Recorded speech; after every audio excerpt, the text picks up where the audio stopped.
chess is one game which is known for its alertness.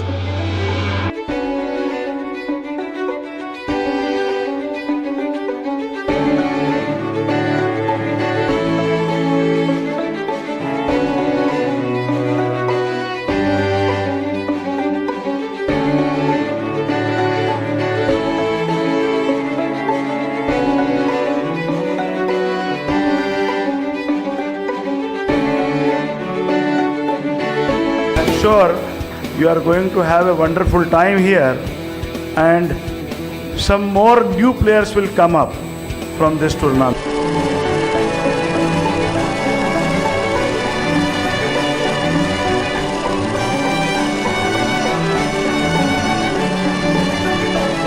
I must thank everyone who has supported this event wholeheartedly, the players, the arbiter team, the sponsors, and all the office bearers of Maharashtra Chess Association and AICF who have supported this event to make it a big success.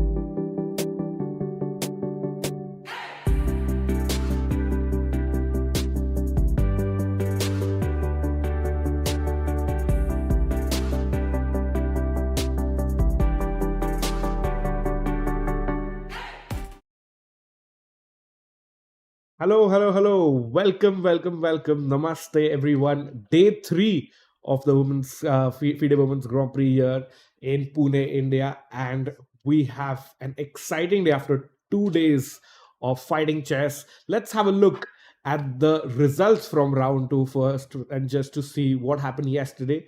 And as you can see, we had 2 decisive games and 3 draws overall. If you all missed out yesterday, Divya Deshmukh won a game against her compatriot Vaishali, where an opening blunder by Vaishali cost her dearly, and Divya just won in about 45 minutes or so. A very surprising result at the highest level, and in fact, Divya was fully prepared until the point where Vaishali blundered. But yeah, that is high level chess. Vaishali just misplaced her opening by a move or two. And at the end of day's play, we had Zhu Jinner beating Munguntul with the black pieces, and that gives us 2 joint leaders here, Divya Deshmukh and Zhu Jinner, going into day 3. But the other games ended in draws between Salome and Humpy, Polina and Nurgyul, and Harika versus Kashlinskaya. So that brings us to the cross table at the end of round 2. As you can see, 2 players off to a flyer. Polina Shuvalova with 1.5, and we have a couple of players in the middle and the others on half a point. So there's nobody on 0. Everybody has some points on the leaderboard. That's great. And let's have a look at day 3 pairings. So today we have Zhu Jinner, the co-leader, versus tail-ender Salome, the lowest rated player of the field. Kashlinskaya, winner of the Tbilisi Grand Prix, plays Munguntul. Salimova versus Harika should be an exciting contest between youth versus experience. Vaishali would be looking to make a comeback today after her loss yesterday against Polina. And the game of the day is between Koneru Humpy and Divya Deshmukh. So chat, we would love to have your thoughts as well. So we'll be putting up a poll on the channel, so you can vote and let us know. Do you think Humpy and Divya Deshmukh will be our featured matchup for the day? As you can see by the thumbnail as well on YouTube. And let's see, do you predict a win for Humpy, a win for Divya Deshmukh, or will it be a draw? That would be an exciting contest. And as we can see, glimpses from the players hall, the chief arbiter Ivan just letting the players know about some rules there, and we will soon have our opening move as well. But yeah, a fantastic playing hall here on the second floor of the Fern Hotel at Amnora Town here in Pune, India. And there you go. We have visuals of the players. Koneru Humpy takes on Divya, and Humpy, it's again a match of youth versus experience there. And Humpy, as has an outside chance of making it to the FIDE candidates via winning the second spot or maybe the first spot from the women's Grand Prix cycle. And fun fact that Koneru has finished second in the women's Grand Prix for a grand total of 5 times from from the years 2009 to 2021.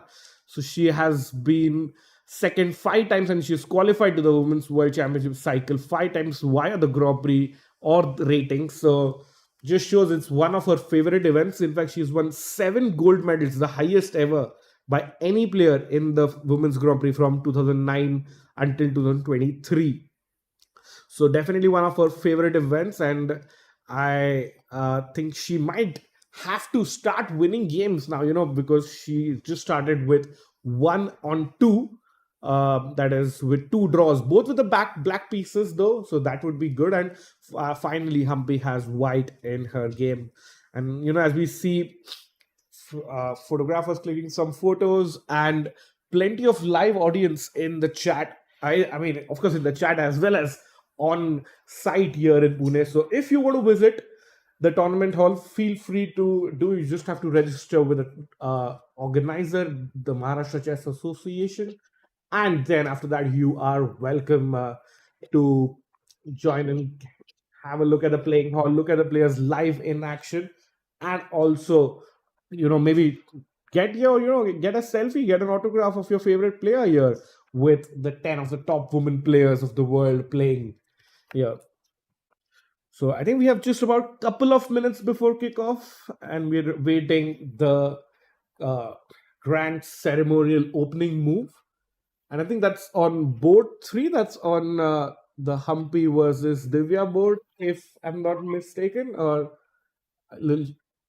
it's on Harika's board. So yeah, we will be maybe shifting our cameras to that board, because that's where we'll have our chief guest inaugurate. And there we see, I think Harika is just entering the tournament hall, and it's Nurgir versus Harika. There we go. We'll see the pre-game handshake between 2 top players, and this is the board where we will have our opening ceremony. And with that, I'm joined in by National Master Sahil Tikku. Welcome, Sahil. What are your thoughts for day 3? Oh, I'm so excited. I'm so excited about today, because what important clashes we can see today, Rakesh, because we saw some firing chess yesterday. It started off with that quick victory from Divya. Then we saw a long grind, absolutely clinical grind from Zujiner. And I think, there's a law of balances in the universe, and maybe we'll see a bunch of results right in the middle today. I'm hoping for that, Sahil, and I'm sure chat is hoping for that. And chat, do let us know, your favorite player of any of these 10 players. Whom are you rooting for? Whose game should we watch today? Which is the most exciting clash for you? Sahil, our featured clash is youth versus experience, Humpy versus Divya for today. Absolutely. And I think both leaders, it is Divya as well as Yuzina. I think both these games will be very, very crucial.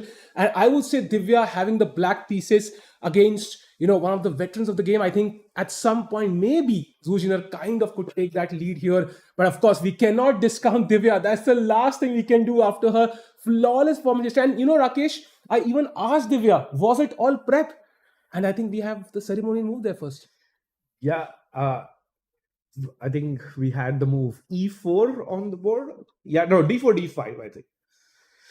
Yeah, there we go. And I think it's the C of the city group, I think. Mr. Deshpande there from the black pieces. We had Ashwin Trimal also from the white side, and a ma'am who made the ceremonial from white side. And Sahil, we will have liftoff very soon.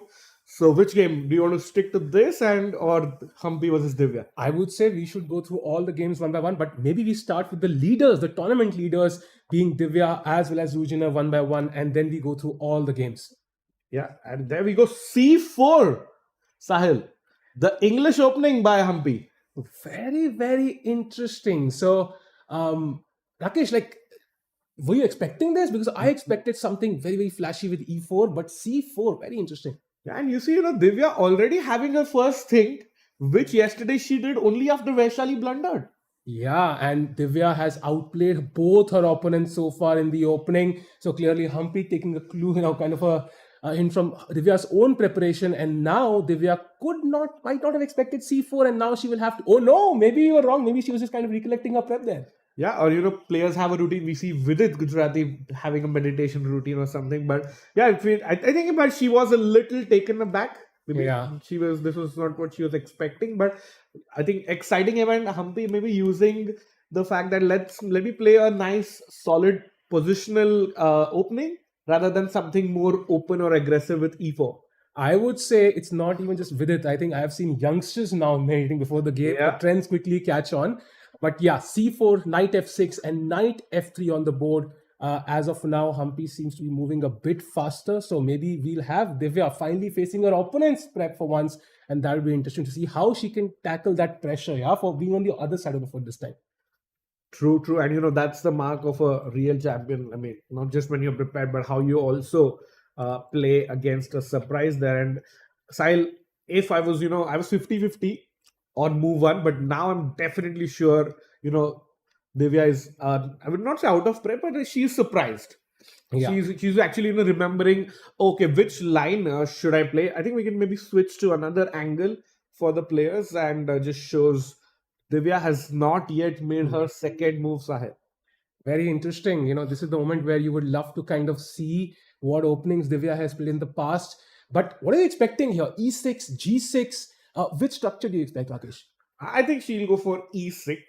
That's my thinking. And you know what she's thinking? What games have I played in the recent past that Humpy and her team have prepared against? Yeah. And she's trying to, counter that already in her mind. So I think she is thinking about the structure which she should take and just trying to negate Humpy's opening prep here. I met Divya, she was going for dinner yesterday and I asked her, was it all prep yesterday? Because it was so stunning. And she said, no, actually, my prep ran out at Bishop G4 itself. So she actually did not know all those moves and she found them all over the board. So if that is the case, then of course I expect her to play amazing chess today as well. But she has the star of Indian chess, Humpy, in front of her. So that will not be easy. Yeah, I think I was just checking some facts, and in fact, Humpy, played for like Indian women's team at the Olympiad, and also like was a grandmaster before Divya was born. Wow. So that just shows the longevity of Humpy, and also Divya must have grown up looking at keeping Humpy as an idol there. Yeah, absolutely. And as Divya thinks, maybe we should have a look at the game of the other leader, Rakesh, meanwhile, because what's happening there, we have a few moves there. So let's go to Zujina versus Salome. And E4 on the board. Sicilian there. Always nice. Now the Rosolimo variation of the Sicilian there, and G6, pretty common theory. Bishop G7, pawn to D3. White wants to give up this bishop for the knight so that there is a double pawn there, and White is going to try and play against that weakness on the left side of the board. And there you go. White is already thinking now. Rakesh, I have a question. So many people prefer dynamism in their position, maybe the two bishops and attacking chances. Some people prefer that solid structure. This is what he's trying to do. Take on C6, double those pawns, and maybe that C5 pawn will be a weakness long term. So which side of this battle would you prefer to be, white or black? I think I would like to take the black pieces here because even though I have the double pawn, I'll get the bishop pair. So with the bishop pair, I can create some counterplay. Of course, I have a double pawn or a weakness. But, if I capture with the B pawn, which is this one, then I get this open file as well. And then I have my bishop working down here. So, a lot of arrows there. But overall, there are some... there is some compensation for my double pawn there. Absolutely. And as we've looked at the first few moves of both the leaders, maybe we can set up a poll there. Who will take lead after round three? A could be, Divya, B could be Zuj, C could be somebody else. Yeah. And Rakesh, if you had to make that prediction, if you had to really, be serious about it, so what do you expect? So at the end of day three, Yes. I think we'll have Zujiner in the lead. Is what I Wow. think. Wow. I kind of agree. I think it does look likely she has the white pieces and she seems to be moving very quickly. Look at the time situation. It's 1 hour 32 minutes. She's gained time on the clock. So again, she seems to be in her prep and things are looking great for her. Yeah, and you can see Black already in a think here, like a first long thing of the game. And just the way Zujiner has been playing in the first two games, it's just super, super strong there. And the best part is she will gain that time early and then utilize that time. Sometimes what players would do, they would take that time home. It doesn't carry forward to the next round, unfortunately. And she definitely uses every single second later. So her opponent has to be careful. Yeah, you cannot let the time slip too far away. True, and we saw her putting pressure on the clock yesterday. And that is what makes a big difference in time pressure. We see so many games swinging there. Yeah. And these two games will be very, very crucial. But maybe it's time to check out just the initial few moves, the vibe of all the other games as well. Let's start with maybe the game of Alina against Munguntul once, because I can see there's a knight on h5. And when I see a pawn move to g5, I'm very excited about that position. We start off with the queen's pawn opening and then the Slav defense. Knight f3, knight f pretty standard. Yeah. c3, pawn to e6, the semi-Slav. And then, whoa. Bishop g3, knight h5, Black wanting to get rid of this, wasting an extra move, just so that this, I know it's not the London, but this is known as the London bishop. Yeah. Just to get rid of that. And Rakesh, playing that move g5, you've not castled. Already white has the pawn on c4, so queenside castling is not clear. It requires some immense understanding of the position to push that pawn. I think only two kinds of players can play g5 here. One who are absolute amateurs and one who are absolute experts, because in the middle you would really, really be scared of playing this, opening up your king like that. And of course, the knight takes on g3, my rook's file opens up. So it's a very, very double-edged way to play. But of course, the bishop on f8 that will sit on g7 defends that h6 pawn and really lends that stability to Black's position. And Sahil, you're bang on. That's exactly what happened with knight g3, edge g3. You see now the rook eyeing this pawn. You say you should keep your king safe, but here the king is actually unsafe because it's an open file. But the bishop protects the pawn, and I think in spite of that, Black is ready to short castle, because you mentioned either an expert or a noob would play this. But look at the time for Munguntul, 1 hour 33 and 41 seconds. So I think she's very well prepared here. Rakesh, the surprising part is maybe Black is ready to castle kingside, but white has made no such commitment. And the best move here is actually castling queenside. Wow. If that happens, is the most common move in the position. Rakesh, what happens when kings decide to go opposite side of the board? So, when I was growing up and learning the fundamentals of chess, my coach used to tell me, opposite side castling is kind of like a war situation where you just throw everything. Like opener files don't care about pieces or pawns. Opening lines quicker will allow your heavy piece, like sacrifice your minor pieces to allow your heavy pieces to enter the game and deliver checkmate. And I'm pretty sure Kashlinskaya is thinking about this. Can we go full screen on the players and just see their body language? Rakesh, I'm really sorry, Mr. Producer. At some point, we'll have to go to that previous scene, because the camera angles. White is wearing white clothes, Black is wearing black, and we both also wearing white and black. So that's a great observation there, Sahil. And I think Alina is long castle on the board, Sahil. Wow. So we are going to see some ferocious chess. It will be amazing. And we can see the king has gone to c1. The Black king likely to go to g7. The h file is opened up. I mean, this is going to be fire on the board. Sahil, if I ask you an early prediction for that. I think I can see Black has more time on the clock. So that kind of tilts my prediction a little bit. But if I had to choose, I ignore the clock for now. I'm going to choose the white pieces. I love that my H file is open.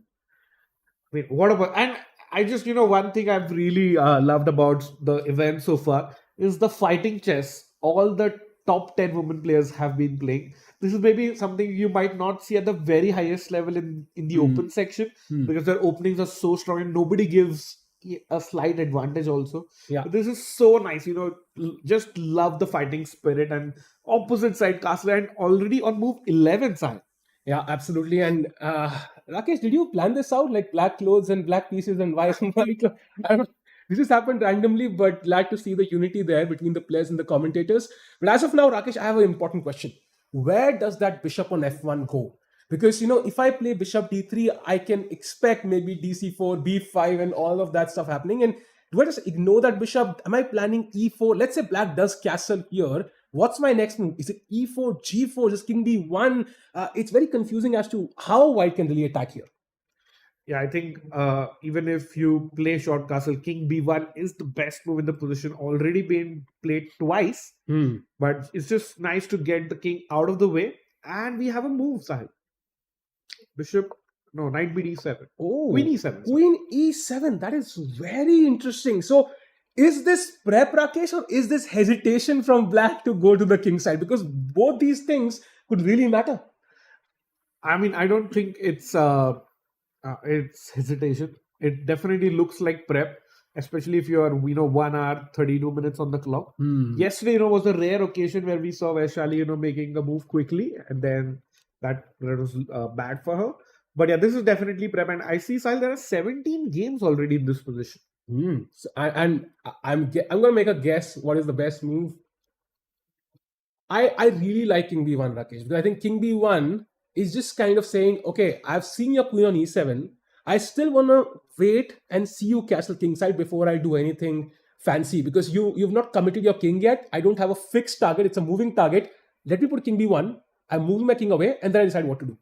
Yeah, it's like a nice waiting move also. No, I want to put the ball in your court and say, hey, what are you going to do? Yeah. So king b1 also gets away from the file, and we've been trying to, hide some trades or some, some c5 idea in the opening. So white's idea of playing king b1 is, after you play rook c8, I don't want to then play king b1. So let me just invest in prophylaxis and play king b1 right now. Absolutely. So this game looks exciting. We will definitely come back to this pretty soon. Maybe we can head off to the game of Nurgul against Harika once. Would love to see. We have a Catalan there, Rakesh. The old tried and tested. Absolutely solid opening for both sides. And can we go to the initial moves? Yeah. So you're pretty standard now. We saw c6 in the previous game, and now we have e6, and that allows Salimova to play g3, which is the Catalan opening and one of the favorites of the Indian men team coach Grandmaster Srinath Narayanan, who has a very famous Okay. yeah, and who has a very famous chessable course on this as well. So do check that out if you play this opening. And I think Harika is also a big opening expert and plays the Catalan from the white side as well. So I'm pretty sure it must be tough for her facing an opening which she plays from the white side. Absolutely. I think there are two kinds of players who love this because they understand it well, and some people who don't like to face it because that's their choice. So knowing Harika's experience, I think she will tend to be on the latter one, and this should look comfortable. And the time situation also pretty balanced for me. Yeah. Looks pretty balanced. I think Nurgul has left the board. So Harika thinking and just, trying to figure out her best setup, and she plays knight to b7. That's I think pretty much the opening theory here, and lots of games, 700 different games, 9 different options for white. Yeah. So I think it's pretty much the opening stage, and maybe we can have a look later once we have a more interesting position. And just to add here, it's 100% accuracy for both players. So wow. They are still in the book. Yeah. They're kind of replaying what they've seen earlier. So we'll come back to this game soon. And maybe it's time for the game of Vaishali against Polina, Rakesh. Oh, yeah. Sai, firstly, I want to ask you you have some experience in losing games, but if you lose a game... Okay. Thank you. I'll take it as a compliment. Yeah. If you have a tough loss, like how Vaishali did, like how do you recover from that? I think the one that really tires you is the loss that happened yesterday for Munguntul. I think it's The really, long. yeah, it really completely exhausts you. You don't want to even look at the board now, practice. I think Vaishali, it was an opening slip up. It's a simple lesson, kind of taking that pause when your prep runs out, and you kind of say, okay, I made an opening prep mistake, and I kind of, even Divya mentioned in an interview, right? Like maybe she had a wrong move order somewhere. So you kind of take that lesson and move forward. I think it might be easier, let's say, for Vaishali to digest that loss. And she had time to recover, relax. And of course, I'm sure Prag had a few words of wisdom to share at some point, and that will definitely help. And I think she has the white pieces today, and she has a great chance to strike. So let's say, the mark of a real champion like Vaishali is, what things happened yesterday. She is back at it today and playing one of the most, attacking openings out there, with starting out with pawn to e4, and now she plays the 4-knight variation of the Italian. And look at this, look at her clock time. It's not like yesterday, things happened, but now again, if she knows the opening, she's playing pretty fast. And after knight to c3, we see an interesting temporary sacrifice by black with knight takes e4, allowing you to take, and like you are temporarily a piece up, but black plays pawn to d5, which hits both the bishop and the knight. And I think it makes sense to keep your bishop, because your bishop is the more active and the better piece. But it's interesting that Vaishali played very quickly. She expected this knight takes e4, so that's very nice. And black is the one who's really in deep thought, only 12 minutes down on the clock. And after bishop takes e4, white does have the bishop pair. So, and the best part is this line seems to be forcing bishop d6, and now white can castle. So it is possible that Vaishali's prep might run deep here. Yeah, and after bishop d6, she's already played d4, Sahil. Oh, wow. It just shows Vaishali's prep is amazing. And that is what, you see her confidence. Even though things happened yesterday, she believes in her prep, and I think she was maybe taken aback yesterday, but today she's back at it. And Polina tried to surprise Vaishali, but Vaishali pulled the Uno reverse card, and now it's Polina actually who is surprised, and in some it is out of opening, I would say. Yeah, it's pretty clear. And Rakesh, I've seen cases where players would kind of take more time when they're very well prepared, but this doesn't seem to be one of those occasions. And I think Polina needs to come out of the opening unscathed. So we'll come back to this game. Very, very interesting position, yeah? Yeah, and just before we jump, do we have a angle of the players as well? Just to see how they're sitting. Yeah. Dude, Vaishali is locked in.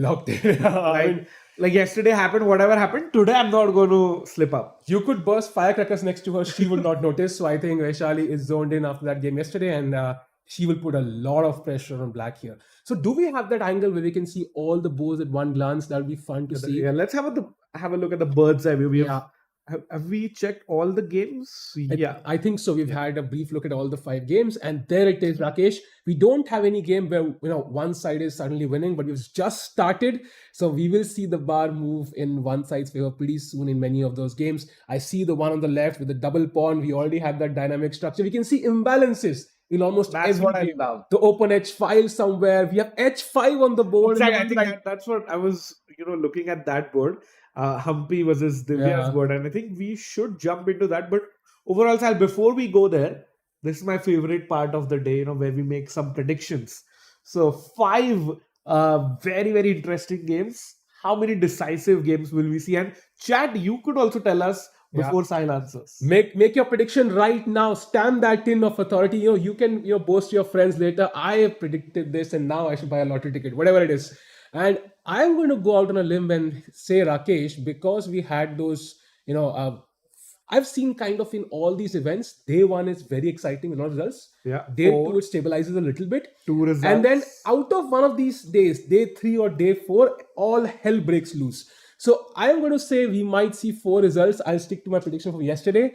I don't know which 4 games those will be, but I think all 5 as of now seem like potential results. Yeah, we could have all 5 results, but that would be very unlikely. And I think I will predict 3 decisive games, and you're predicting 4.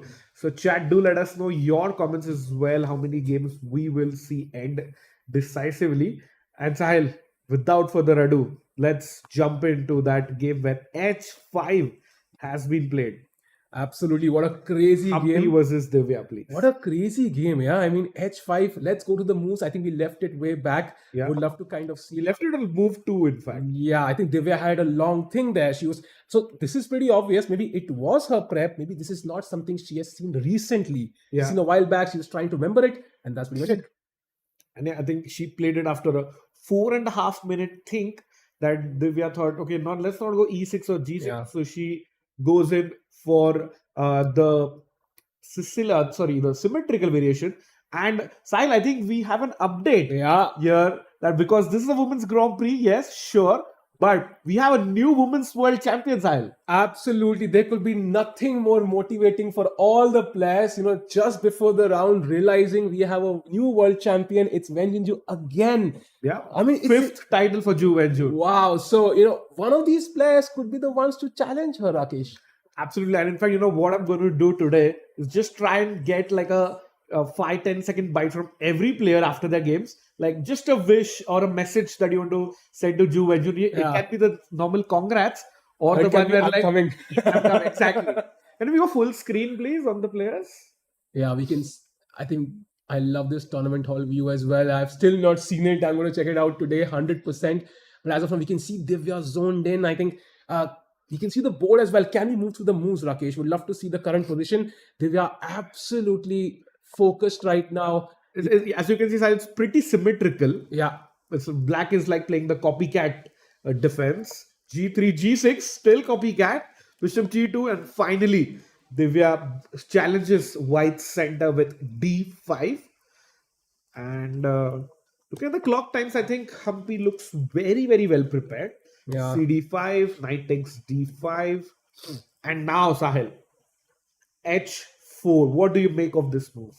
So this is very, very interesting. H4, the third most popular move in this position.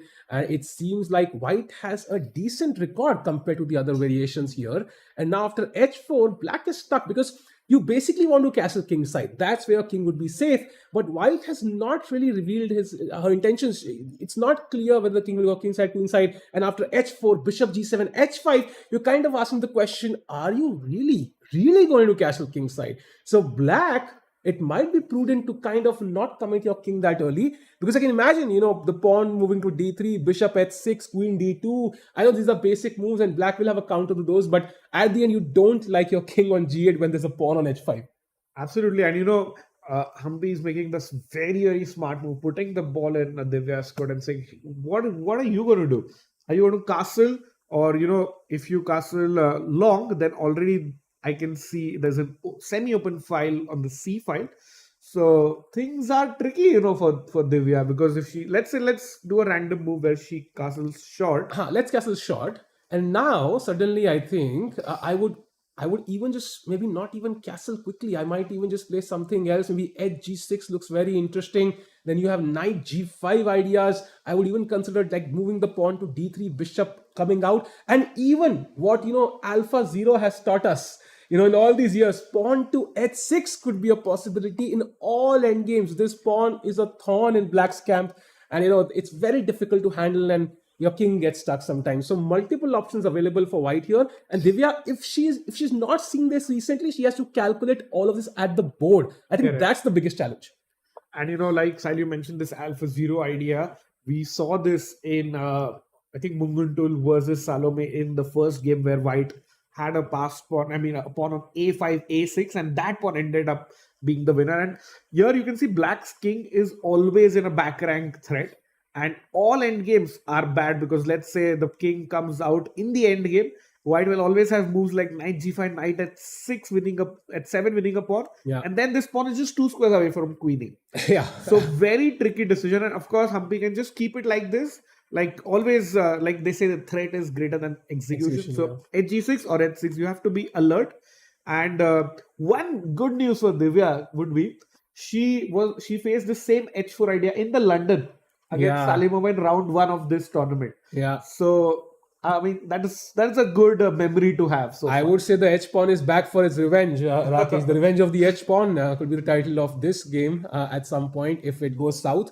But as of now, I think Divya is very comfortable. She's 2 out of 2. She's confident. She's well prepared. She's a team who's helping her out. So I think she has no reason to worry. This is the moment she calculates everything, tries to figure it out, and I'm pretty sure she's seen this sometime before. It will be surprising to have not seen this, and she is trying to recollect all of that right now.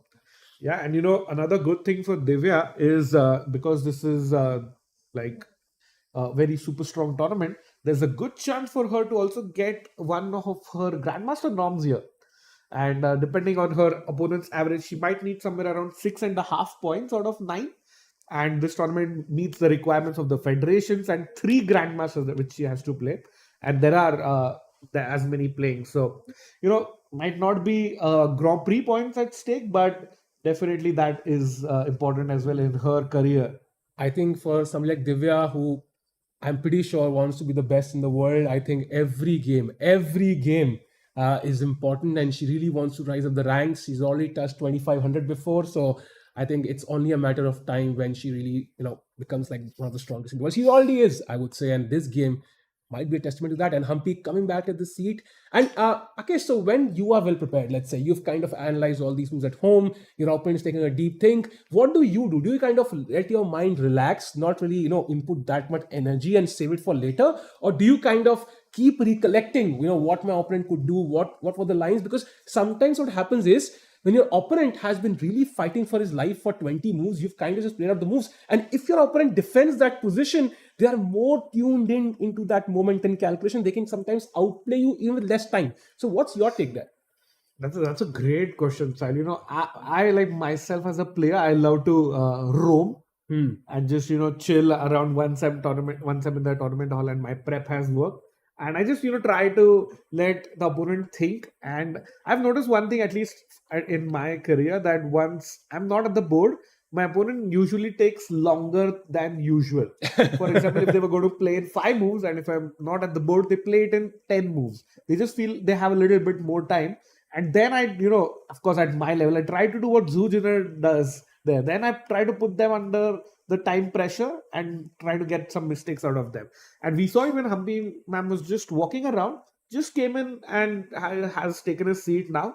And she's just trying to see what Divya is playing, and she has played something. She has played the best move in the position. One of the best moves. Wow. Bishop coming out to f5, not committing her king. Very, very important. And by the way, this is the most common move played. So still not clear whether this is prep or she's found it over the board. But regardless, she's gotten the job done for now. Bishop comes to f5. And now white has to take a call. Because about the h pawn, do you push it to h6? Do you take on g6? Do you kind of let it be there, but then what piece do you play? Because at the end, you don't want a castle and have the pawn on h5. It would not solve the purpose. If you play something like, d3, for example, it's not really in the split of position. Yeah, you lose tactically also. Yeah, and then if not d3... Let's just show it to the chat. Yeah. So, of course, h5 and g6 is our move. Let's say you want to develop this bishop out and you play pawn to d3. Then Sahil, knight takes c3, pawn takes c3, and bishop takes c3. Maybe, this might also work in some way, because bishop d2, you capture the rook in the corner, white recaptures, then your queen is suddenly active and hitting the rook in the corner. And if black castles, then, I have this pawn to h6. Or bishop h6 as well. With a checkmate, or, bishop to h6. So, definitely a blunder, but... Yeah, this is the kind of chess I play, right? Hopeful chess. So I think this is not what these guys will do. And as of now, Humpy needs to come up with So if not d3, you're actually right. Like what does white do here? So you can't push the b pawn or the d pawn. And if you push the e pawn, for example, then you're leaving a hole on d3. I can imagine one of the knights coming to b4 and then d3, and you would be literally lost after one move. So yeah, just knight here and, oops. Yeah, the arrows are difficult, Rakesh. I know the white king is trembling with fear, and so are our hands with that position. So I think it's very difficult for white to play this. And as of now, I would say she has to take a decision with the h pawn, I feel. So maybe it's h6, maybe it takes, and then you decide what to do. Before that, I think it's not easy to commit any of your other pieces. They are already well advanced. Yeah, and Sahil, look at Divya's pose. That just shows, she was trying to recollect something. Yeah. Maybe she has some prep somewhere, But interesting to note that she took 12 and a half minutes before playing bishop f5. So we will actually have a chat with her after the game. But Sahil, if you had to vote, is it recollection or was she just calculating in like Nakamura style? No, I think it was recollection, because I think 12 minutes sometimes might not be enough. And also, how well Divya has prepared in the first two rounds, I don't think she'll be out of prep on move 7 or 8. So I think most likely prep, but something she's looked at way back.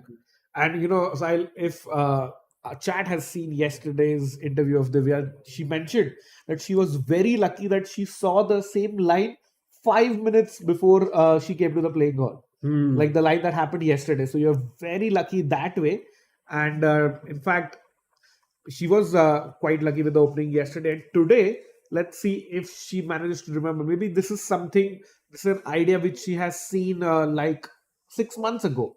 And she's trying to remember that. The interesting part is now Humpy is also thinking. So she played these moves very quickly, and now she's thinking, okay, so that's very interesting. So do you feel like maybe whichever 5 she was not expecting, like Divya will find it, or what's the I'm not case? sure, because like we saw, that's the best move in the position. So I'm actually surprised to see a Humpy thing, because there are about 28 games already played in this position. Yeah, I expect Humpy to play the move in the next couple of minutes, because it does feel like her preparation. We can see the Bisleri bottles behind. Would love to have a sip as well okay, soon. But the game, would you say this is likely a result or a draw? I think looking at the start with the H4, H5 idea, we might have a decisive game in this one.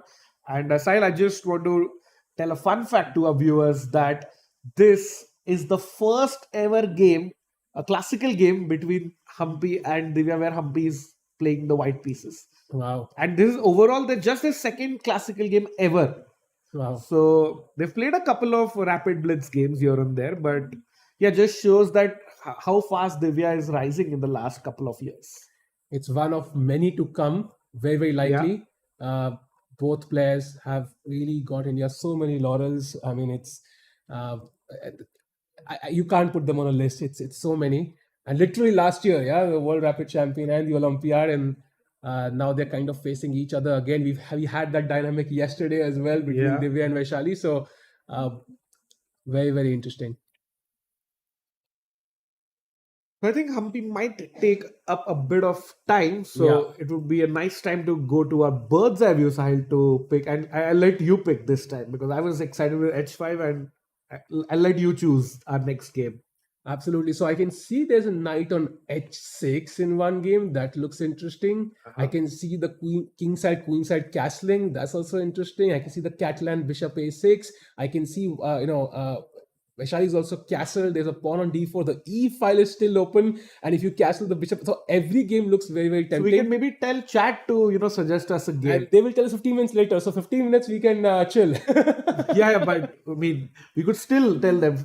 Games might not be over in 15 minutes. Absolutely. Let us know which games sound the most exciting to you. As of now, maybe I would love to check out the game between Alina and Munguntul, because I like the opposite side castling. Let's jump into that one. Sahil, your move King B1 was played. And now G4 from black. So even expanding more on the king side, knight to H4. The knight, I think, is settled on H4. He's like settled for life. He doesn't need any, I think we left the game here. Yeah. So King B1 was played. G4. In fact, black invited the white knight to H4. Yeah. And you were saying, the knight is going to stay there forever. Yeah, it's never moving. It can't move, has no option, and will pretend that, is on a good spot. Here if it goes, it goes out of the board. And here you can't go and capture your own pawn. So what is the knight doing on H4 side? I think it's a staying there. It's really making black's problems much more problematic, because you can't push the F pawn now, you can't push the E pawn now, and if you castle king side, which black does on the next move, then you kind of see how the knight is it can be utilized with some sacrifices as well, but not immediately, of course. As of now, white has to make a critical choice. Do I develop the bishop? Do I play the pawn out to E4? Because if you do play E4, you exchange the central pawn for your pawn on E3, but then the bishop on G7 opens up, putting pressure on D4. Do you play F3 maybe, trying to, open up these files, open up the G file at some point? And this knight, I think, will basically decide the game, because if this knight is strong, white has an edge. If this knight is kind of blocking the rook, then black will have time to attack on the queen side. Yeah, knight looking at these two squares now against the black king, which might be weak. And so, like I mentioned, this is opposite side castling, so it's like a war situation. That's why I would personally love to play the pawn to f3, and I'll just tell you the idea. So let's say I push the pawn to f3. Firstly, now you are in a problem. If you play h5, I can just capture, and now somewhere on the line, this queen at 7 is a checkmate. This looks lost. This Yeah, looks so you can't absolutely go lost. here. Yeah. If you go pawn to f5, let's say to support the pawn, you want to keep the pawn locked in. Then I just go simply, now the knight comes in, hitting the rook, hitting the queen, and I win material. So, and then let's say for f3, you say, okay, I can't defend it. Let me take the pawn. Pawn takes pawn. Now suddenly I take back with this pawn. Now see, the queen has also opened up this nice rank Yeah. access and going on to the open semi-open h file. And also now the bishop can come in from this diagonal. The knight also has a square which it can drop down to. So I think overall that's because of these reasons. I think I love f3. The only question is, black has more time on the clock by a significant margin. So that's the only thing that really complicates the position in my head. Is it all still preparation? Majority of it has to be. Yeah. He's only used up a couple of minutes, not even that completely. So that's the interesting part. And we're already in a completely new position. So this is, I think that G4 move was the likely the new move there. So very, very interesting play. And now f3 might really sharpen matters. And Rakesh, if f3 does happen, I think I do have to just allow you to grab on g4 and focus on my queen side play. So I'm going to wonder if I can just kind of take on c4 or just go b5 or something like that, trying to open the queen side there, because I simply don't have time to play on the king side. Yeah, I mean, you see how the bar went down. So fg4 maybe not the best move there. and the point is, you can see these triple pawns, which aren't that good. So maybe I just go bishop c4 after you take. Yeah. Maybe b takes c4, bishop takes c4, and then black has to choose, maybe b5. And very, very interesting position, because black will be also be attacking. B5 and drop back. Yeah. And now who's better? I mean, we can't really, because at the end, white seems to have a great position. But how do you land the final finishing blow? The bishop on g7 doesn't have a counterpart. You cannot capture it until that bishop sits on g7. You would love to swap the queen and bishop and say, okay, that would be amazing. But that rule doesn't exist yet in chess. So I think as of now, white's attack isn't absolutely clear. The bar says slightly better for white. We just played a random move. And even now, it's not obvious how white will attack. But and black looks prepared. That's the main point. Yeah, I think 1 hour 28 minutes is huge, Sahil. And but I mean, I think I, as a neutral fan, and just as even our viewers would be just enjoying this opposite side castling. And I think this is another game where I expect a decisive result, Sahil. 100%. I will be shocked if this ends in a draw. Because at the end, there's so many imbalances, and black cannot sit tight. She has to attack on the queen side, and white then is stuck. I have castle queen side, black is attacking. I also have to find ways to attack. So this will be an exciting game. It's too late to go back. now. Yeah. You have to go all in. The train has left the station, and it will not stop until its destination. So let's see what happens here. Very, very interesting game. And let's check out the next game maybe. And before that, Sahil, do we have some comments in the chat about the decisive results, or just any favorite games that players there? So some people are predicting 4 results. So Like you. Yeah, there's one guy who's predicted 10 times. So I will count that as 10. 10 results then. 10 results there. So I'm going to say I'm still backing my 4 result theory here. And looking at the games, it's a high chance I'll do it. Absolutely. And if we can head off to the Vaishali against Polina game, we saw bishop d6 last from black, right? So that was the defense. You kind of want to castle quickly. Vaishali played pawn to d4, pawn takes d4, and now castles from white, not trying to grab the pawn instantly. And now black also castles, and the bishop steps out to g5. So you see that extra pawn for black, but you see that development for white. And now black has to make a choice. Does she play queen e8, which would allow rook e1? And you can see how there's a huge threat of bishop h7 and winning the queen. So Let's show that to our viewers. yeah, of course, queen e8. Queen e8, and then you don't still capture the pawn. You go for development with rook e1, And let's say Sahil, I just play a random. I try to develop my Yeah. position. And now suddenly you can see the rook and the queen opposite each other, and the bishop h7 tactic would win the queen on e8. So you have to be on point. So no, queen e8 is uncomfortable for sure, and there's no good square from the e8 for the queen to go to. Now you could play queen d7, but that blocks the bishop, right? So your bishop on c8 is asking, why am I getting paid for this game? I have no job remaining. So that's not really what the bishop is meant for. And now the final option is f6. And clearly somewhere Agad Mator and Ben Feingold have stopped watching the stream because never push f6. I think this is Never touch the F pawn. F pawn, yeah, and Sahaj Govar as well. So I think clearly this is very, very difficult, and that's the problem here, right? For Black to kind of decide and force Black to make these difficult choices, and she has to come up with the correct moves. Yeah, and you were telling me about so many of these good ideas and look at the development, look at the activity. But Sahil, look at one more thing. Look at the clock timings. Wow, Vaishali has more time than the game started with. and 56 minutes for Paulina. That means she's definitely out of prep. Yeah. And she has a Definitely out. difficult choice yet to make. And she took 12 and a half minutes for her previous move. And if that was a difficult choice, I am guessing this is an even more difficult choice to make. And she will have to come up with the queen d7 or queen e8 or something like that. You don't want to play bishop e7. You kind of move the same piece twice. That's a beginner's mistake. So you have to move the queen somewhere or push the f pawn. Neither looks convincing. Yeah, and just one game Sahil in this position has happened. That too back in 1989 with f6, and after a few moves, White was in a commanding position and went on to win the game. Do you think that's going to be like some prep by Vaishali, because she definitely has so much time? 100% prep. There's no doubt this is all prep. And by the way, somebody, Madhav Deshmukh from the chat asking, can I watch this event in Pune? Where to get the tickets? I'm in Pune. Oh, that's a great question. So, Madhav, you are welcome to the Phone Hotel in Amanora town.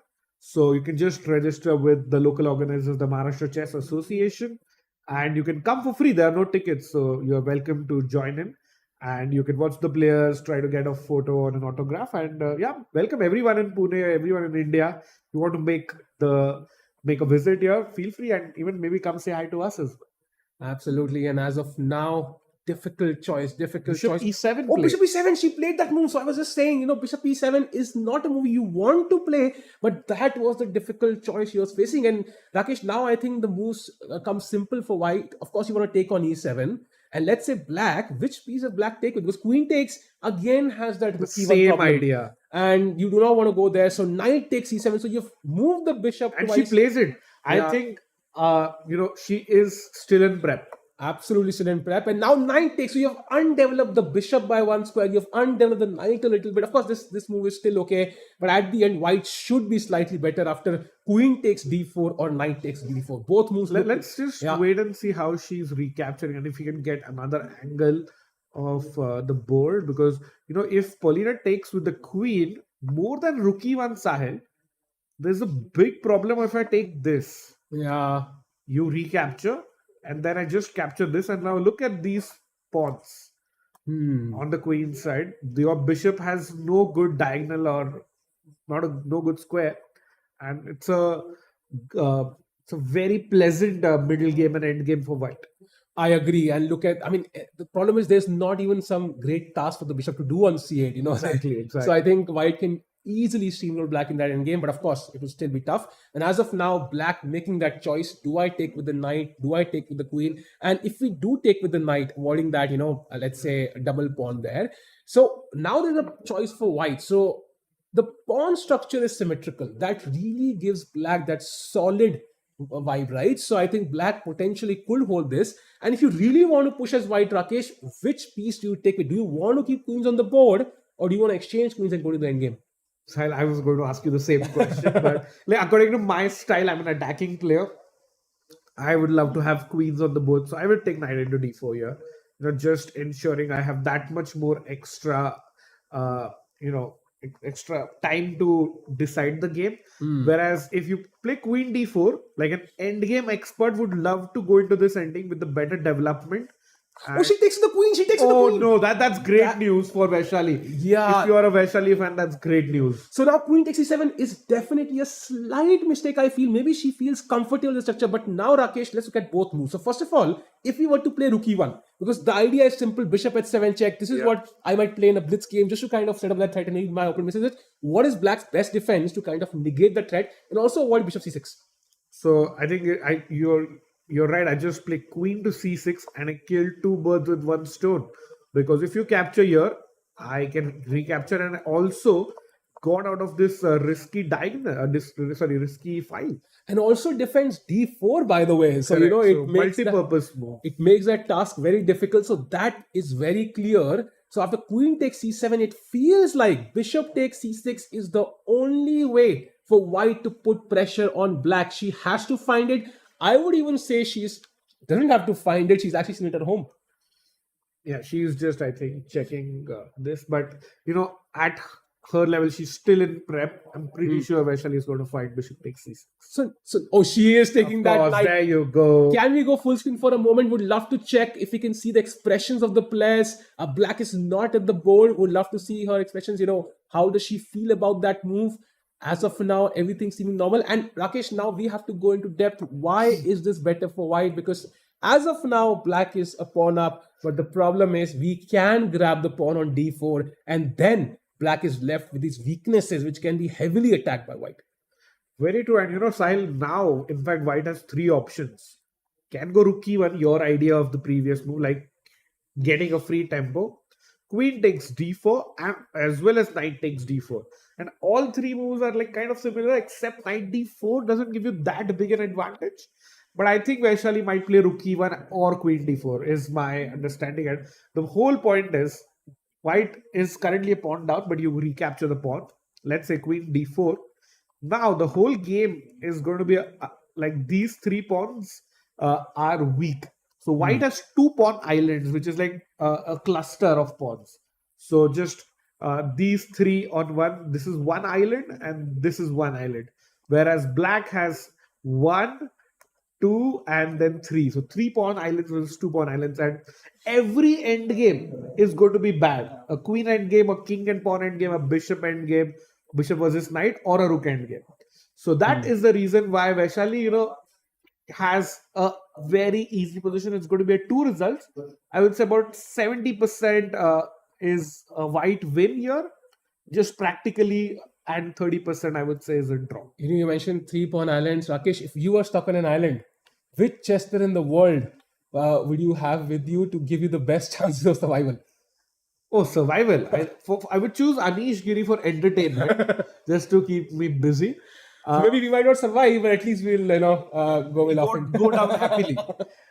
That's a great question, actually, Sahil. And we will also be interested to see our chat's answers, because chat gets very creative in such questions. And queen d4 played, Sahil. Yeah, that's a great move. I'll tell you why. Because knight d4, at some point, that knight might get pinned with rook d8, and that was not the option when queen was on d8. So queen d4, very, very logical. And now you can pressure everything. So rook will come to e1, the rook will come to d1. And the only question is, what is going to happen with the bishop on c8? So will black try to exchange it for the knight? Will like c5, bishop b7? Will she put it on e6 just to keep out that solid square to block the e file?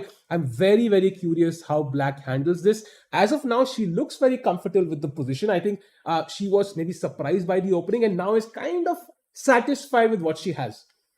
Yeah, I think it's also like she was surprised in the opening, but Polina took the choice of, okay, I'll just defend a slightly minus position throughout the game rather than just getting caught in some prep.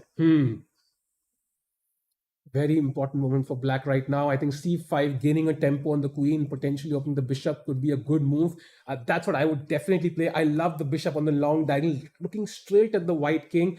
That should offer some compensation. But of course, any rook endgame, any sort of endgame, you can see these pawns would be very, very weak. And that's because they cannot support each other. You need people in your team who support each other all the time. And these pawns are just kind of disjointed a little bit.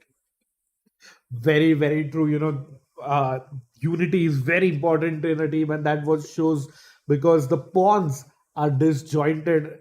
And I feel there's going to be some end game here which we'll see White convert. That I just have a feeling about that side. Yeah, and the time situation only helps that. So that is amazing. And I think basically White might be playing for two results here, Rakesh. True, true. Like I said, there's very very slim chance of Black winning this game. And I think on that note, we might head into our first break for the day, and we'll be back on the other side. We'll let Polina think about this, and we'll get back into the games very soon. See you on the other side.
We are back after the first break here on day three. Sahil, we have the wonderful bird's eye view. Which game looks most exciting to you? All five. I think we have all five boards right now, and I can see that the Vaishali games bar is the highest for white, and Bishop F5 has been played. Can we have a quick look at that game first, and then we can move to maybe Divya's game with Knight on G5? Yeah, and here I think Bishop C6, B C6, we were discussing just before the break, and Bishop coming out to F5 style. And as we discussed, so simple for white, just rook E1, get the other rook more to the open files. Sometimes, just also make an escape square like H3, just highlighting the fact that even it's a great advice for viewers that make an escape for your king looking at your opponent's bishop. So because opponent is light squared bishop, you make a dark square escape square for your king. So it's just easy play. Like you said, I would love to take white in a blitz game. The problem is, Rakesh, now the bishop has come to F5. Maybe the purpose the bishop had was a bit bigger. Be it on B7, be it on E6, the bishop on F5, the only task it has is to attack the C2 pawn as of now. Sure. Maybe the plan is to come to E4, but can you really utilize that with rook E1 incoming? So the bishop on F5 feels underutilized in my angle, I feel. And now the C2 pawn is surely hanging, but first of all, do you want to open the C file? That's the first question. You might get one, but lose two pawns. Lose two, exactly. And now even if I play a move like queen to C3, I've kind of, defended my pawn. I'm attacking your pawn now. So it's a very difficult choice. And I think Vaishali, I'm guessing this is where her prep runs out.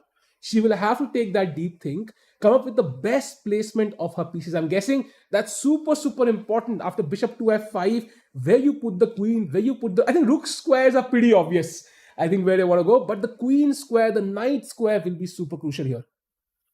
That's a great point. And in fact, once the knight comes into E5 or D4, it's also going to control a lot of those light squares, because as we know, knight controls the opposite color of the squares on which it is placed.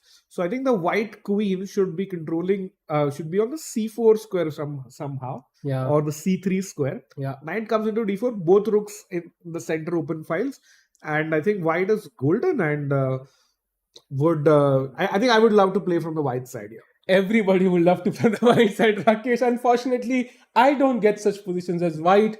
Usually I'm much worse here. But anyways, I think for now, things looking great for Vaishali. Maybe it's time to switch to the Humpy versus Divya game, because we've not looked at it. And Humpy was having that long think, right? And she did not really castle, did not play at 6, did not play at G6, but knight G5. The knight comes up the board and puts pressure on that, weakened king side. Some pressure on F7, some pressure on H7, might be coupled with queen B3, putting more pressure on that F7 pawn. The queen could come out here. You can imagine knight moves, queen F7 could be, some sort of a deadly attack there. And what's the idea really of knight G5 apart from all this? Is there some concrete plans, or is it just kind of, activating the pieces? I think it's activating pieces and of course, hitting D5, but queen b3 is a huge threat that white is actually threatening. And of course, there's no pawn to e4 idea because you have time to capture on c3. But it's also a move where, white is not yet revealing what I'm going to do with the h5 pawn. Like, I'm not saying I'm going to go h6 or hg6, just keeping our options open. And after knight g5, what did Divya play? Wow.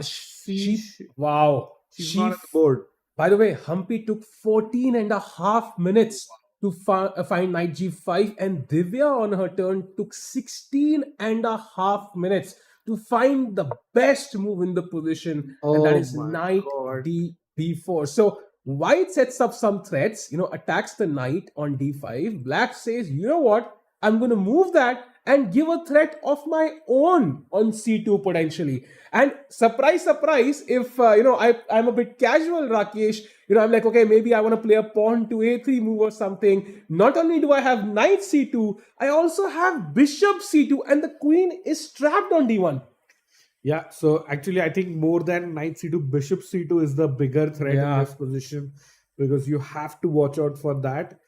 And I think this is why we predicted this is going to be a result in this. Because I'm pretty sure we are out of. No, there is still a game. Wow, I thought we'll be out of book, But there is one game played in 2016 with an Indian grandmaster playing with the black pieces. Wow. But white went on to win that game, but D3 was played. And Yeah. Sahil, I think that's a very smart choice by Nisipian, who played D3 in that game in 2016 and also won, because I'm stopping knight C2 and bishop C2 both moves with D3, and I'm also opening up the diagonal for my bishop. D3 looks very logical. Earlier there was pressure on the knight on C3. That Yeah. has been released. So now D3, this is a move we wanted to play for a long while, opening the bishop and also blocking the bishop on F5 now. But in that game, Rakesh, that you mentioned, you know what Black played? Black played knight to D4, setting up that threat yet again. So Black is like, I want that C2 square, that's mine. Yeah, and this is what I think we are definitely going to have a result. So Yeah. it's either Humpy catches up to Divya, or Divya goes into maybe a sole lead at the end of 3 games. That's a very good point. So, lead or not, I think we should also have a look at the game of Zujina. This is an important moment. We already have a scene where both players are taking a lot of time to calculate. So, let's check out that game. I think we've not seen it for a while, and we left it at the opening. Yeah, remember that with calculating structure versus dynamism, and D6 on the board, E5 by white takes, pawn takes, and Black has an extra pawn. But again, that similar problem we have seen. Yeah, double pawns. The bishop on G7 is blocked, and development comes in. The knight comes to H6. The knight comes to C4. F6 has to be played. Not something you want to play voluntarily unless you're forced. And now bishop E3, bishop E6, pawn to B3. Very important. Solidifying this knight. If bishop takes, then I can take with the B pawn as well. And now castles. Bishop takes C5. And now bishop to D5, queen E2, and knight to F7. So as of now, Rakesh, very, very complicated game, I would say. Which side are you on? It's very common. We just have a move coming in knight D2. It's very smart by Zhu, because she wants to capture knight takes C4 if you capture with the bishop. And I'm suddenly also threatening moves like pawn to D4 if I want to hit the E7 square, E7 pawn. And I'm just keeping my options open. And I really like white's position, even though I'm missing the the double bishop pair. But your pawns on E5, E7 are doubled. Your bishop on G7 isn't doing that much right now. Knight of F7 is not that active. So overall, I think white, I would prefer white in this position. But you set the bishop on G7, and that's a horrible piece. But as the Black King, who is the leader of the Black Army here, Yeah. it's like being a parent. One guy is in MIT and one guy is sitting at home playing Xbox. But at the end, you have the strong bishop on D5. You're proud of the bishop on D5, and that kind of compensates a little bit for the bishop on G7. And as we can see, the bar is roughly in the middle. And this will be an intense battle because there's so many imbalances. As you said, the double pawn on the E file, how will that be utilized by either side? Where will the knight on F7 go? Super crucial. And I think this game will be a long, long grind from both players. And we already have enough evidence to say Zujina will not give up till the absolute last moment. No way, absolutely not. I think she's playing the tail end, like the lowest rated player of this event. So when she got her pairings for the event, I'm pretty sure she and her team saw okay, she's playing with the white pieces against the lowest rated player. So this is a game where definitely Zhu expects herself to win and must have penciled in 1 point from this game. And another fun fact is she is playing this because she wants to qualify into the women's candidate cycle so that she might challenge Ju and June for the ultimate dream, the women's world champion title. And Ju and June, firstly, congrats again on winning the title today, the women's world championship. But she beat, I think, Tan Zhongyi. Then she beat Li Tinji, and again Tan Zhongyi today. So it might be time. Zhu might be feeling, hey, I should be the next Chinese women player to challenge Ju and June for the title. It's something that reminds me of the same dynamic that the Indian youngsters have. Gukesh becoming the world champion now. Prag, Arjun, all these youngsters kind of having those same ambitions. And I agree with you. I think it would be so inspiring for every Chinese player right now to have a 5-time champion. That's insane. And of course, as of now, this game is ripe, to give either player actually and a very, very important victory. So this game, as of now, Rakesh, 98.1 accuracy for white, 99.2 for black. So you will have to, really go deep into find half a mistake there, but you will not find it. Yeah, and I think I picked white. Sahil, what would be your prediction for this game? I think we'll see a result, and I'm going to predict a win for white as well. I agree with you. I think even though the bars is equal, it's difficult to navigate these e pawns. Yeah, I don't know how I'm going to tackle these.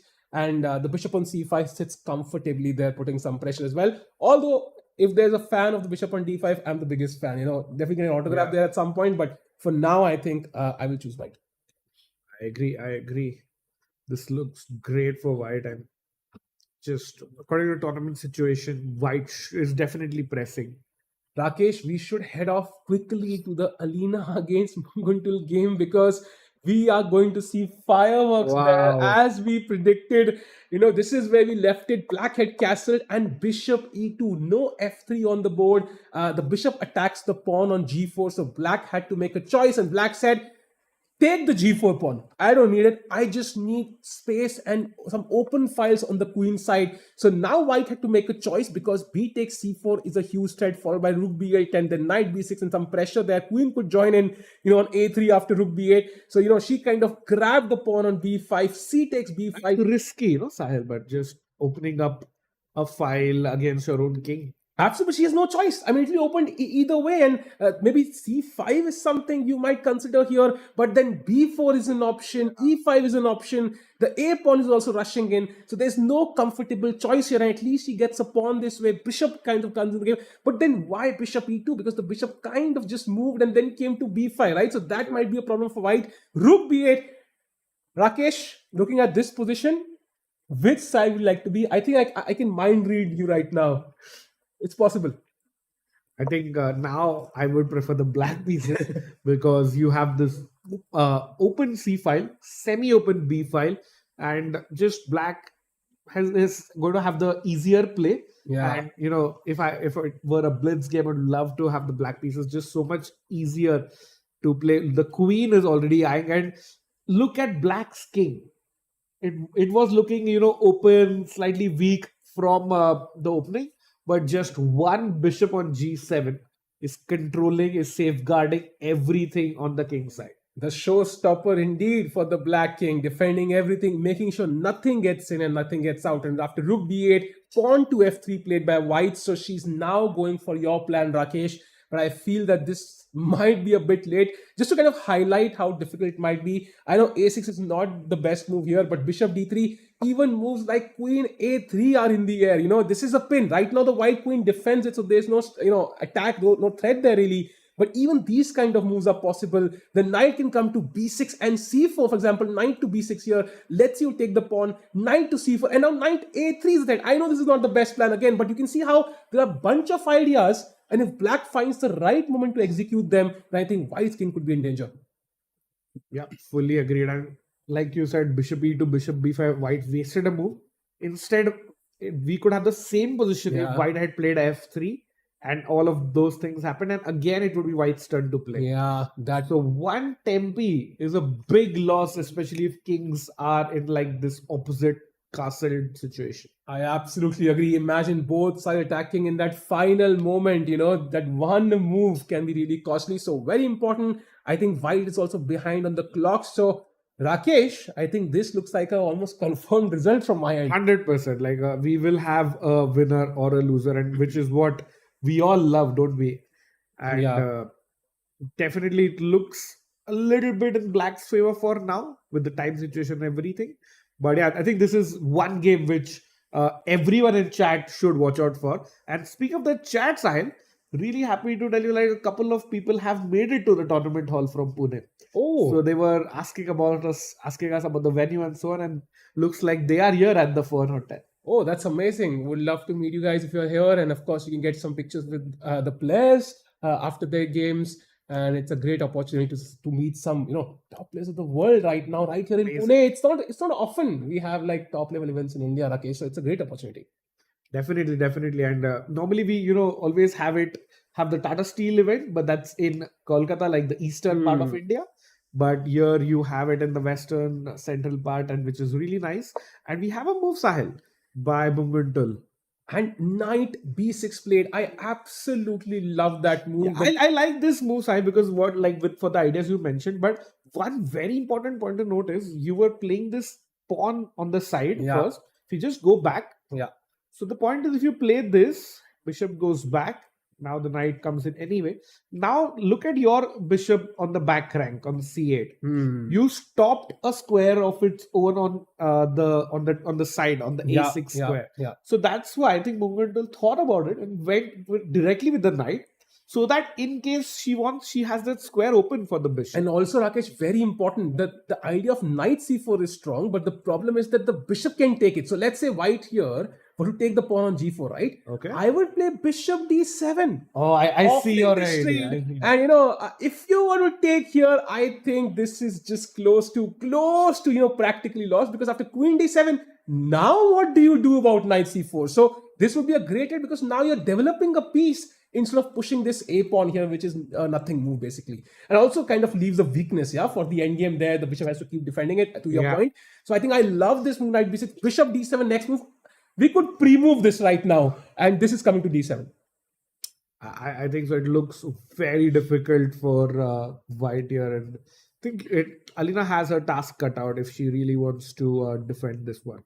Absolutely, and very, very interesting game. We will come back to this. Maybe it's time to head off quickly to Divya game, because what we thought Divya has played, she has played that move from that game, knight to d4. It's apparently h6 was the best move here, but knight d4 is a tricky move because it's threatening knight c2, winning on the spot, and it's asking white, do you want a castle to avoid that threat? But what is this h5 about then? Yeah, it is a big problem, Sahil. And in that game between Isipanyu and Grandmaster Gopal from India, white simply ignored black's threat and played castle. That's very interesting. Because now after castles, black has the option of even potentially taking on h5. Yeah, even this pawn is now hanging. Of course, this is usually positionally very difficult, but it is an option. And even h6 now. And once the knight comes back, I can even kind of play g5 or take here. So multiple options, and the h pawn couldn't really do what it wanted to do initially. So very, very important. Let's see what happens. And as of now, after knight to d4, a deadly threat of knight c2 check. This is something you cannot ignore. And I have made you a threat, Rakesh, you cannot ignore. And now Humpy has to decide what to do. I think it's a very complicated position. Sahil, why am I getting a feeling we might have all 5 results today? If we have all 5 results, I think the commentators will stand up and do a dance step today if that happens, because that would be insane. 5 results is insane. So although possible. Yeah, it is definitely possible. And all, maybe players are enjoying the Indian spice, but all are so spicy games today. I mean, I feel both like white and black, all of them are playing attacking chess. None of the players are backing down. I think that makes a lot of logical sense, Rakesh, because you look at this is the second half of the Grand Prix, right? Yeah, so here the number of points really matter. Anybody who's not at the absolute top in the top 2 spots knows they need those points on the table. They have to win. The first, second place is all that matters. And there's no point, they want to get those points and get a chance to qualify. So that's why high stakes, high rewards. And I was doing some research, Sahil, that Koneru Humpy has finished second in the Grand Prix 5 times already. Wow. From 2009 up to 2023. Wow. So it just shows that is her way. That is her favorite tournament. She has won 7 gold medals at the Grand Prix events throughout. So just shows this is her event, and she has qualified to the World Championship cycle so many times through the Grand Prix. Yeah. So for this tournament, for her to have any chance of playing the 2026 candidates via the Grand Prix route, she has to score, sole first. She has to finish she has to finish clear first, not sharing the lead with anyone. Yeah. So it just makes full sense why she's playing such attacking chess. And Sal, if we also, as we can see the points on the board, that Humpy is 1 point behind already in 2 rounds. So that is why she wants to beat the tournament leader to, close in on that gap. I agree. I think it's high stakes. Everybody wants to win this, and we can see both players pretty see. Look at Humpy's expression. Like, again, I said I'm going to repeat my same dialogue from earlier. You could have fireworks go on in the next adjacent seat, but you will not see Humpy flinch. It's not going to happen because he's so zoned in. I wish there was a way you could kind of peek into the player's mind there, but At the end, we are going deep into calculations. Rakesh, what moves is she considering? So castles is the first one, right? You want to get out of this threat of knight c2. Yeah. What other moves could be possible here? And she plays castle. Wow. And just to point out to our chat, castles is a decent move, but the most ambitious one and the trickiest one was pawn to h6. This is insane because you feel, wait, what? I could just give knight c2 check, but now king to f1. And if you don't take this rook, then why did you come to c2? So you potentially have to grab this, but then look at the bishop on g7. Rook will come to g8. Then the rook comes to h7 and rook h8 is a potential threat. This is resigns already. So, this threat was extremely deadly and h6 could have been a brilliant try. So, but castle's also a very logical move, Rakesh. You get out of these checks. And now the point is, what happens to this h pawn? Does black simply take? Does black play h6, kick the knight back? Does black just ignore this pawn? I think that's a critical choice for Divya to make here. It is a very tough choice. White is kind of saying, you know what, I'm not caring too much about material, and I just want my king to be safe. And she's played h6 almost immediately, Sahil. Wow. Which is not like one of the which is the best move in the position. No, that's a great move. The only idea is, I think she had calculated this beforehand. If white castles is going to play h6, because castles was the most logical move. And now where does the knight go? So coming back to f3 feels like a failed mission, Rakesh. You went to greener pasture with some ambitious attempts, and suddenly you come back to f3. So I am sensing maybe knight to h3, of course, cannot be the move. Knight e4 maybe. Yeah. Kind of attacking the pawn on c5 and also kind of blocking the bishop and having that central square. The knight has so much influence across the board, I think makes a lot more sense for white. I agree. And, if we see the other game that saw queen d7 in that 2016 game, so definitely now we have a new move in the position. And side, I feel h6, knight g4 makes total sense for white. And I would say white will still try to, maintain the initiative and try to attack. But I feel Divya has managed to thwart the early surprise and opening attack by Humpy.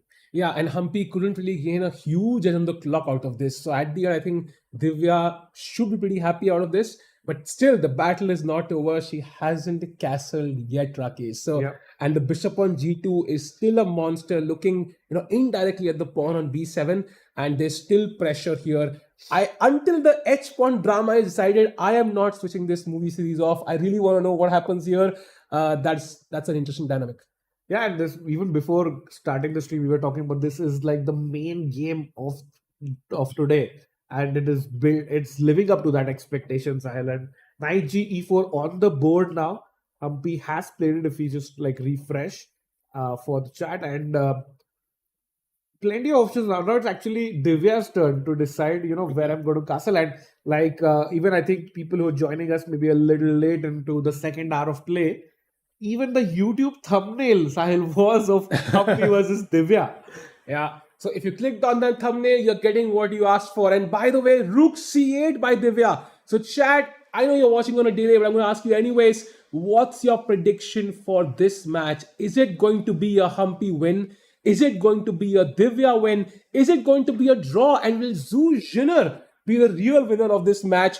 This is the main point. Rook c8, very logical. You kind of defend this pawn on c5, which has the responsibility to protect both your knights. There's no queen a4 check drama, no drama there. Knight on d4 is solid. So rook c8, developing a piece, but still not answering those two critical choices. Number one, Rakesh, where's the king going? It's going to the king side, obviously, but when? And number two, what happens to the h pawn? So I'm still in suspense.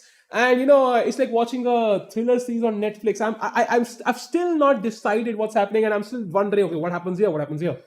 Yeah, that's a great question, Sahil. And the sign of a stronger chess player is you don't release the tension. Normally, they say whoever releases the tension or like takes if if white plays h into g6, you are releasing the tension here. So that is going to be sign of a weaker player in the two players that are playing. So in any position, we saw Harika make the same mistake of releasing the tension in game 1 against Zhu Jinner, and she had to pay a heavy price for that. So I don't think white is going to play at g6.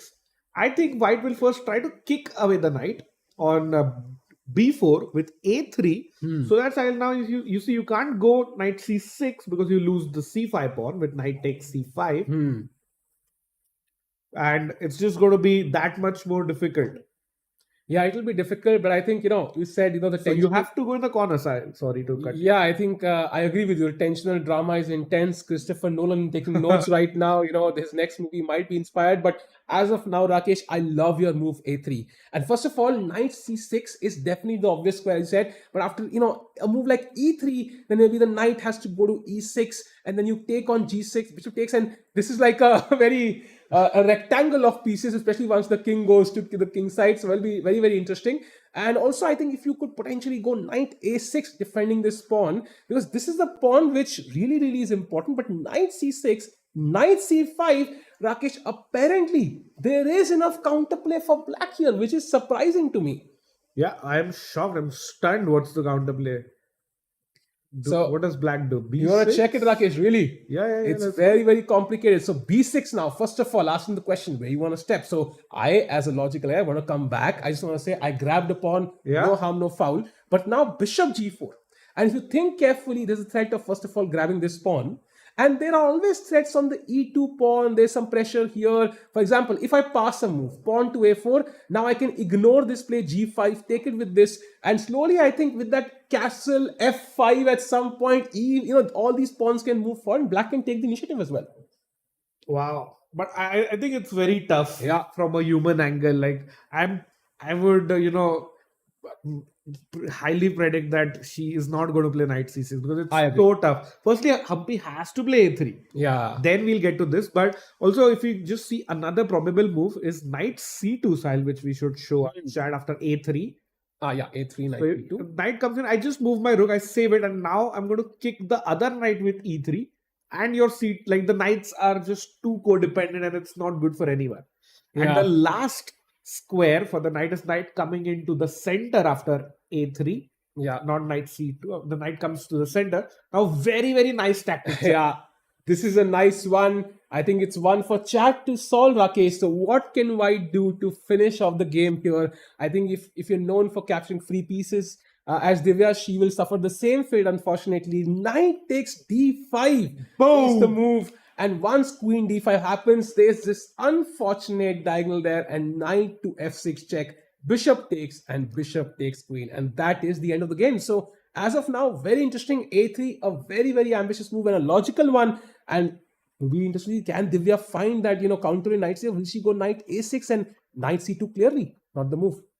Yeah, I think Humpy is also calibrating all of that. But I think white should heavily invest time here to find out, because the next 4 to 5 moves are going to be very, very crucial. And this is a game style I predict we will have heavy time pressure. Yeah. Because 12 moves in, and players have already thought for about 40 minutes. I agree. And maybe it's time to switch games and we can check out the game between Salimova and Harika, because that game was a Catalan and we were still in theory when we last left it. And this is where we left it. Pawn to b6, rook d1, knight d7, knight d2, bishop a6. And you can see the pawn coming out to b4, queen c7, bishop a3. An interesting move. And black breaks in the center with c5, pawn takes. And this tension, Rakesh, you mentioned tension. Yeah. This is, the tension doesn't get higher than this. So who's coming out on top out of this? Correct. And again, like very same point. Like if we just think about the fact that I was telling chat about the tension, releasing the tension. So here white has to play moves like rook coming to c1, Sahil, or queen coming to a4. Because if you just play a random, let me capture. These are the best moves, but let's say I capture knight, pawn takes pawn, c takes d5.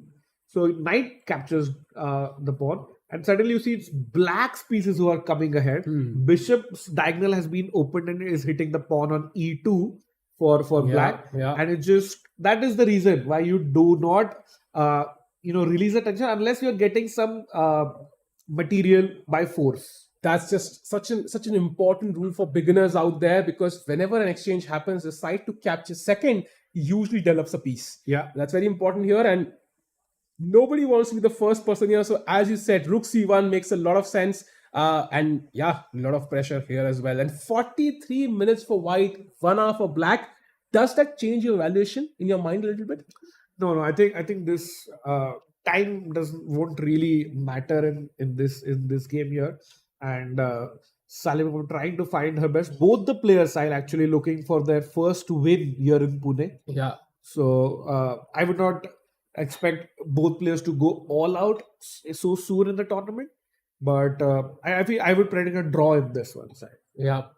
And Bisleri, the sponsor, I can see a producer having Bisleri right now. Would love to have one as well. And as of now, we're looking at the game. And yeah, it's time to check out one other game, Rakesh. I think let's head off to the Vaishali game, because we already saw that was the game where white had the maximum advantage, at least according to the bar.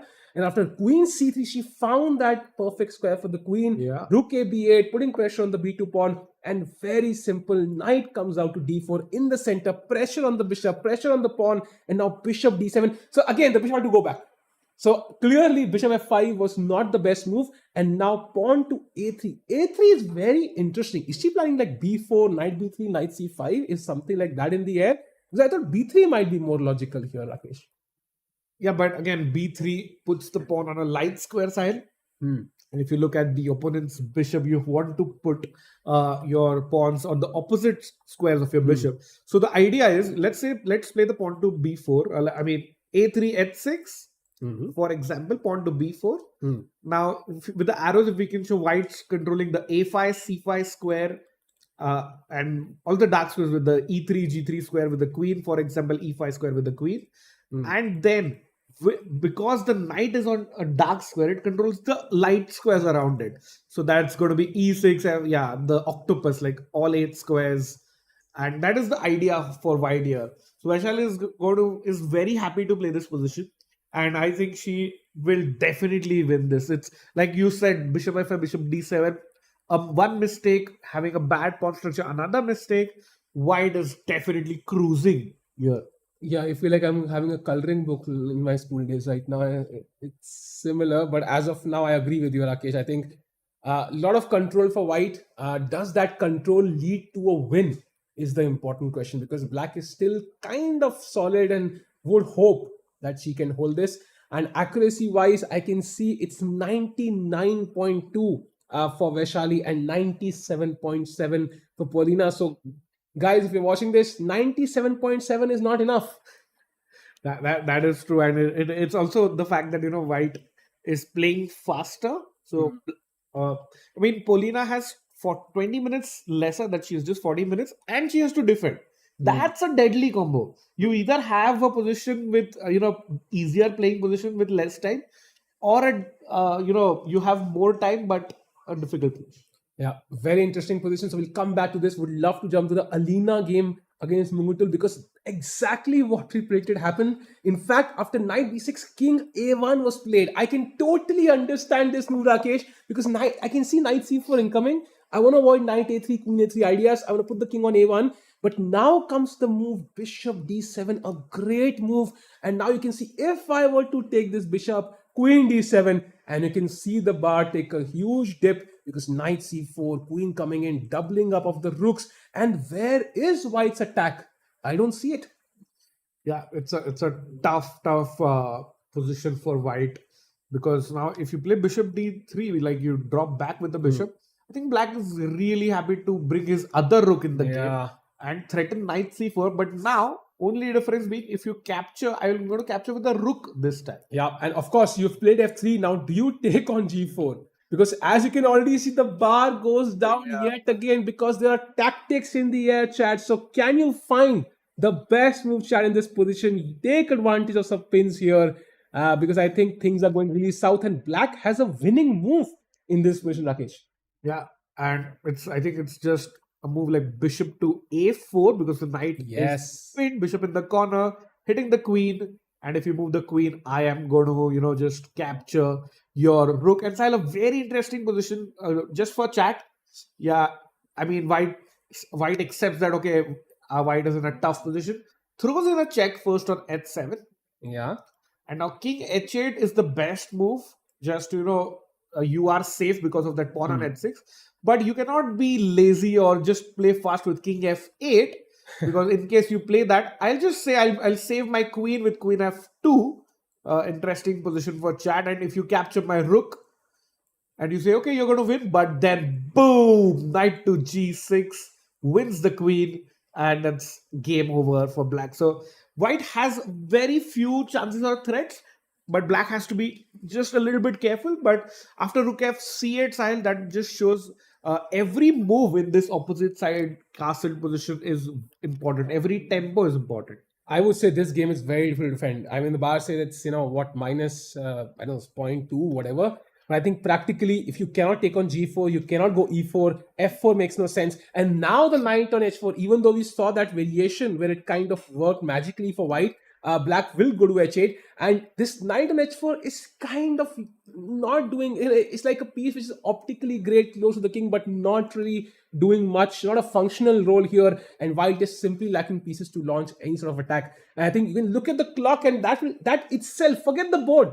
Look at the clock, 35 minutes for white and 1 hour 6 minutes for black. So whatever black prepared, she's got a dream result out of this. Yeah, and you said forget the board. So on that note, producer G, can we go full screen with another angle of the players? And you see both players locked in. And Sahil, I think we have had the infamous commentator's curse from your mouth after you said the knight on h4 is going to decide the game. And you didn't say in which favor, Yeah. but you said it will decide the game. And I feel that knight is going to decide the game against Alina's favor. So white is maybe now regretting putting the knight in the corner, because you said something yesterday very fun, which is knights on the rim are dim. I agree. Imagine the knight on d3 right now, coming to e5. Beautiful knight, right? Coming to c5, suddenly, Blocking that rook. Yeah, and also opening up your rook. And Yeah. so that would have been amazing for white, and the story would have been completely different. But the knight on h4 is not really looking great as of now. And as of now, we can see white thinking. And she takes her hand towards the bishop, Sahil. Ooh, but she does not look happy with the position, and she brings the bishop back to d3. Like we predicted. Yeah, and now rook f8 should be very logical for black, pinning that knight, threatening that bishop a4 idea. And let's say we play rook c8. What's white's move? Now you have to move the queen again. How many times you're just making defensive moves, Rakesh, because you have to move the queen? This is not looking great for white. Yeah, and Munguntul, to her credit, just opened up the position by sacrificing a pawn. But after that, it has been just one-way traffic from black side. As of now, every game has promised, chat. So that 5 result, Rakesh, do we have a dance step ready in case we get 5 results? Yeah, maybe sure we could do like an Indian dance step for our worldwide chat. Just maybe do that, but it all depends on that Harika game, because I think that might end in a draw. But I still feel if we have that moment, our producer will show us his dance moves as well. We'd love to have him join us. Producer will join in as well. But as of now, maybe one of the games will save us and the producer. But as of now, white looking great. Maybe it's time to switch games yet again. I would love to have a brief look at the Zuzhina game, because not much has changed. But still, I think this is a very important game. This is where we left it, right? Knight f d2. So rook e8 now, kind of getting out of that pain, freeing the e pawn and defending it as well. Pawn to f3. So white has this, 3 pawns kind of tackling the bishop. Yeah, bishop is worth 3 pawns clearly. RHS equal to LHS. And now comes knight to g5. Knight to g5, queen to f2, knight to e6. Love that square for the knight, attacking the bishop, coming to d4 and f4 potentially. And the rook comes to b1. So question for you, Rakesh, do we take this? Oh, if you take that, I'm going to play queen takes bishop, and I see people might have heard about the double bishop advantage of the bishop pair, but chat, that is valuable in an open position. What do I mean by an open position? When the center is open, that is, there are no pawns in the center of the board. That is e4. If you could just show that e4, d4, d4, d5. Then it's an open position. Now here we can clearly see bishop on g7 is blocked by not 1 but 2 of its own pawns. So the bishop near the king is not happy, and this is one of those rare close positions where those two knights are better placed than those two bishops. Yeah, I agree. And but although still very complicated, I am still a big fan of the bishop on d5. But Oh yeah, that bishop is Yeah. great. But I have a problem with the g7 bishop. yeah, and I think these double pawns really make the task difficult for black. It's very difficult to create a pawn break. You cannot really go f5 without clear, intent, because the e5 pawn can be weak.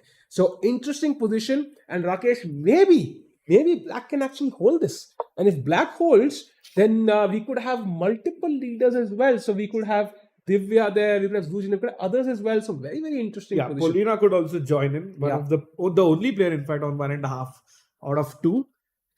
So yeah, and somebody else who must be really happy is Koneru Humpy, because it looks like Divya has made a slight inaccuracy, Sahil, in that game, Ooh, after a3, she played knight to a6. which was we thought it's the best move, but apparently you can see the question mark if you just play the move knight back. You see the orange Yeah, color question mark by the engine, because they think now after e3 we could kick away this knight as well, and white is going to get the advantage.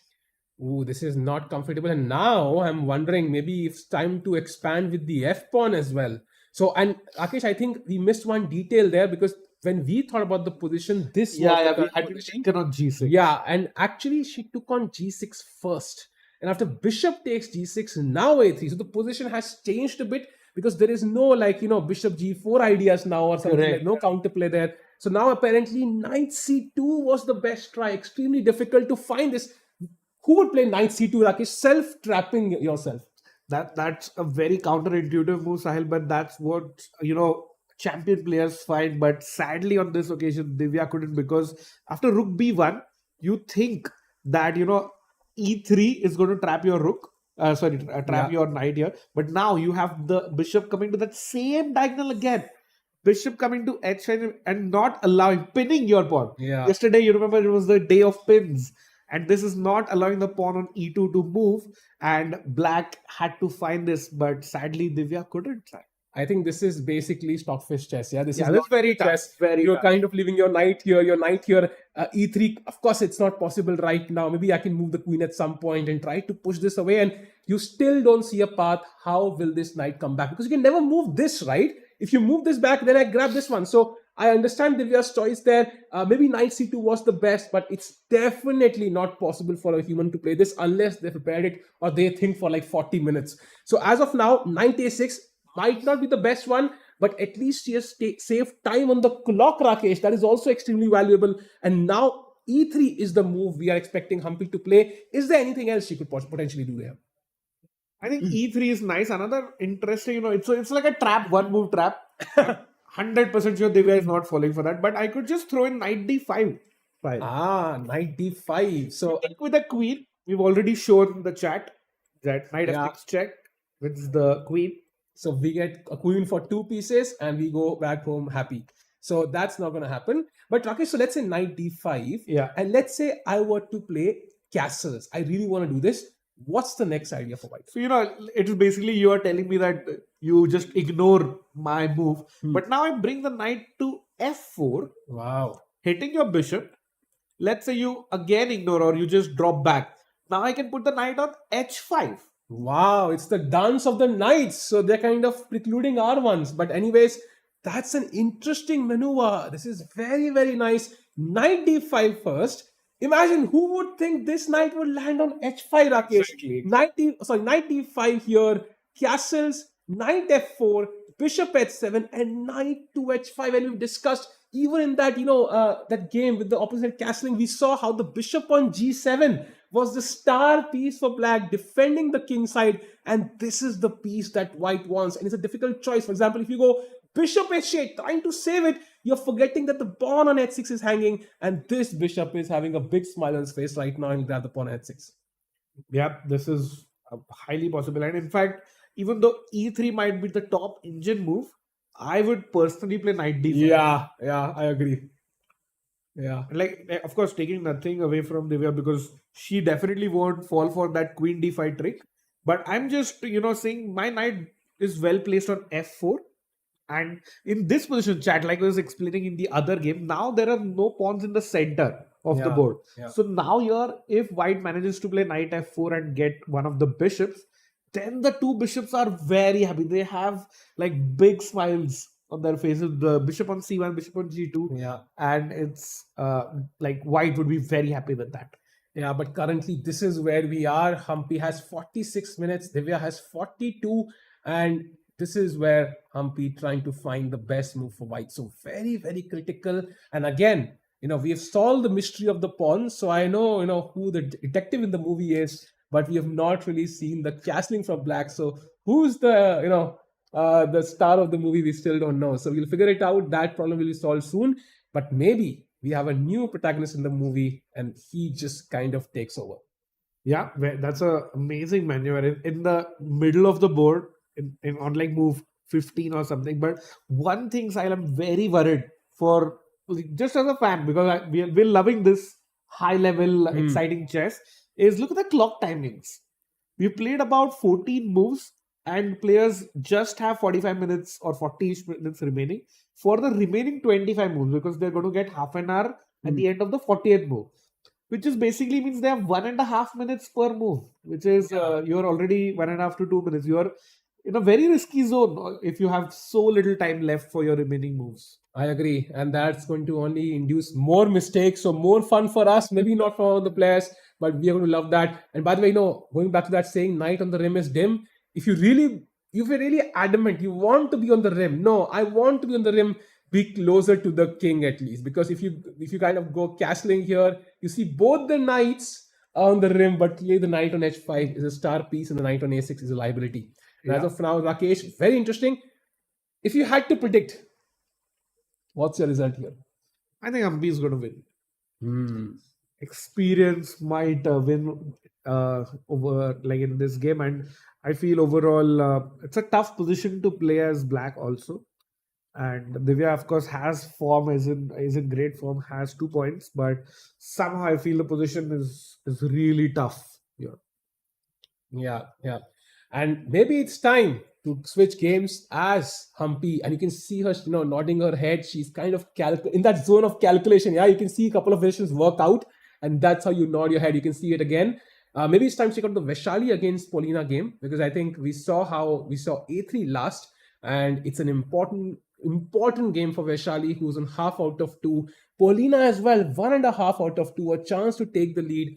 And now comes pawn to c5 from black, attacking the central knight b3, attacking the pawn back, so it's reversed. And now the pawn again attacks. Like they have a separate rivalry going on. Yeah, you attack me, so I will attack you. Now you attack me, so I will attack you. And you attack me, now I will attack you. Maybe knight d2 then. I mean, it's just the law of the universe. Knight d2, knight a5 is exciting, because you see, if I go knight back, let's say I go knight back, you just bring your bishop out to e6, protecting. Now if I capture the pawn, you capture my knight, I capture your bishop, and then you capture my pawn. It's equal. Now this might end in a draw. Yeah. But instead, if you go knight forward, on the rim again, now if you go bishop in front protecting the pawn, now I have this nasty fork attacking your queen and your rook.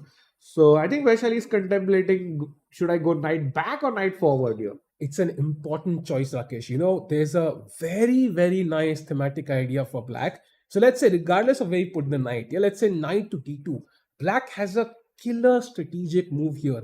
And that is the weird move, queen to f6.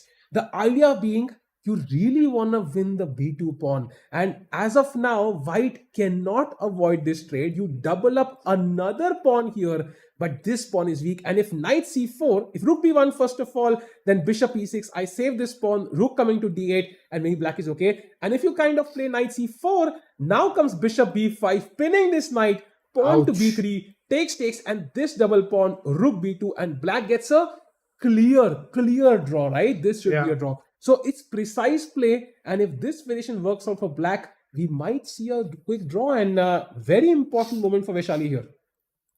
Yeah, in fact, there's rook e1. Did she play that? Oh, she played queen f6 directly. Ooh.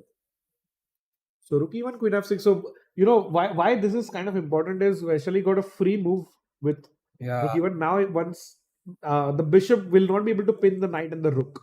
Absolutely. And now Yeah. knight c5 is the move. You attack the bishop, gain that tempo, and you don't have the e6 square. So let's say bishop c6, and now Rakesh simply pawn to b4, and I've still maintained some tension in the position. And maybe you will undouble one pawn, but you just gave yourself another. Correct. So while it is still slightly better, still the most likely result is a draw, but at least Vaishali can push.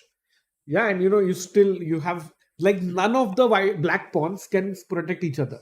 That's so weird. You have 5 pawns Yeah. and none of them can protect each other. Yeah, it gives me a flashback of something. But as of now, very, very interesting position. And we have a move, I think. Queen c4 played by Vaishali. She takes the pawn on c4. And now a critical choice by black. Does she grab the b2 pawn, or does she play bishop e6 to try and grab the b3 knight and then eventually take the pawn? Important decision for black. This could decide whether it's a draw or does Vaishali push. Apparently, the best move is bishop to e6 to and grab this. If you grab the pawn on c7, and now there is, okay, bishop b3, kind of simple move. Bishop b3, pawn b3, rook b3, queen a7, rook b2. And Rakesh, I think white will definitely have some chances here, but what do you say is the objective valuation here?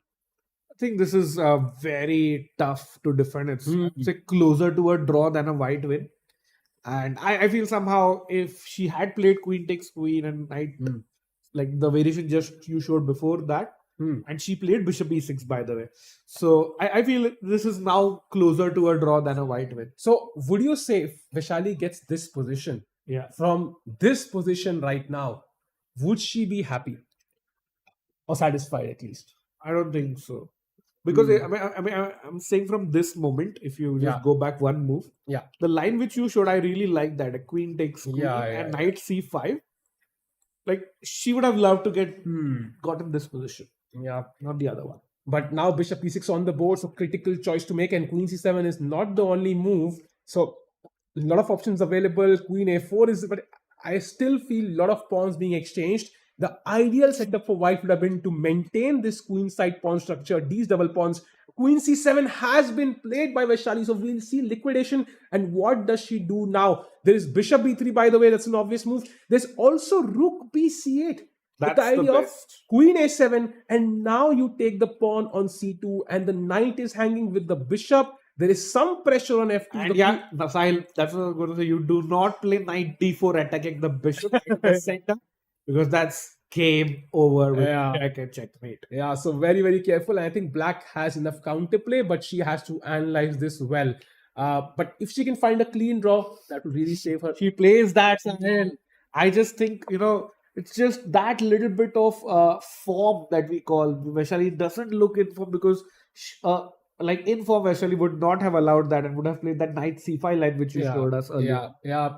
Clearly, Paulina has that faith in the position, and she has gone for counterplay. You can see the cameras also. Like if we go full screen for a second, please. Look how confident Paulina is. I agree. This looks like she understands. She's chilling. Yeah. She knows. Okay, she was on 1.5 out of 2. She's playing black against a strong grandmaster. She's happy with the draw. Yeah. And you can see the bottle, sometimes what will happen is when I know the game is about to be over, I would finish my bottle there, finish the water, not to waste it. And it feels like it might be that. No problem here. If you can drink as much water as you want, we have Bisleri as a sponsor. So that is not a problem here. Players keeping themselves hydrated with some amazing packaged drinking water with Bisleri. I hope a statement is true, Rakesh. And as of now, rook c8 on the board. So let's see how Vaishali tackles this. And yeah, it'll be amazing. Sal, this looks like a draw, right? Not draw. Like this looks like we should end in a draw. Yeah. I love stealing my producer's water bottles as well. I will have all the Bisleris. So as of now, I think it's time to switch games, Rakesh. I think Vaishali will have a think. That's my guess, because this is the final critical moment of the game. Yeah, once she chooses a pawn to grab on a7, for example, she cannot take it back. So maybe which game do you want to check it out, Rakesh? Any preference there? Let's quickly check in on Salimova versus, and there, oh my God, producer being one step ahead, reading my mind like a champion, because now Nurgal Salimova only has 24 minutes as Queen a4, less than double of the opponent. Yeah, clearly, I've seen many Bollywood movies where things get doubled, but this was not there first time. And D take C4 played. So Queen C4, Rakesh, I'm guessing, is the obvious move here. You want to grab the pawn back, and there's a pin on the pawn, right? Because the bishop on E7 is right now hanging. So how does Black take care of it? So I think black can attack the bishop by coming on the side with queen a5. Hmm. And I think this game has just simplified, just liquefied into a very, very equal position.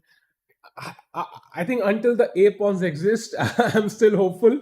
Five results, Rakesh. I want to see you dance as well. So I think five results still hopeful. But yeah, I agree. Okay, 5 overall. Okay. Yeah, but I agree with you. I think this game. That's an emotional thought, Sahil. Trust me, every player in that hall is trying to, has some emotional elements right now. They're trying to control it to kind of be logical. Aronian once said, emotions sometimes get in the way of good moves. So you want to be logical on the board. And as it's not all the players battling that. And I agree with you. Queen F5 does seem like a move which simplifies matters. And we'll see. But on the 23 minutes for white. So from Harika's angle, we saw a similar situation yesterday, right? When Harika was opponent had less time. But there she was maybe had worse chances. Yeah, she was the one who's fighting. Here, maybe that's not the case. Yes, she has a great position and she would be very happy with her play. She has equalized as black in about 15 odd moves, and Salivova could not put any pressure or ask her any opening questions there. Yeah, I agree. And as of now, both players battling out the time trouble phase. For white, sorry, the time trouble phase. Black is still chilling. And Harika right now wondering, how can I find a way to put some pressure? Nirgul, by the way, about to follow the 20-minute mark. Yeah, it's getting tough just into that critical time pressure phase. And whether we have about a nice 360 number in chat. So hello to everyone in chat, and if you could just like the stream, that would be amazing on the FIDE chat. And we have about 100 of you on the Chesscom India channel as well. Yeah, like, subscribe, and let's grab some pieces. And as of now, that's what Wise thinking. Can I grab the pawn on c4? By the way, somebody says the position is so Divya-like. We'll rush to our game at some point. She wins. So clearly, chat having huge faith in Divya's position. I wonder what Humpy has played. Has Humpy played a move, by the way? Yeah, a couple of moves. Sahil, this is what we predicted. Wow. Oh my God, a quick look. And that before we head into our second break, let's have a look at Humpy versus Divya Deshmukh. Yeah, E3 played, so not knight D5, but she played both the moves. She's like, I'm going to keep Stockfish happy. I'm going to keep the commentators happy. I'll play both moves. Knight goes to C6, and now she plays the brilliancy. Knight to D5, and there you even touch that knight with the queen, because again, the same tactic, knight F6. You will win a couple of, the knight, but I will win the queen. So yeah, so you cannot touch the knight. And if black were to castle, again, that mystery, Rakesh, again, knight f4, bishop h7, knight h5. So it's the same position, but basically e3 and the knights have kind of been included. Yeah, and the whole point is here, let's say after knight h5, let's say you play a waiting move, you just protect the pawn on c5. No, silent, that knight h5 position. Yeah. If black just says pass or plays pawn to b6, for example, white can just go queen g4, and it's suddenly mate in one. So very tough for black to defend that one. So black has to be careful, and I think Humpy has taken over the initiative, I would say, with knight d5. I agree. Queen g4 extremely solid. You can also start. The simplest move, I think, is just to take this. There's one, the opponent king, the leader of the opposition, is having one piece in front of him. Let's just take it. King g7, and now you can play pawn to b3, and hello, Mr. King. The bishop smiles. Amazing. It's so simple. And with this move, knight d5, I think we saw the engine also show one real advantage for white in this game. And I feel looks like Humpy is taking over, and Divya has to find the best defense, which is, with somehow just developing your queen with queen d7 here. And she has to find that if she wants to stay in the game. Queen d7, not, completely obvious why it's the best move. And we can see from Divya's posture as he's sitting straight up, the Humpy is a bit more relaxed. Yeah. He understands, the game is right now in my hands and it's looking great. But Queen d7, Rakesh, what's the idea of Queen d7? Because Already I'm wondering king h2, bishop s3 at some point. It doesn't really hinder my plan of knight f4 really. And where will the black king go eventually? That's my question. I think black will still go and castle on the king side, like on g8. But queen d7 is just like developing your queen first. Idea is also to bring the rook on the open file or the half open file on d8, so that in cases where you go knight f4 or whatever, I always eye this weak pawn on d3. And maybe And I'm not committing with castle. That's the whole point. It's like a waiting move also, but also developing your queen. And maybe Rakesh, the idea could be bishop f5 and bishop f3, just out of the top of my Yeah, head. Maybe that could be a plan as well, just to kind of exchange that, dominant bishop on g2, very, very strong, and keeping the white king safe. So white wants this bishop, but black says, you know what, let me take your, king side bishop as well. But that's just going to be too many moves. Knight on a6, not looking good. If white manages to get this queen out and her bishop on c1 out, and I feel white is a heavy favorite to win this one side. Yeah, so maybe I want to have, we can see the arbiter there, I think, making note of the time in the clock. So that's standard practice. Can we have one look back at the Vaishali game? Because a lot of things happened that we might, see some result there. So we went, I think, rook b8 was the last move. Now queen e5 from Vaishali. That's a draw for Rakesh, I feel. Yeah. Black chomps on that queen with, both hands. Rook takes e5, rook takes e2. Now the knight is hanging and the pawn is hanging. You cannot defend both. Knight d4, black takes the pawn. And of course, very important, at first glance, yay, I win a pawn. But suddenly rook f2. Oh, no. But black wins the king. So you have to be very, very clear about this, not hurry with anything. So Vaishali plays rook to a5 instead. And I think this is going to be a draw soon. Yeah, this might be the first result of day 3 Sahil. Yeah. So I would love to see how much time black takes here. So Rakesh, what would you prefer as black? What would you do? I would say activate your rook, bring the rook to the open file. Don't care about the pawns because it's all about activity right now. Yeah. So I'm guessing you would capture my bishop. Yeah. I recapture. And if you play this, sure, I mean, white wins the pawn, but I think black is pretty much guaranteed enough compensation. Sure, you can defend this time, maybe rook f1 or something. Yeah, and I can just double attack with rook coming behind and I can get the pawn. Yeah. I offer you a draw after the 40th move because of the FIDE rules. Yeah. And then we go back to our rooms happily. Yeah, this should be a elementary draw. So Rakesh, black right now trying to I really thought Vaishali had a good position side. Yeah, she had the highest advantage among all the boards at some point. Yeah. I think it was such an advantage where black had a solid position and she was not under tactical pressure at all. So she had time, stability, and there was no killer blow there. She had to grind out a very, very long game, accumulate those little advantages, put psychological pressure and kind of win that. And sometimes it's not easy to do that. One mistake and the advantage is lost. Very true, Silent. It was like a positional advantage which could have resulted in a win after 5 hours of play. Yeah. And it needed slow, passive maneuvering by Vaishali, but she couldn't find those nice little moves in between. Allowed a bunch of trades, and like we see, even if trades happen at the cost of a pawn for Shuvalova, she is a very happy player because she's drawn with black. And she is also, undefeated, goes into the next day with 2 out of 3 points and great performance by her overall. Yeah, we have 400 people watching on FIDE now. Do like the stream. Let's subscribe and Can we get 500 people watching? Yeah, let's have the stream. Let's get 500 people soon and cheer for your favorite player. So, Rakesh, one question I've not asked you this, and that's because I think I was not here on day 1. So this is what I usually ask Sahaj always. Yeah. Who do you think will win the tournament? The basic question. That's a great question. I never really thought about that.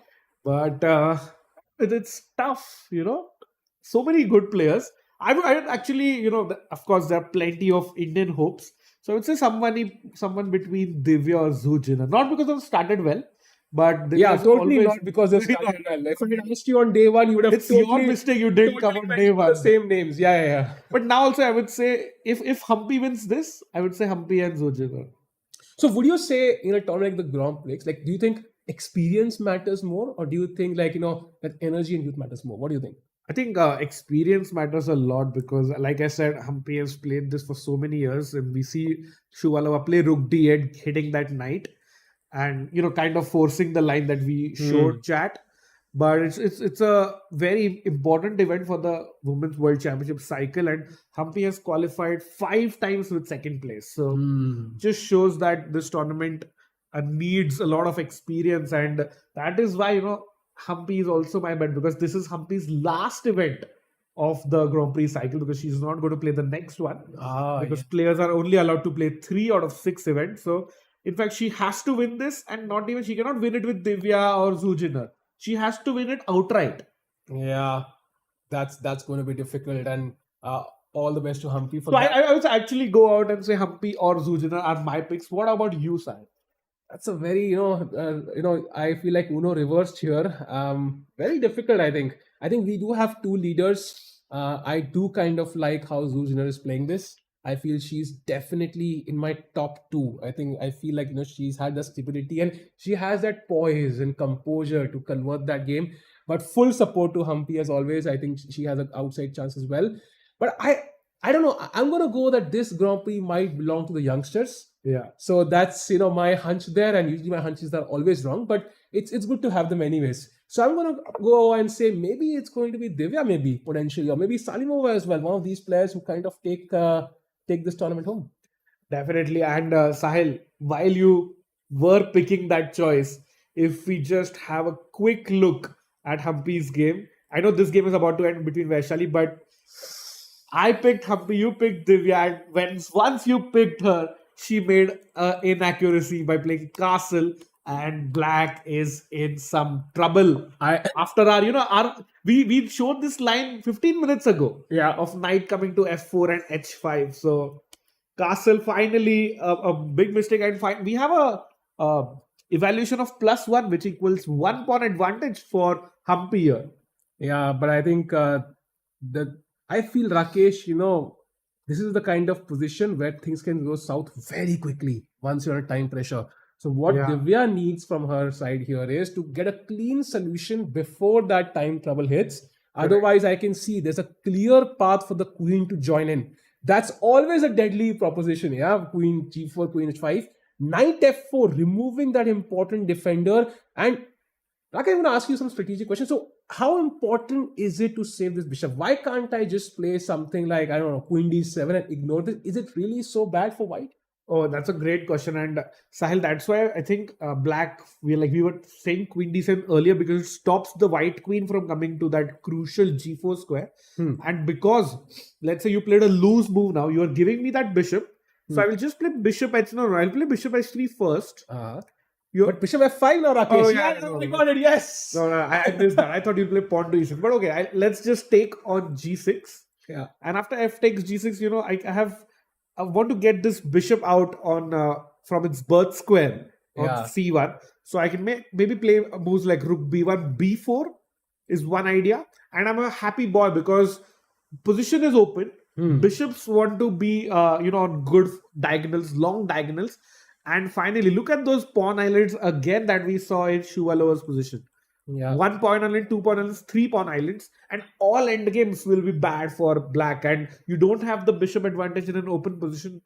I have the 2 bishops. Sahil, you are in for some trouble if you're playing this as black. I agree. And even now the c5 pawn hangs, so I can't really activate my worst placed piece, which is usually a great deal.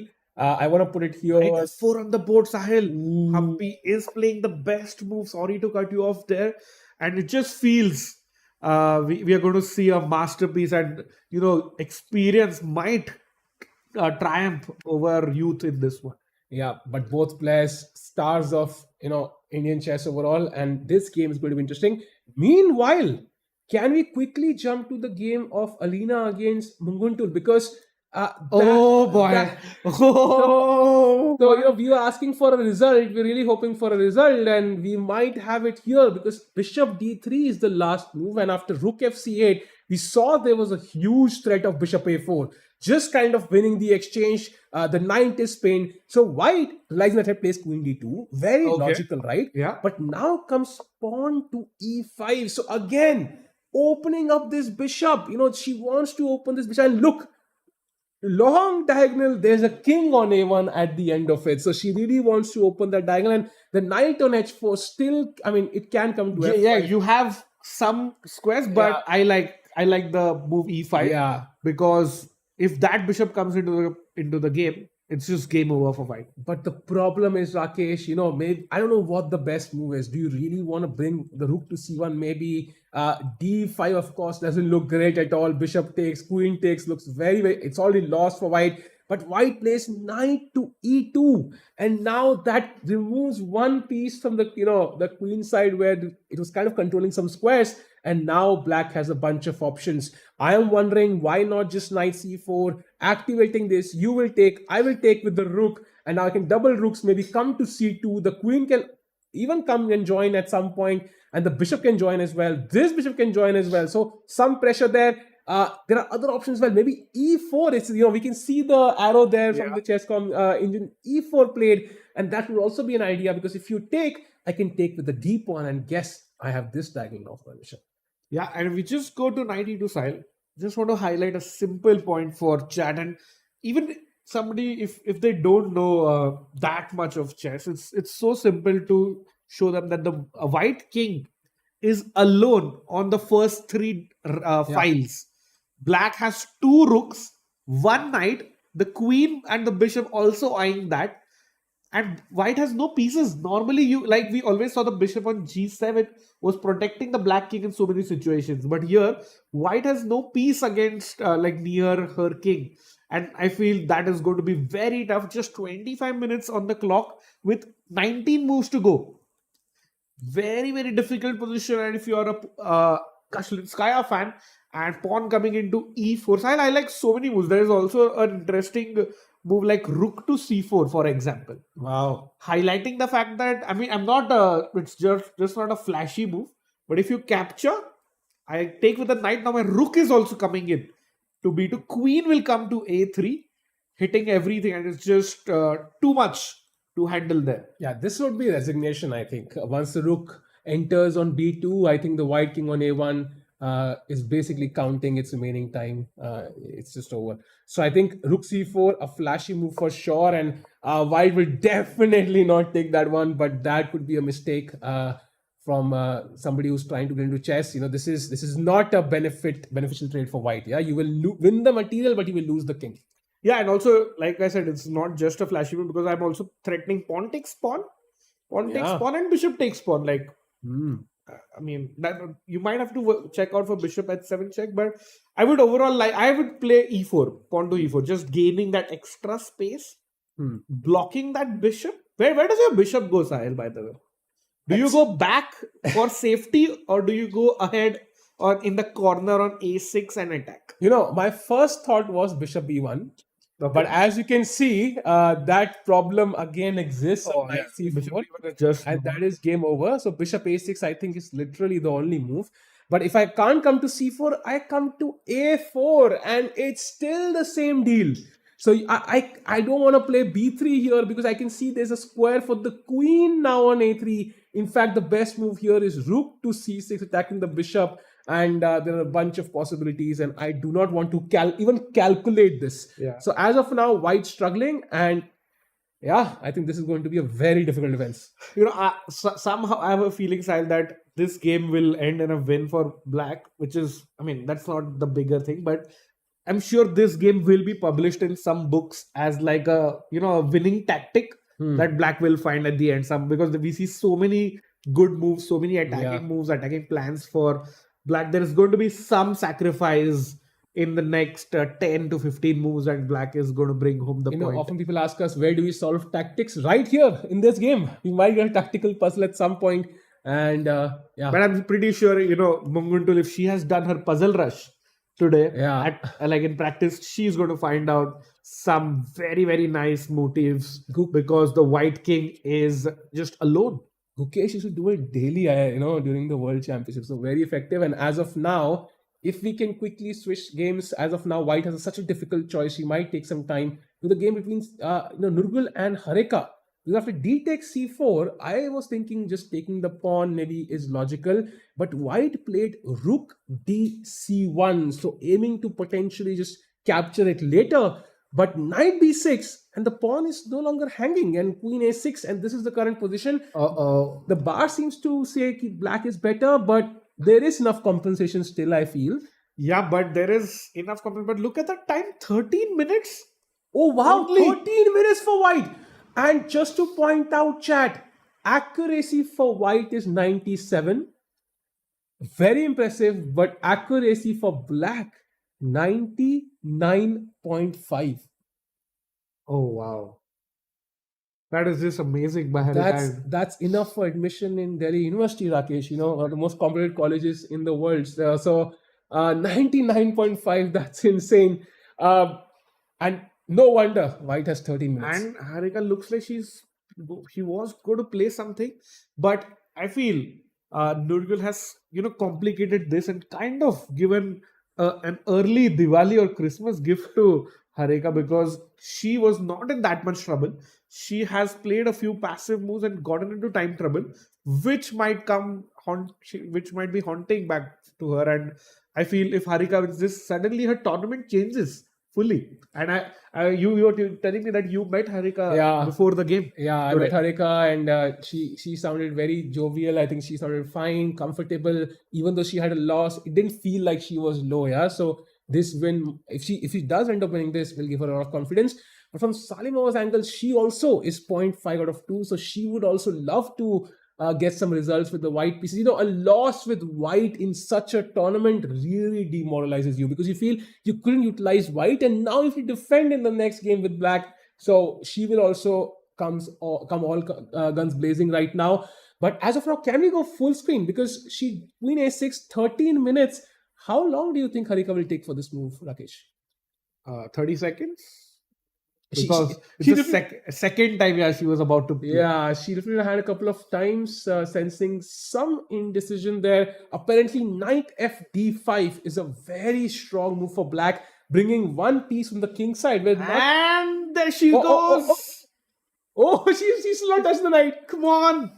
She plays it. Knight f d5. Great move from Black. Basically, not much was happening on the king side. She transfers a piece, and now this knight can really support, the queen side. Knight can come to b4, can support a pawn move like c3, and very importantly, also defends the bishop on e7 if need arise. But White under huge pressure, and if you do take on c5 here, let's say, simply bishop takes c5, and now, if you take back with the bishop, Queen takes c5, and you can see how the bar has gone down. You might wonder, yes, I won the pawn on a7. That's so beautiful. I get the pawn back. But suddenly rook to a8, and things are turning south. Queen to b7, rook f b8, and Rakesh, it's time to say goodbye to the queen. Yep, indeed, the queen is very lonely, just entering enemy lines alone, which is very risky. And amazing camera work there by a producer, showing us the full angle. It was so nice, because especially once Black played Knight d5, it was White's turn to play, and the camera flipped to Nurgul to show what she's doing. And Harika very smartly gets away from the board. She knows she's played a good move, and I think now Salima will come under 10 minutes. Wow, 12 minutes on the clock, chat. So 23 minutes in for just 23 moves to play in just 12 minutes, Sahil. Chat, spam your favorite in this game, because very likely we might get a result, even though it's still in the draw range. But I think the time situation really complicates it. Salima fans and Harika fans really cheering for either. And Rakesh, what do you expect as a result here? I think I expect a Black win. If you go back to the live position, Sahil, it just feels so strong. It is one-sided play. And not sure if chat remembers the first round game between Alina versus Paulina. Shuvalova in that game won a pawn, and it was that C pawn which decided matters. And I think Harika is just going to win the game because of that C4 pawn side. Yeah, that pawn is so important. Just like reminds me of the h5 pawn there in the Humpy Divya game. One pawn can decide the game. And as of now, Queen on a6. Looks like it's putting pressure on the a7 pawn, but really it's getting potentially trapped. So great chances for Harika here. 11, less than 11 minutes. I would love to stick to the same camera producer until we go down. We have a move from Salimova. Until we have a move, let's Yeah, have Salimova on the board, please. would love to see how much time she has when she finally plays, because this is getting very, very down to the wire. Rakesh, maintain the tension as you said. Yeah, and if we could just have that. Yeah, angle. Yeah, perfect. this is awesome. And Sahil, I am, my heartbeat is getting fast, but just 10 minutes left for 23 moves. Yeah, and Rakesh, so what's the worst time trouble you have faced in your career? So have you ever been in a situation where you have to make 10, 20 moves in like 5 minutes? How do you tackle that? What advice did you get from your coaches? How to play in such situation? Do you that kind of play good enough moves and kind of tackle the time pressure later, or do you kind of find the best move to put your opponent under pressure as well? Yeah, so I think luckily I'm not a big time travel addict, but in one of the games, I just couldn't get a move out. It was in the Gibraltar Masters, and after a point, I had to play like 25 moves in 7 minutes or so. Wow. Very tough position, and in the end I lost the game. So my coach told me, coming in time trouble is a crime. It's best to avoid it, not even get close to that. And see, if you think a lot, and there's of no use because you end up losing anyway. Rather, like they say, just fight and lose rather than just lose without a fight. So I would highly advise everyone, have a trigger deadline like that. Then after that, I started having a deadline of, by X number of moves, I should have X number of time remaining. Yeah. So Great advice there. We have 420 people watching. Have heard that number somewhere. Let's like the stream and subscribe. And as of now, Simon about to play something. She takes the CC5. That could be a great move. But after bishop c5, she cannot take the bishop back. She has to find the move pawn to e4, destabilizing this central knight on d5. Otherwise, this might go south very quickly. I think Harika's move is pretty much forced. She will take the pawn instantly, and then the timer will start again, Rakesh. Yeah, that's the most difficult part. In time pressure, if like we saw Salome make that nice trades yesterday quickly, and see Harika playing bishop into c5 very quickly. Salome was about to write the move already with her pen, and look at that. Now the timer starts again, and Salimova has to find difficult moves with only 9 minutes left on the clock. Yeah, not bishop c5. That will activate the black queen. The pawn on a7 is not edible, and white is almost under 9 minutes now. Some people think 9 minutes is enough. I play under 9 minutes on a daily basis, but this is classical chess. This is top level chess. The opponent is going to use those 45 minutes to come up with some deadly threats, and you need that time to defend. And nothing is worse than defending with the white pieces, Rakesh. Yeah, like our Indian Grandmaster Hari Krishna says, draw is not a bad result with white, but fighting for the draw with white is a bad thing that you should avoid. And it just feels that things have gone from bad to worse overall in the game. At one point, we thought this is going to equalize and end quickly, but I think Salimova misplayed the middle game position, and now she's under 8.5 minutes ahead. Things not looking good if you are a Bulgaria or a Nurgul Salimova fan. Yeah. So, question for you, Rakesh. When do you think she'll play the next move? Like, how much time will she have remaining? In the next 90 seconds, she'll play a move. So 6.5 minutes. Yeah, 7 minutes. Yes, at around the 7 minute mark. I think she'll play it when she has 5 minutes. No, that is too risky, Sai. Because this is the critical moment. So she will take that time, I'm guessing. And everything is critical. Yeah, I know. But I think the most obvious move to me looks bishop c5. I don't know how do you feel about it. And she cannot play that move. And that's why she might... Let's show chat why bishop into c5 is bad. Yeah. Because queen into c5, we showed them about why you can't capture the pawn. Yeah. And basically you've activated the black queen, right? And your bishop... And look at the white queen still. How is it coming back, by the way? It can't. And remember that pawn on c4, if we show chat, this was a temporary sacrifice. Yeah. But suddenly it is protected 3 times by black's pieces, and that's promoting. And bishop c5 played! Oh, that's a mistake from white. And now Harika should have an edge in the game. Queen takes c5. I mean, she'll play this in a second. Yes, on she the does. board. And again, the timer starts for Salimova. Yeah, the best thing you need, if you remember the yesterday game, I think against Humpy, and her opponent was under huge time pressure. Correct. She got a bunch of exchanges, went to a drawn rook end game, and then the time trouble didn't matter. White does not have that luxury, and I'm still not sure how is the queen coming back from a6. It is not. Queen has no escape route, and I think Harika very smartly. I've seen her, roam more than usual today. Yeah. She's not at her seat at all in this game because she's seeing Salimova think, and 7 minutes left, Sahil, for 21 moves. Wow. By the way, somebody started saying both Harika and Paulina are playing well. Absolutely agree there. And some people say, why not queen b5? I mean, I can trade queens, but the problem is if you do this, black can simply play rook f d8, and now black is basically a pawn up. And in an endgame, and a passed pawn at that. So this should be Yeah, if you close to play lost. queen b5, you, without saying it, but you accept my sacrifice was wrong. Yeah. It's not a sacrifice, it's a blunder now. By this point. And the evaluation changes completely. So as of now, critical moment, 6 minutes for Salimova. This is getting very difficult.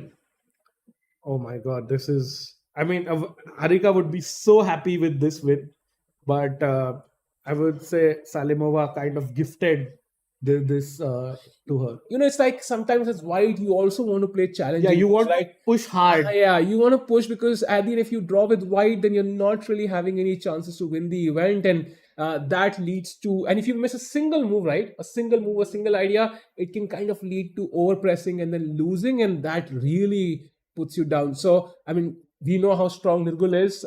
She qualified, for the. I think she won that World Cup, right, or something. Yeah, World Cup second silver medal. Yeah, it was amazing. So she's very, very strong. But this game definitely, that one mistake cost her. Yeah, and very, very strong player. And she's also one of those players not in contention for the Grand Prix, but she can make a GM norm here. She would have loved to make, but after rook b5, now the queen is further stuck on a6. I think you just drop back as Harika. Queen d6 I like, because if you play queen c6, Sahil, if you can show the chat, it's in that bishop's diagonal, no? Yeah. You don't want to keep it there for just some x-ray attack. So just queen d6. Yeah, queen d6 or even queen e7, just to protect the pawn as once and for all and not care about it anymore. And then, not to forget, there can be knight c7 ideas. Yeah. So, the trouble is not really over for white, and 6 minutes on the clock, only 20 moves in. So half the moves are remaining, Rakesh. So 1 hour and what? It's too difficult maths for me. 1 hour 24 minutes for 20 moves and 6 minutes for 20 moves. Yeah, it just doesn't make sense, does it? Very difficult. Very difficult. Time trouble at it, Sahil. How do you? Why do you come in time? So sometimes I think, when you come in time, there is a simple solution. You can lose. That's what I do. But I'm guessing that will not work for the players here, and they're going to fight much harder. Very true. And yeah, we have people on the FIDE chat saying they got into chess because of Queen's Gambit. Yeah, many of my friends as well. And people definitely rooting for Harika and Paulina, as you mentioned, Sahil. And exciting finish coming up in this game. Yeah, looks amazing. So which game do you want to head off to, Rakesh, now? I think it's been a while. Let's go to our featured matchup for the day. That is between Humpy and Divya.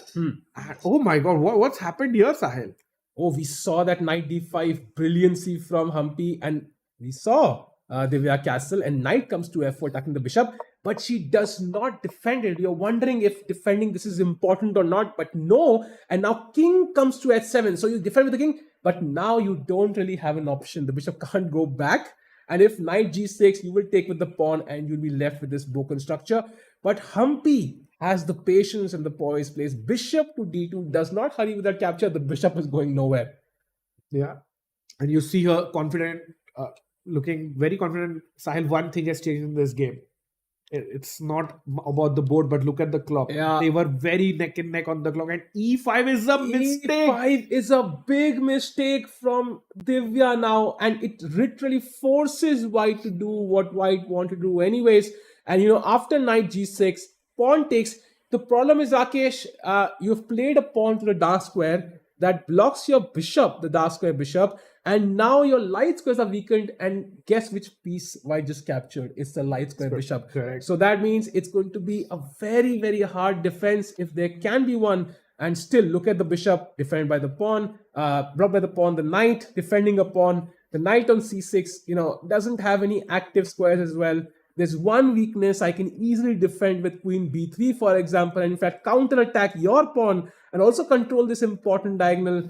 And this is looking like a strategic, grind that we can see the next 10 moves that Humpy can kind of pull off a win here. Yeah, and you just very simple play for white. Get your queen out on b3, bring the bishop to h3. You see those, if you can just highlight that g4, f5, e6, d5, d7, c4, all the light squares are super weak. And I think Divya just made it easier for Humpy to win in this after e5. Yeah, this is going to be a tough defense, and 16 minutes for Divya.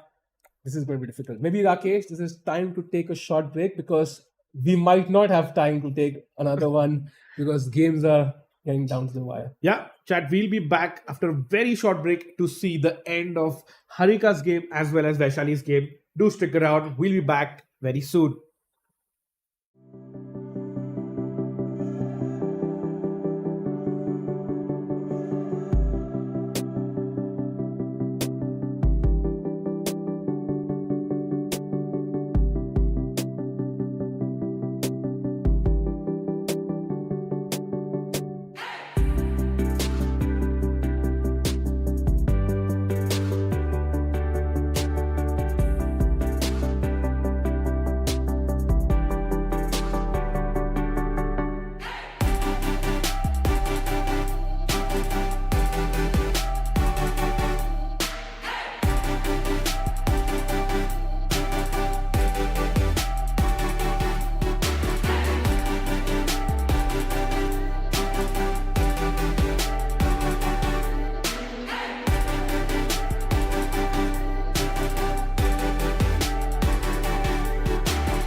Hello, hello, hello. We are back, and we have no time for an introduction, Rakesh, because the games are getting down to time trouble. So quickly, let's head off to the first game where one player has just over 5 minutes, and that is Nirgul against Harika.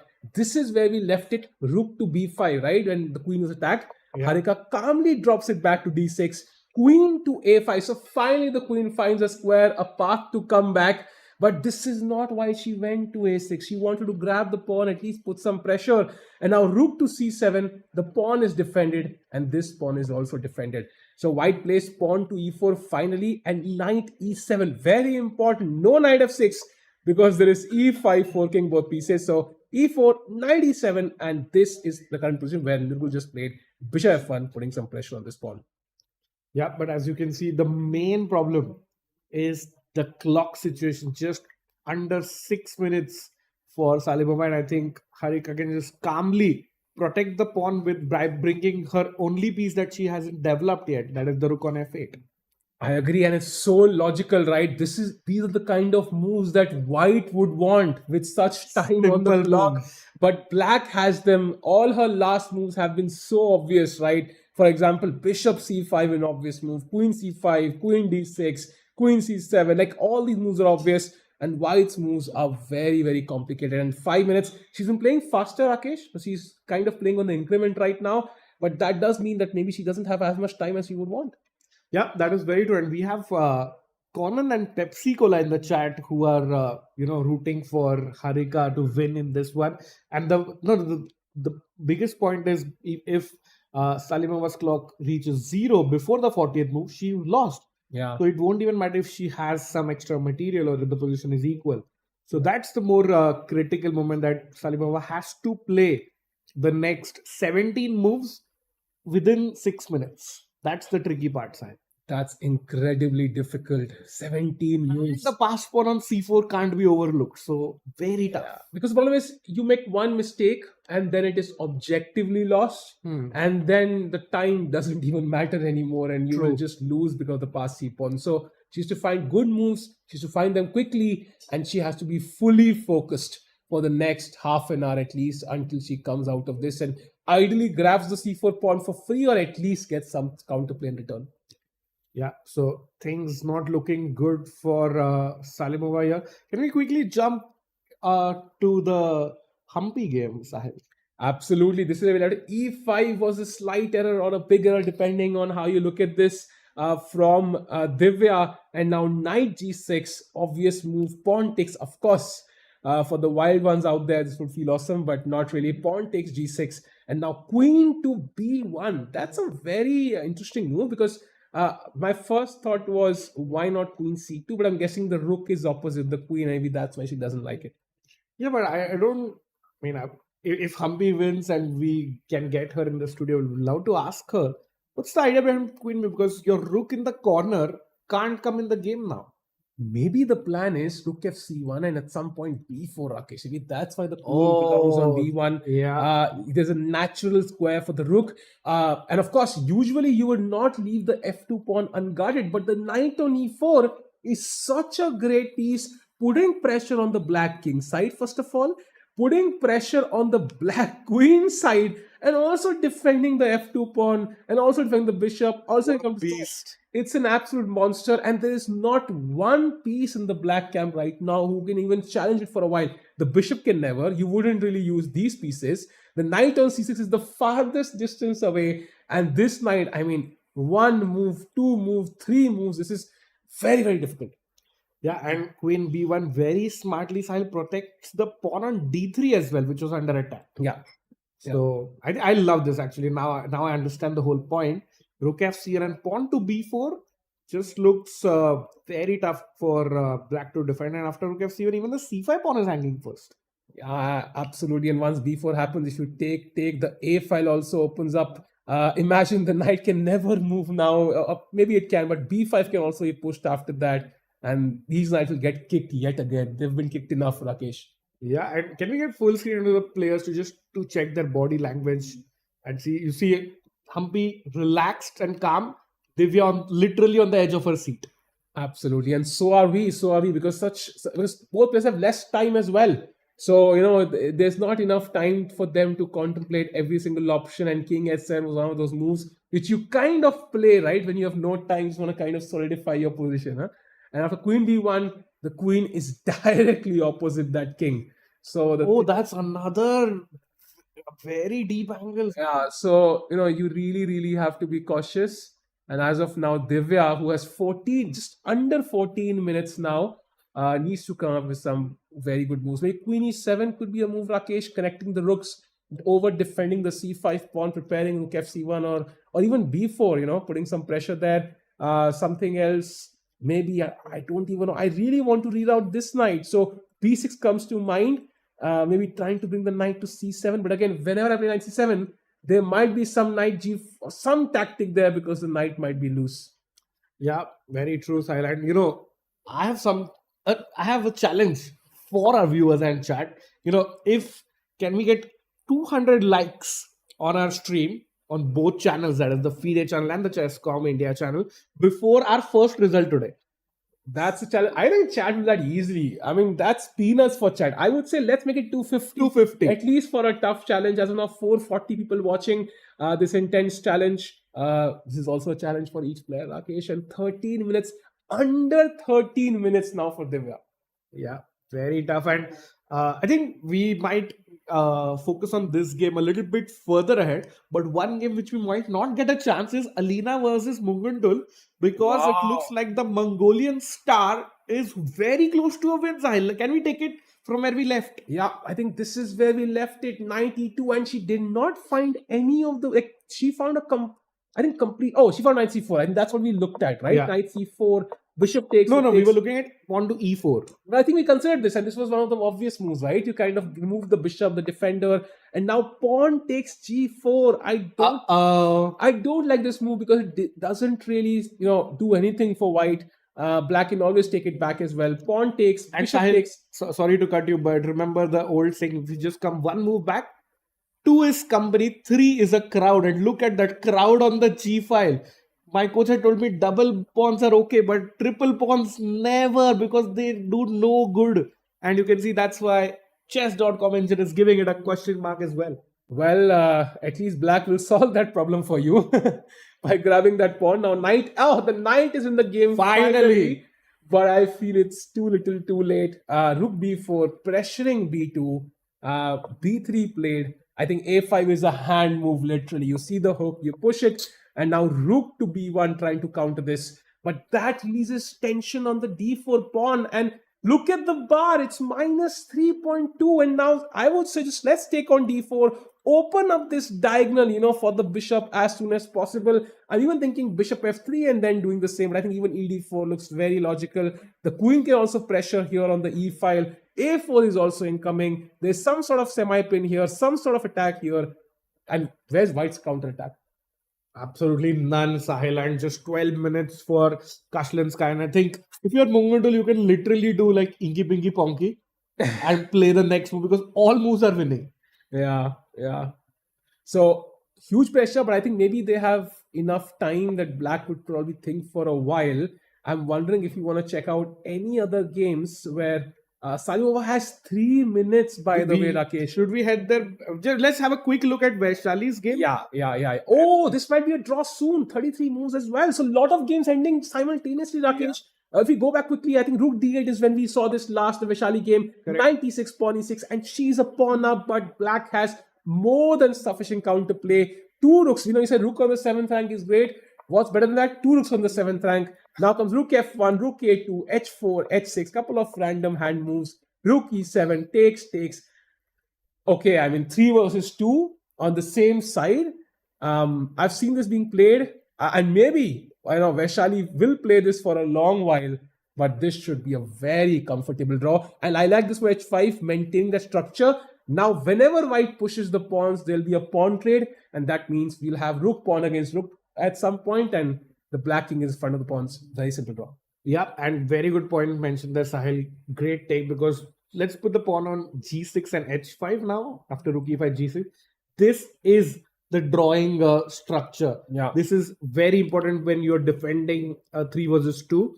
and Salimova gets that. I mean, sorry, Shuvalova gets that. Can we go a couple of moves behind? Yeah. If Black doesn't play the move h5 herself, Yeah. and White would have gone h5, then suddenly there were some chances. But now I think the game will fizzle out to a draw sign. And very important, after h5, rook e5, of course, you have to defend this pawn. So g6, the idea for White is, I think she wants to play rook e7 and kind of cut off the king on the back But rank. how do you progress? Okay, you cut me Yeah. off, but So- what next? Yeah, basically, I think the black rook will be the hero of this game, and will constantly harass the f2 pawn, the king, and you will basically have no chances to win the game. But of course, White will play for a while, so maybe this game is not going to finish Yeah, but as quickly. You can see the evaluation is 0.0 in spite of being White being a pawn up. Yeah. So it makes sense to switch around. Yeah, let's go to Harika against Nurgul. I think that's an important game, and where rook b2 was just played. So I think bishop f1 is where we left it, and now h6, very normal move, and now comes rook to b2. I think it's a human move. You want to double up rooks, maybe put pressure on the c4 pawn, but as of now, maybe knight c6, Rakesh. Attacking the queen, the knight can later come to e5, exchange itself I like off. knight to d4 as well in the center. Yeah, and rook Just forcing f8. you to trade. Also another very logical move. Harika has a buffet of options here. I think this game would be a challenge if Harika had 4 minutes and Nurgul had 30. Yeah, Because White's position is so bad. Black can just play easy hand moves just to get the advantage. So very interesting. Can we have the bird's eye view? Would love to see the time situation on all the games together, Yeah. and also how many results can we expect. And if you look at the board on the left, first of all, Rakesh, I mean, I would say it's anybody's game. Yeah, very complicated. I can see the king side expanded for black, so 3 results possible. Yeah, all 3 results possible in Zhu, Jinner on the left. Second game, black is already better. Third game, black is already better. Fourth game maybe is a draw. And fifth game, white is better. So 4 results actually possible and plausible. Can't believe Sahil will be right for the first time here, but I mean that would be an exciting day overall if we have 4 results. And I feel game like first and last would be draw. So Yeah. again, I would win our prediction back. Yeah, that would be crazy. But as of now, But 2 wins by black, Sahil. Like, did you expect that today morning? I think maybe it's pressure on the white players, right? To kind of strike Yeah, and yeah. prove that It's a they have the great white point. pieces. And you kind of overextend white's queen side. Castling shows that, even in the, Divya game, we saw some sharp lines with knight d4. Even in the third game, we saw black, white play the queen h6 idea. So multiple options, all sides trying to push. Maybe let's go to the Harika game again and see what's happening. Yeah, we see knight c6 is on the board. Let's show the players. Wait, Sahil, Harika is just locked in, man. There's no way I think Nurgul is escaping this one. Yeah, I'm keeping a timer for how many times you've mentioned locked in, but I think I agree with you. I think players are super, super focused. Knight c6, queen attacked. Where does the queen go, first of all? I don't see any great square. Maybe if I go to the other end, the other corner of the board. Yeah. But Rakesh, the battle is happening on the queen side. I mean, what's the queen doing on the king's side? I feel like it's kind of misplaced now. And if you come to the center, for example, let's say you play, I don't know, queen c3, Knight. knight a4 is forking both the That's pieces why I thought again. let's take it away from the action. Yeah, the knights are super tricky. And if you play queen d2, then black at the very least can trade off queens. And now you're this after pawn to c3, this is already close to loss because rook c3, there is knight to a4 for Oh both my the rooks. god, that's so problematic. And I think Harika saw that and just played knight c6. Nurgul has a very tough choice and she's under 2 minutes, Sahil. And still 16 moves to play. So she's basically playing on the increment now. Full pressure on Nurgul here. Now it's actually a matter of when and not if. Absolutely. So difficult to play. This is white. Queen probably has to come to e1 or on queen e1. Come on. Yeah, the bar doesn't like it. I don't like it, but I really don't know what's the best move. It's so difficult to play as So white. tough. By the way, 1 minute 20 seconds for white.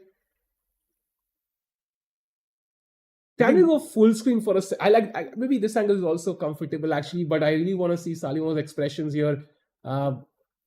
No expression, Sahil. No, but I Poker mean, face. yeah, but I'm pretty sure she feels the pressure. It's just Under a minute now, seconds on the clock for Nurgul here. She has to play now. 16 moves in 1 minute. Oh, how is that even possible, Sahil? I mean, increment. You play on the increment. Thank God there is. Let gods once said, "Let there be increment," and every chess player started smiling. But as of now,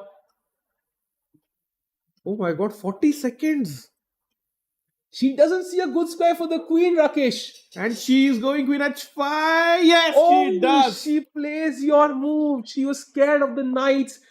Totally understandable. But the problem is now the queen is out of play. Black can ignore everything. Just play rook f c8 here and just push that c pawn down the c file. And this is looking really, really. And queen, by the way, has no easy path back into the game again. It's like, you know, that football term where like the players Offside. are caught Offside. offside, and this queen has been caught offside so many times, twice in the game already. Look at there's no coordination. Rook is alone on b2, one rook is on c1, bishop should be on the g2 square. Not looking good at all. And I think if just Harika consolidates, puts the knight in the center, she's going to win this game and get her first win of the tournament.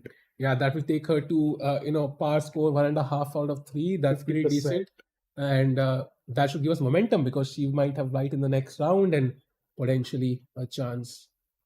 Yeah, and she plays her compatriot Vaishali in the next game. That will be an important match tomorrow. But as of now, she still has to finish the job. As you said yesterday, Rakesh, the game is not over until somebody resigns. Yeah. And yeah, she's just figuring out the final touches of this knight d4. I think style she's about to play. No. I think Harika is she has all the time in the world right now. So Yeah. She's having fun with that move, but yeah. There you go, knight d4 on the board. Oh my God, what a game! I think flawless game by Harika today. Yeah, and now white probably has to take, I think. Don't see any obvious move there. And I think, Sahil, if she plays such a flawless game, the audience would love to hear her thoughts as well. So we should really get Harika if she wins, when she wins. And Sahil, maybe you are her lucky charm because you spoke to her and she won today. Let's hope so. Usually I've failed to become my own lucky charm so far. So if it works for other people, that's awesome. But knight d4 on the board, queen d4 will happen. And now how does white finish this off? I think rook f c8, e4 pawn, by the way, also attacked. And time is still an issue, but now I don't think even with more time, white would have struggled. Yeah. By the way, Chad, what do you think? How many results today? I think we mentioned 4, some mentioned 3. How many results do you think with the current situation we're going to see? Queen e2. So queen does come back into the game now. But maybe just, are we ready for c3? Maybe just rook f c8, rook d8. I like bringing the rook. Yeah, but where? Rook c8 or rook d8? Because both moves are tempting. Rook c8, I think. Just protect the pawn. But I think, yeah, Harika will take a couple of minutes here because she has enough time. Just checking out on other boards, Sahil, while you can stay here. Yeah. And of course, all the games looking interesting. Even the Zujiner Salome game looks interesting because black has a knight on d4. So as of now, a tough fight there. Can we have the bird's eye view for a second? Would love to see that. Yeah, Zujiner versus Salome looking like very interesting game between the co-leader. Yeah, there we have all the 5 boards. And the bar has gone further down in the second game there. 1, 2, 3 results looking almost confirmed and potentially another one. Unless Vaishali can somehow pull that off in that game, but that's done. Unlikely, but yeah, we have seen stranger things in chess. Yeah, true. So which game do you think will finish first? Oh, I was thinking about Vaishali versus Shuvalova, but Vaishali is still fighting. She wants that She win. has more time on the clock, so maybe that might last longer. But maybe Harika's game, I think. Lots of options actually, because any player could make a blunder, and the game could be over in one move. So lots of options. By the way, I see Even the Divya game, the bar has gone up quite a bit for white. Oh yeah. Can we check that out? Game once. Yeah, let's head in. So we saw last queen b1, and now knight e7, and now comes rook c1. So as we discussed, all the major pieces line up on the king side because the knight on e4 defends the king side so much. So queen side they've all here, and now queen d6 played. And Humpy has played your idea, Sahil. Pawn to b4. b4 on the board, and once you take this, probably rook c8. Let's say rook c8, a b4. The a file is opened up as well. There is no weakness for black to attack, unfortunately. Yeah, and look at that pawn, that tall pawn on g7, Sahil. Can you see that? Yeah. By the way, CB4 played by Divya. She has 7.5 minutes. Humpy has 15. So only 22 moves played, 18 moves to play in 7 minutes. So time pressure here as well. Yeah, in so many games. Sahil, today we have seen time pressure coming in so many games. And CB4, the point is if I take back the pawn, you capture my rook first. Yeah. So I should be the one. Now you are, you have some counterplay. Yeah. So to avoid this, I think white should capture the rook first. Yeah. And Rakesh, I asked you who is likely to win this event. Yeah. And you mentioned Humpy, I mentioned Divya. So Chad, who do you think will win the event? Who's your favorite player? That'll be an interesting question to ask. Now that you know some of the results, who's leading, even the leaders right now are both struggling a little bit. So anything can happen. We might have both of them lose and then the tournament is wide open. True, and then it's like a dream start for Humpy. First 2 games with black against strong players she has drawn. Yeah. And then suddenly she wins with white against the tournament leader. C takes b4. Humpy having a think, taking her time actually. She should use that time. Yeah, I mean, it's there to be used. But rook c8 seems to be the obvious move there. Yep.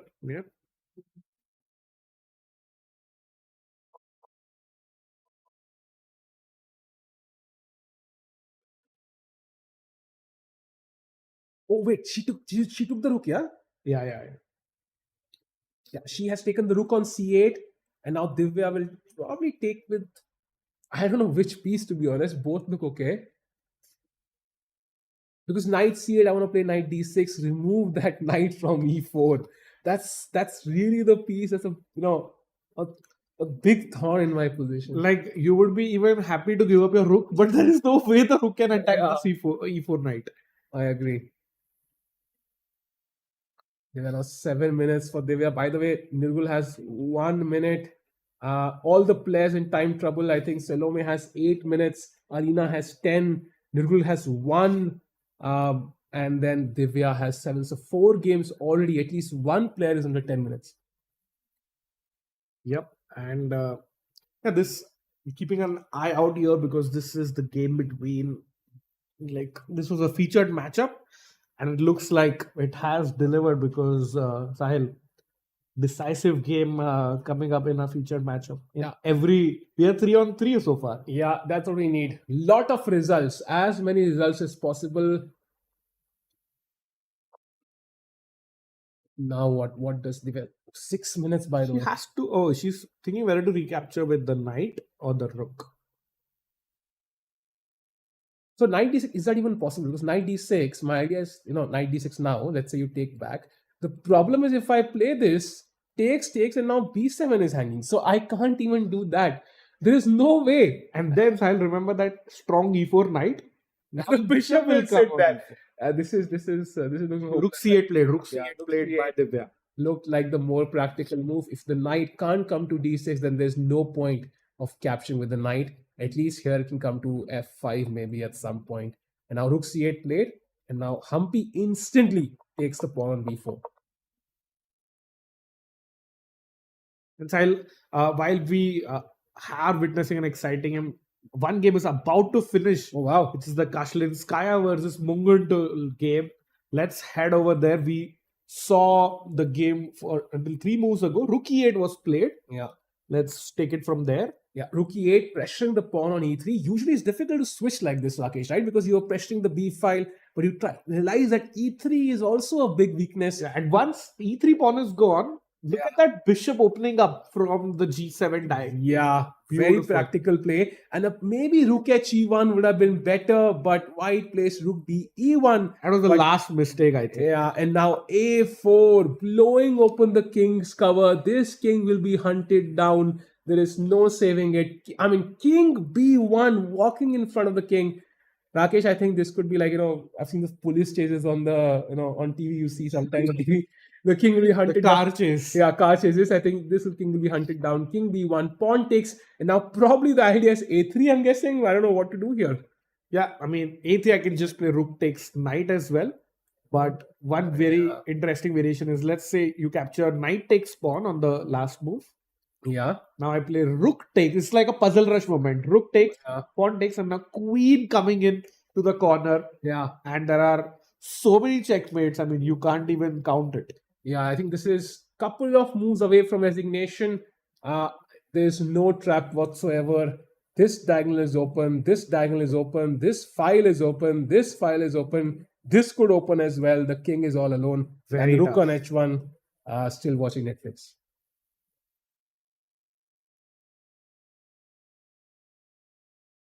Yeah, 8 minutes on the clock, but I think pawn to a3 is an interesting choice. But you still sacrifice. You just even don't need to do anything. Just rook to the side, rook a4. One beautiful move is bishop to f5 check. Oh, sacrifice. Sacrificing the knight, but now the queen comes in, and there is no way you can interpose with the queen. So let's say, I don't know, you can't come to the b2 as well. So king c1, and now you can grab the knight, or you can even go more adventurous. Pawn to b2 check also. Yeah, pawn to b2 check wins. Rook c4 check wins. I mean, this is all over. Yeah. Wow. And she has played a into b3, Sahil. Okay, so I'm guessing at some point we will see a sacrifice somewhere. Why not bishop f3, by the way? You can't take with the knight, so you kind of remove one defender. Yeah, it's sweet and simple, because if I capture with the knight, then you just take my pawn. Yeah, and if you take with the pawn, then I take on d4. And I've really just blown open this. You will take with the pawn and rook b3, and it's resigned. So I think we might see completely over. Yeah, this is about to be over in the next couple of moves. So that will be our first result, and a very important win for Mongolton, who will go to 2 out of 3 with 2 victories. Yeah, I mean, what a start for the Mongolian player here. Yeah. And you just look, even if you don't see the position, just looking at the body language, you know who's winning. Yeah. It's the player on the right, clearly. Yeah. And the star piece is clearly the bishop on g7. Defended the king side pretty well. Like, if there is a woman of the match award, which you want to give to one of the pieces, that would be the bishop on g7. Yeah. I think black still finding out the easiest way to finish, giving no chances whatsoever. But I think anything would win here. It will be hard to find a move that doesn't, that kind of spoils the game. True. And today has been a very action-packed day, and I feel all games might end at the same moment.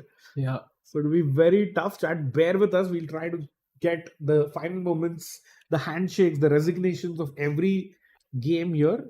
And by the way, 450 people watching right now. Let's see the first result. And Rakesh, do you usually kind of resign, or do you let the opponent play out the checkmate? No, I have some self-respect. So I resign just 1 or 2 moves before check. Yeah. I resign at home already. So, mentally, though, at least. There are plenty of players under time pressure. Salome also has 5.5 minutes against a tournament leader, but so many games. Sahil, where do we head next? Or do we wait out till the end? No, I think we wait out this game because this will be over soon. And then we rush to the next game. And I think that might be the Salimova versus Harika game, I think. Yeah. And then we also... Divya also has just 5 minutes. So we should... that is another game which we should keep an eye out on. Yeah. I love that there are so many results. I think this is what we want to see as spectators, yeah? It's an amazing event. And it's not like a blunder. There is fighting chess from both players want to win. All players want to win here. That's the best part. Okay, I think the move is coming in the next 1 minute. I think Mongol will just calculate. I think bishop f3 is just so simple. Yeah, it's the simplest way. It's just a simple checks captures threats. You just capture a couple of pieces and then you give a check on b3 and white resigns.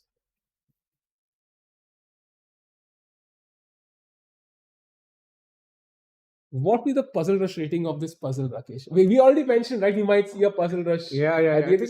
So what would be the rating of this puzzle? 2400. Because it's interesting. If you can just show the chat, bishop f3. Yeah. Then gf3. Yeah. And then we were seeing bishop d4. Let's say pawn takes d4. Now what I feel what Mongol is thinking is rook b3 check. Mhm. King c2. Now she's worried, okay, rook is attacked. And queen is attacked. And queen is attacked. And if you move that queen to protect the rook, your rook is attacked again. Yeah, this is not what you want to do. Yeah. So But- this is the puzzle rush moment actually. But luckily, there is simple. You can simply forget about this rook. Queen c7 check. The king cannot escape here. If king d1, then there is rook b1 check. And this is over. So you have to basically capture the rook. And now rook b8, king a4, and then queen. Rakesh, choose your mate, man. Choose your mate. I mean, just queen c4 and queen b3 is a simple checkmate. And bishop d4 played, Sahil. Oh, bishop f3 first. Bishop f3 played and gf3 and bishop d4. We are going to see that exact variation, and we are going to see resignation from the white player in this moment. She cannot take back with the queen because the rook protects that. She takes with the pawn, rook b3, king c2, and once queen c7 check is played, I think we will see. And black is finishing a water bottle. That's a sign. Yeah, always stay hydrated with your Bisleri. And Sahil, if you go to that position, please, just one very cute moment I want to show. Yeah. Just a couple moves before. Rook b8 check. Now let's say you say, I'll go queen b4 and I'm maybe in the game. Yeah. But pin and win, because the queen is pinned, you can go queen to c4 check. Yeah. What a move. And ed4 played by Alina. Yeah. We are seeing rook b3 check. Sahil, we are going to see the tactic on the board. Yeah, let's go. This is puzzle rush on the board. Rook b3, king c2 is the only move. Only move, right? Yeah. King a2, by the way, Doesn't matter. is already queen a3 check. So you have to play king c2 here. Yeah, king c2 only move possible. Of course, if you block it with your queen, then you don't even need to do any puzzle rush. Yeah. King c2 played, Sahil. Wow. We are like Nostradamus. We can predict the future. Yeah, for sure. Modern Nostradamus, maybe. With the help of the bar. That definitely makes it easier. And queen c7 check. That's the only move and played on the board. And black is completely winning. This is the end of the game. The end of the tunnel. King b3 will happen. And I think couple of checks and it resigns. She Rook does take the captured. rook. And very important, why she was thinking was queen c7 was the only move that won. Yeah. And now we will see rook check coming in. And anybody, who's really passionate about grabbing material but forgets about king safety, there it is. The game is over. The first result for day 3. What a crushing attack from Munguntul here. Amazing. What a well-played game by Munguntul. Simply crushed her opponent. And kudos to Castle Sky also, who went for that long castle. But Sahil, it was your knight on h4 that you had mentioned. I think that's the reason the pawn on g4 was too strong. And Munguntul converts a very, very nice attacking game. King's castle on opposite situation is a treat for us fans and viewers, and black wins. The first result of the day is in, Sahil. Yeah, and I'm going to guarantee you this will not be the only result. Let's quickly head off to the game between Nurgul and Harika, where we can see we've had a bunch of moves because Nurgul is playing literally on the increment right now. Queen h5, we saw queen e2, rook d8 by Harika instead. Now rook c2, queen moves back, allowing the rook to come in. Queen e3 and rook d4. So pressure on the e4 pawn, defense for the c4 pawn, rook e1 now, and doubling up of the rooks. The backline could be an issue as well. Queen c3, queen c5. They're dancing around a little bit, and now rook e c1, and this is the current position. I think Harika is trying to figure out how to break through here. Like there's no easy plan. Sure. There's no easy plan, but there's no easy counterplay also for white. Yeah. So just just simple moves. You can get the pawn to e5, maybe improve your knight at some, because just pawn to e5 allows you to move your rook on d, and there you go, because the rook is now free. Yeah. It's just like overprotection theme. Just play slowly and surely. I think black is going to win for sure. Yeah, definitely a lot of pressure, and e5 cements the center now. And this is looking like a very, very interesting game. Yeah. So another game we should check out is Humpy against Divya. So let's start off that game where I think Rook C8 is the last move we saw. Now pawn takes B4, knight comes to the center, putting pressure on that B4 pawn, and knight G5 check. We had this idea in our minds for a long while. And Rakesh, once you take this bishop D5, I can see a simple pattern here, which is very, very deadly because this can also open up at some point. Knight c7, trying to remove that strong bishop, and now queen to c2, basically pinning that knight, and rook c1 could be incoming. Yeah, Sahil, this is looking very bad for black, and another puzzle rush moment may be incoming here. Yeah, and I think this might be the second game to finish unless Divya can induce a mistake from Humpy here. I think this might be close to over. Practically, this is very difficult to play. The bar says it's plus 2.4. That means it's winning, but it's not like, completely crushing bed yet. But optically, look at those bishops. Look at the bishop coming to e4. Look at the bad bishop here. It just looks lost. Yeah, looking really tough for the local star, Divya Deshmukh here. And Rakesh, 13 moves. But there's one thing here. It's 13 moves to play, and it's time pressure for both sides. So if you're Divya Deshmukh, you want your opponent to also be in time pressure, and at least you get a chance now. Correct. Otherwise, if your opponent has too much time, or you both have too much time, like Humpy will grind this down 100 times. Very true, very true. You want some challenges for your opponent. Absolutely, and at least time is one of those challenges. So Divya needs to come up with some tough moves, at least offer maximum resistance, aka Hikaru style. So let's see what happens here. And she plays rook d8. Okay, so unpins the knight, attacks the bishop. Now bishop has to make a choice. Do I go here and maintain, this h-file attack, or do I just go e4 and keep everything solid and pressure g6? So that's a critical choice, Rakesh. Which one would you prefer? Bishop on the long diagonal. I don't think we want to attack the pawn or the king via the center because she plays bishop in the center. By the way, 530 people watching now. That's awesome. 500 for the first time in this tournament, and bishop e4, defending the d3 pawn, defends, and more importantly, Rakesh, I sense it's about king safety as well. Once the bishop is on e4, there's nothing in the world that can happen to your king. You might have that odd check, sometimes coming in if the bishop goes to this diagonal. So bishop e4 very solid, and now I think king g2 is the move I'm sensing, because this check coming would be very deadly. And it's very interesting, Sahil, that rook has not moved in the game. Yeah. But it's not like it's not doing a job. It's doing a very important job, and its efficiency is 10x if it reaches the h-file. And still hoping for 4 results there. 2 minutes for Divya now. She is feeling the pressure after having a short game yesterday. This game is, dragging down to the last moments. 2 minutes, 9 for Humpy. Such an intense game. Bishop e4. What does Divya do now? I want to activate the knight, but where do I place it? Maybe I do knight b5, knight d6. Harass the bishop a little bit. That's too slow, I feel, Sahil, because I can just throw in a check, and that's going to be very, very tough for you. And she has played knight to d5. Maybe knight f6 might be the plan. Again, the concept is just to remove that bishop from the ideal square. But a very quick point, Sahil. Let's play king up, for example. Yeah. Knight tries to harass my bishop, but rook check. You can't block it with your knight because I will make use of the pin. Yeah. And boom goes the dynamite and capture. Rakesh Bhai doing 5 booms today and 5 results as well, hopefully. But as of 95, this is the current position.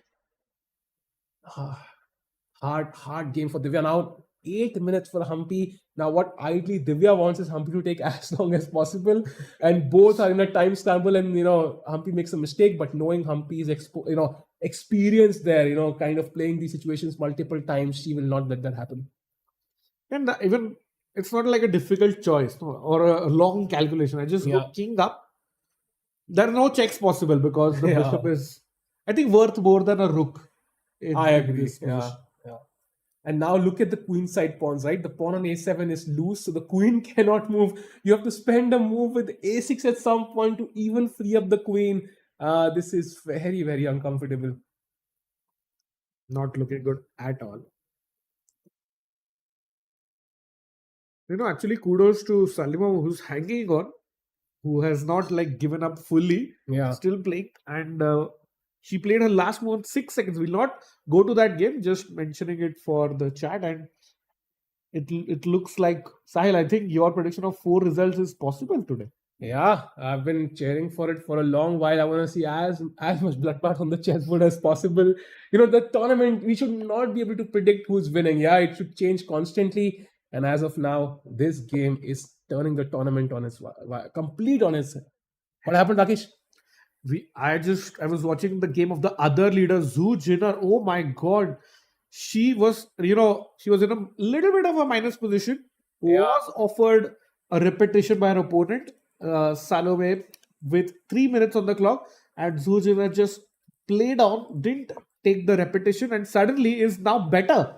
And he Wow. might win, and that might take her to 3-on-3, Sahil. Wow, that's a sign of a strong player, to fight it out in those tense moments. Queen C4 played by Humpy in this game, pressuring that knight. And now knight F6, I'm guessing, will be Divya's response in a second. Yup, on the board. And now I think everything is different for Humpy. She can take on E4 with the queen. So King G2 feels like a very, very logical move in the Yeah, but position. I did not like playing the queen to c4 because I really wanted that rook to come on h1. And You can still come, Rakesh, because now after King but the G2, bishop is amazing on e4. I I don't know. want to lose out on that. Yeah, true. But okay, so the point is king up. Let's show it to the chat. You don't have time to capture, I think, on e4 because rook check. Yeah, rook H1. Bishop has to block it, and now Queen boom. F7. You don't even grab the knight, and King H8, rook Checkmate. H6 is checkmate. So there's not enough time. So maybe you do save your bishop. Like Yeah, so king g2 will definitely be played by Humpy now. Rujinar is better. Oh my god, so she might have a 1 point lead, Sahil, in just 3 games. Wow, that really makes her a clear favorite, I would say, to take this tournament home. Of course, I mean, she will have tough competition. Everybody will coming after her, with King g2 played by Humpy. played, yeah. I don't know how you defend this. Maybe Very tough. I mean, this rook h1 is a huge threat. Maybe knight at g4, knight h6, maybe, but that is so sad for black side here. Oh no, only 2.5 minutes there, Sahil. Yeah, time is not helping. Meanwhile, also in the other games, Harika down to 14 minutes now. So, things are becoming very interesting.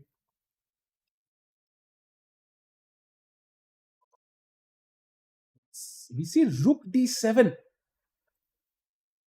So avoiding queen f7, Rakesh now. There is no queen f7 possible. So if rook h1 check, now I can play bishop h6.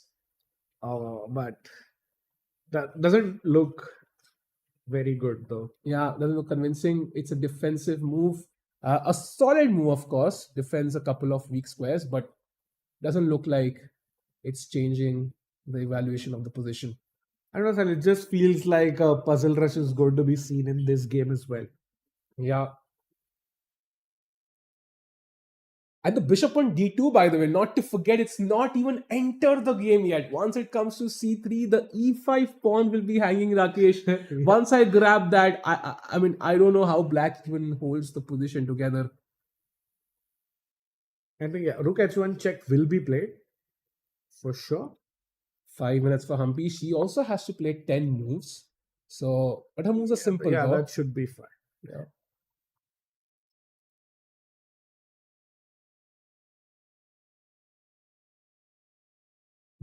Rakesh, do you want to have a brief look at the Salima Harika game? Just a second. Yeah, let's go because she has only 20 seconds left. Wow, 19 seconds. By the way, 3. What a scene! Oh, that's a blunder. As soon as we switched, mistake by Salima there. I really want to go back. I think rook d4, and this is where we are checking, right? Queen c3, queen c5, queen e3, queen c6, couple of moves, e5, rook c7, and now rook d2 trying to exchange, but rook d7, and she made a mistake. Rook d4. Just pawn takes, and you have not one but 2 connected pass pawns. Yeah, this should be completely lost now. Maybe white gets a pawn to push, but black has no risk whatsoever here. E takes d4, two connected pass pawns.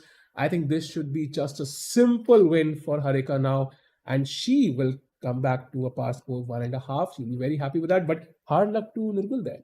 Yeah, she tried a little extra with the white pieces, but that was a very nice conversion by Harika. After ED4, how many 50s? No, I think she's yet to recapture. That took recapture 50 seconds for Nirgul, but I think once it reaches time control, there's not much to think. Harika's moves will simply come naturally, d3, c3, one by one. And yeah, the knight can support these pawns along with the rook and the queen.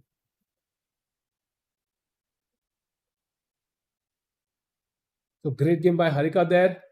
Things moving very smoothly. I would love to check one glimpse at the Zujiner game because you mentioned there was a potential repetition. Yeah. And let's this check was that the out. position where Shu had actually played rook e4, which is not the best, queen d7, and this is, rook b7 was a slight error, and knight a5 gives white some sort of initiative.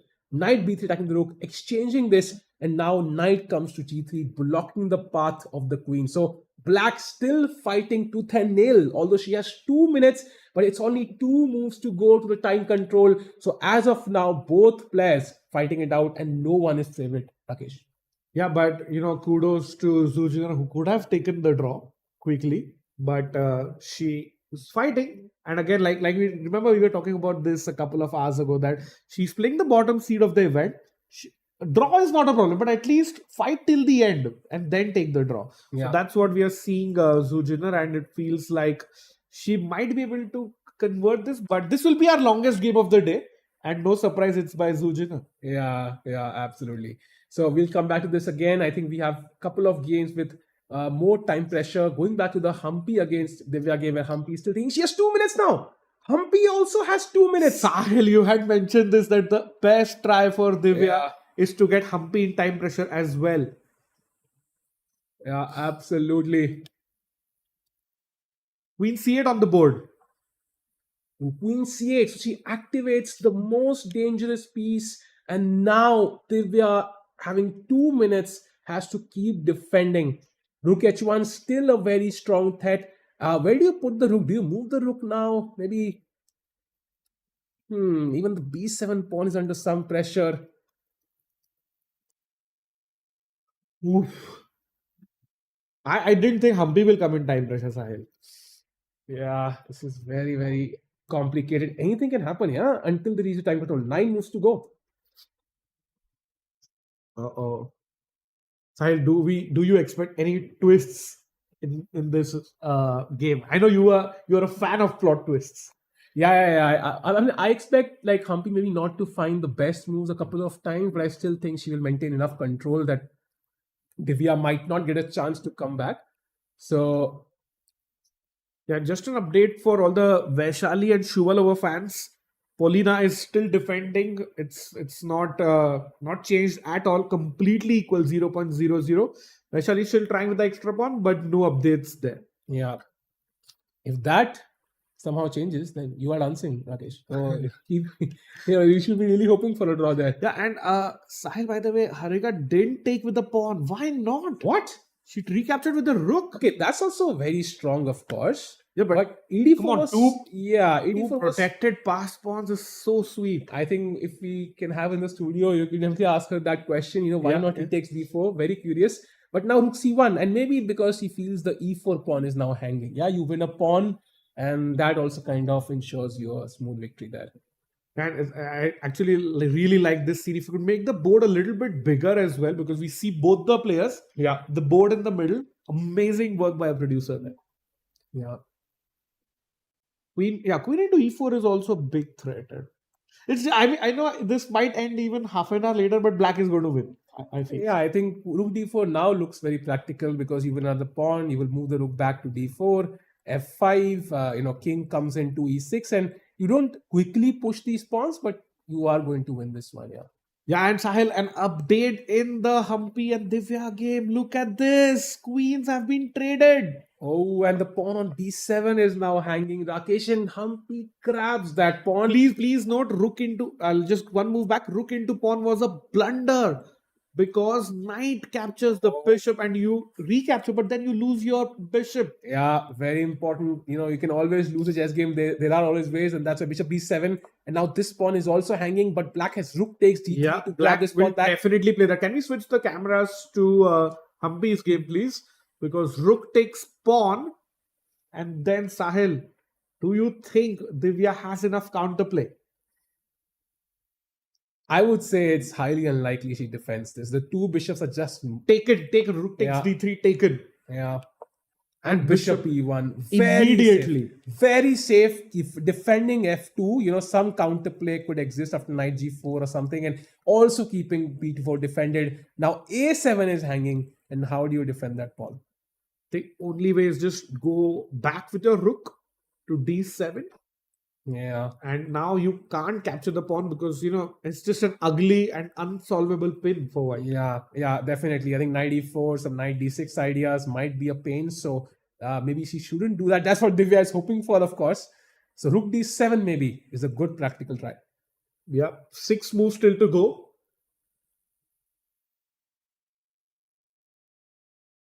Colin saying, please win Polina, Humpy, and Zoo. So Colin clearly has his favorites set. Yeah, and Ron Stacks in the chat also saying amazing tactical shot by Munguntul. And yes, a big shout out to everyone. 600 people, Sahil, in the Wow, chat. that's amazing. And we have like a global audience rooting for everyone, like many different players in the Yeah. chat. But Chad, who would like to see win the entire event? I think that's my main question, because at the end there's only one winner here who takes home the first prize. So would love to hear your thoughts on that one. And by the way, something played on the board, and that's rook d7 by Divya and bishop c6. Very practical. The pawn can now come to b5, and the bishop literally dominates the knight. The knight has no good squares, and this is the kind of smooth victory. Now only 5 moves to go, Rakesh. I think 4 minutes is more than sufficient time. No time pressure for Humpy. Yeah, just showing experience, showing her experience there, Humpy, and looks tough for Divya this one. Yeah, but I think Divya will of course strike back. Will come back. Rook Guns f7 blazing play. in the next game. He's not giving up yet. Sahil. Yeah. And she's finding the best moves, by the way. All the counterplay she can. Rook f7, ideas of knight g4. If the bishop were to move, so she's trying to still put up some resistance there.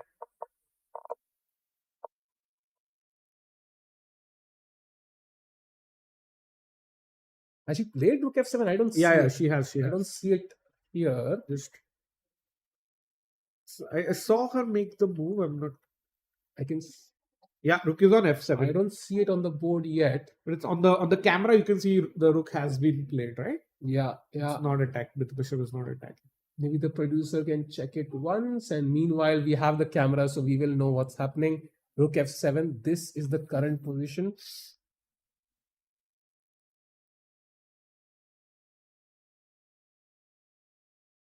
And yeah, updated now. No, I think that's I have just done that. So yeah, because here Divya's time just ran out. So there might be some broadcaster, but let's head on to Vaishali's game quickly. Sahil, I want to show you a nice little tactic. It's the rook. If you can go to Vaishali's camera quickly, because that game is about to end. We can get the final handshake of that. White was like a pawn up for the longest time. Now finally some trades happening there with f5. Really? I think the moves have stopped for all games. I don't see f5 here as well. No, So yeah, I think now you might be able to see it. Yeah, there you go. Sometimes the simple solution is to just refresh. Yeah, that's what you can do with some Bisleri 500 water. I would probably use it to drink though, but yeah.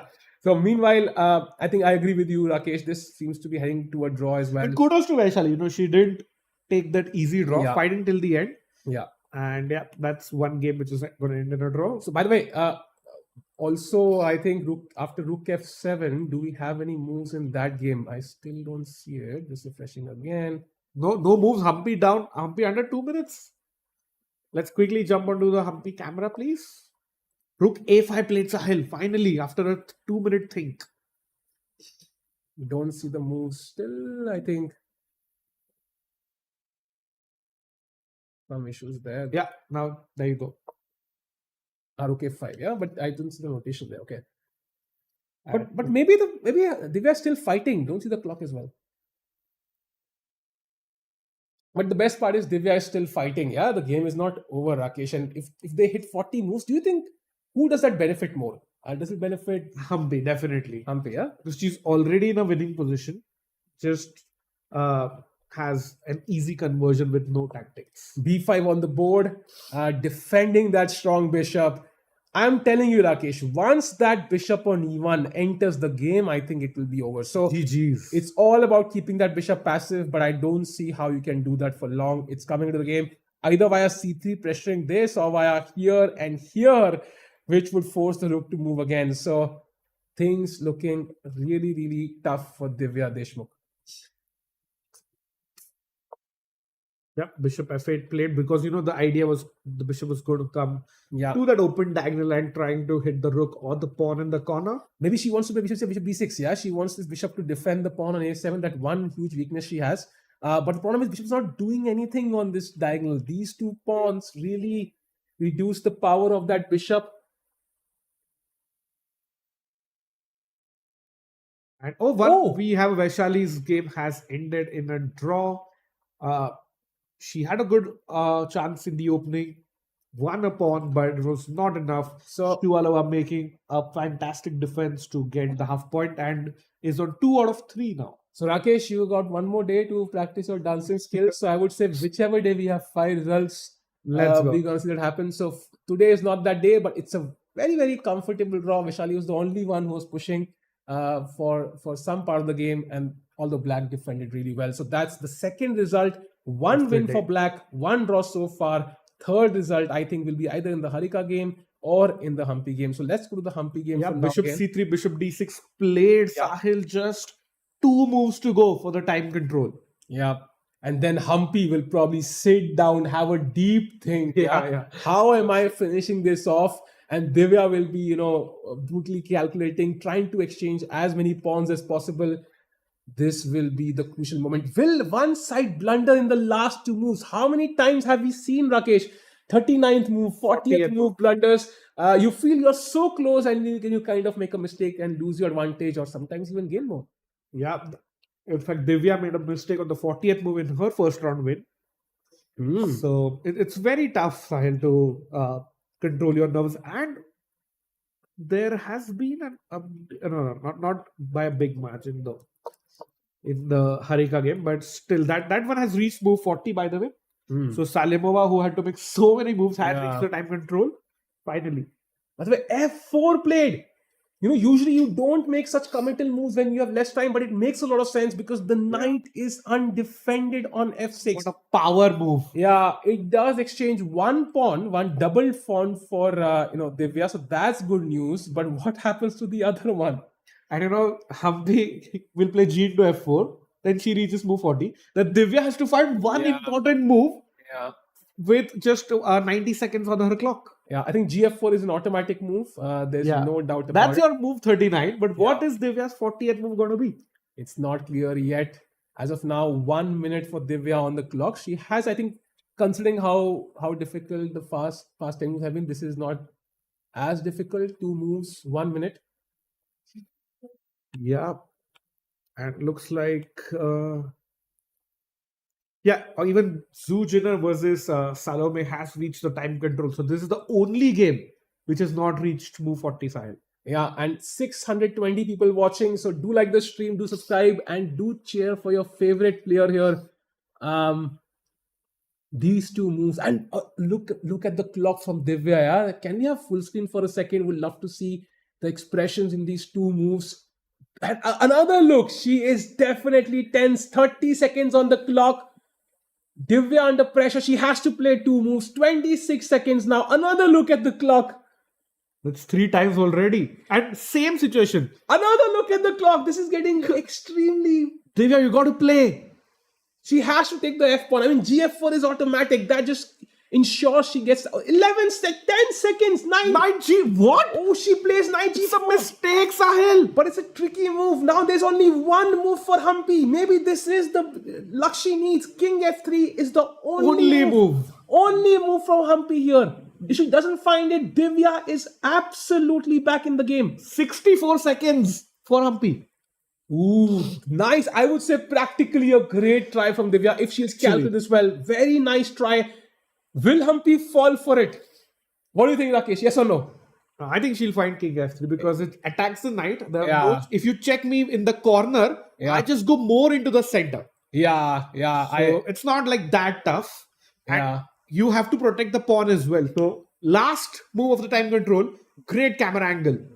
Yeah, this is the moment. King f3 would ensure 40 moves, a lot of time to think, and also a better position. And that should, seal the deal for Humpy here. 20 seconds though, Sahil. 19. King King f3 f3 on the board. Great move by Humpy there. And Divya, rushes out knight to check. And I think basically what she's hoping for is king g2 and knight g4. But the problem is 40 moves we have reached. And now You see Divya checking her opponent's score sheet. yeah, she looks at the camera as well, wondering if 40 moves have finished. She's confirming, we've reached 40 moves. That happens Humpy sometimes. also taking a look at the score sheet. This is a great shot, which we can make actually. The thing is, sometimes what happens is you've kind of miswritten something somewhere. You've already played 39 moves. By You think mistake. it's 40 and suddenly you go to the washroom, you come back and you've lost the game. Oh, very smart. Very Humpy smart. plays king g2, shows who's the boss, and she's checking. She's asking, oh wait, Oh, what? what happened? Divya was checking. Is she Wait. Is she checking whether they reached 40 moves or... Yeah. we saw her expression, I think. Yeah, because yeah. they are checking because the time doesn't get added automatically. Yeah. Once there are 0 minutes, when there's a flag falls, then the time gets added. Yeah, great to confirm this. Yeah, some people don't have And we get a different angle of that board because it's really exciting. and it's great that we would love to see the players as well if possible. But great that Divya confirmed this because some people rather stay in curiosity and not know what's happening and.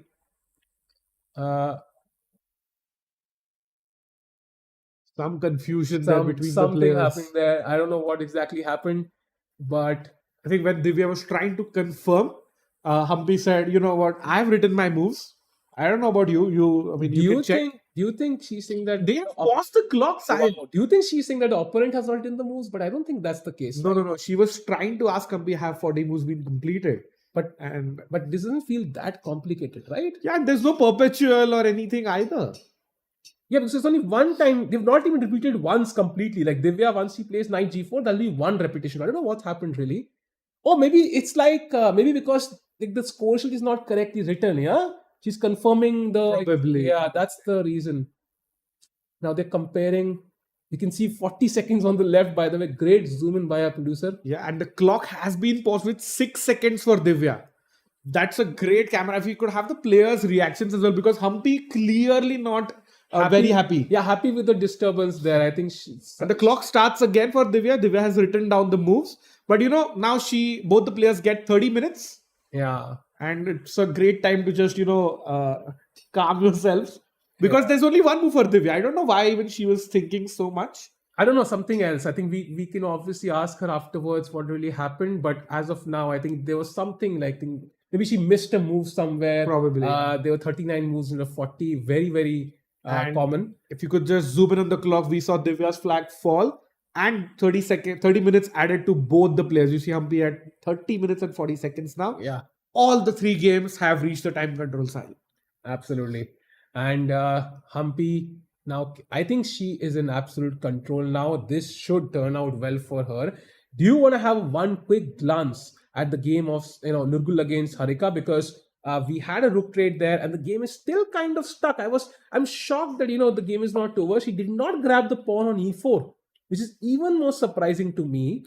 And now Black activates her queen. Suddenly the queen is on b5. There's pressure on e5. It's still winning, of course, but maybe there was a smoother way with e takes d4 or queen takes c4. For sure, e takes d4 was the smoother way. And Sahil, as they say, it's very difficult to win a winning game, one position. Yeah. And, that is what Harika is showing. And even Divya fighting well, Salimova fighting well. It's kind of like a youth versus experience mini match in this pairing. And the experience looks like they are winning, but the youth's not going down without a fight.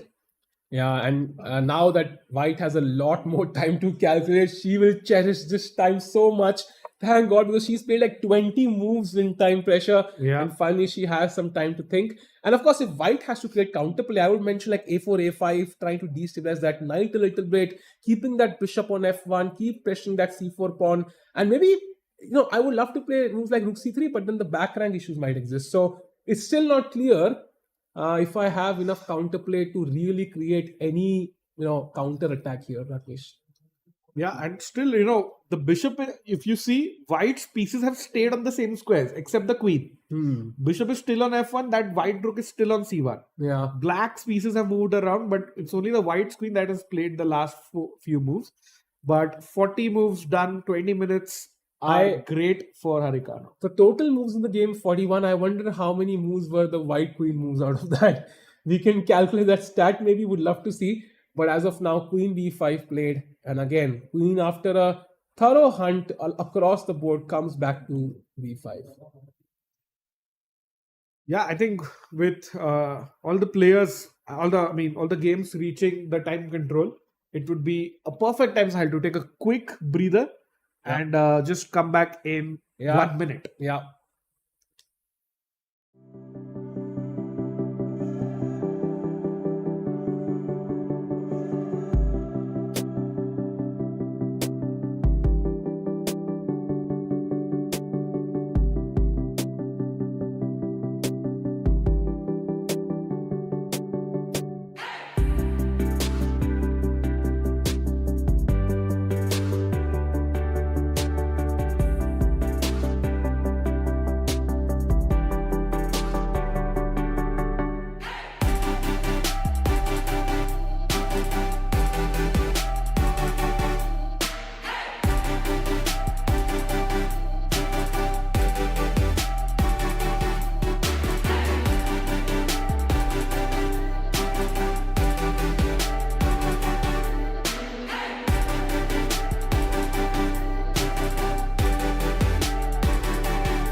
Welcome, Chad. Back to this important day. What crazy games we have seen so far. 2 results. Let's head off quickly, one by one. Let's go through, all the games remaining. First of all, Humpy against Divya. Let's go to that. Let's have the camera. We saw some discussion there between the players, some tension because Humpy was clearly not happy with something, and Divya also was asking the arbiter some questions. So now we saw knight g4 on the 39th move. Yeah. Now knight h2 check, king g2, and knight g4. The moves have been repeated once, and now the camera, can we have the camera for Humpy there? Definitely not a draw, right, Sahil? No way. I think king f3 is the only move again. Humpy has to find it. There is no alternative. If she plays anything else, for example, I don't know, king h3, yeah, knight e3, and the pawn is gone.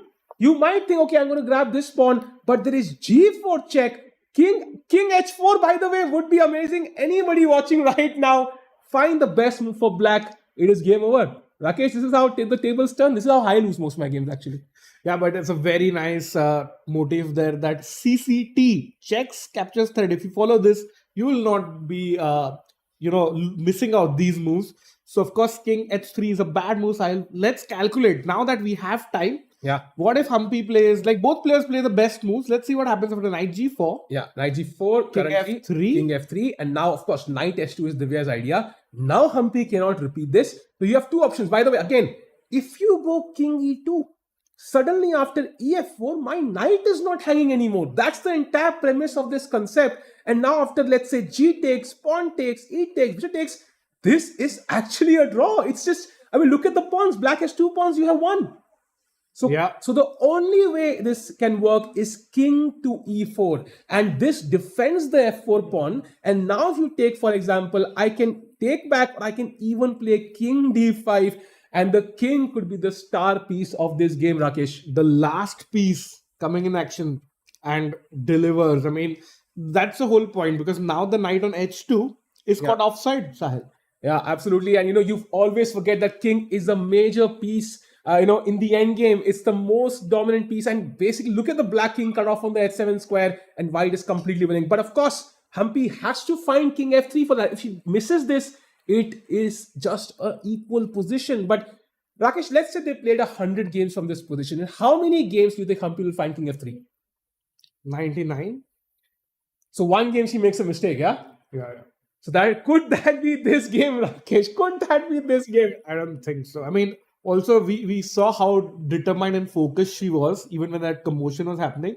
She was just simply calculating. She ignored everything. She's just thinking about the next best move that she can do. That's very interesting mention about the commotion. So usually, if let's say something like that happens in your game, does that distract you? Because that does occupy your mind, right? Something, it just Disturbs you. Yeah, It depends if I'm winning or no, actually. No, but regardless, especially if you're winning or losing, it kind of plays with your mind a little bit, occupies some part of your brain, literally physically sitting there. And you can potentially get distracted or try to force a win in some ways and then potentially lose. So Humpy has to be careful. King F3 has to be played. Yeah, and it's very similar to, when in other sports, coaches or, players just take a break simply and, just try to break the momentum. So that is very, very important in sport. And, kudos to Humpy on maintaining her composure. Yeah, and she is one of the veterans of Indian chess, has so many accomplishments, and she looks absolutely zoned in, Rakesh bhai, as you say, and Locked in. Sorry, pardon me. And this looks like it is her game to take if she can play king to f3. Meanwhile, Rakesh, maybe it's the perfect time to check out the other 2 games. Let's do a run through of all of them.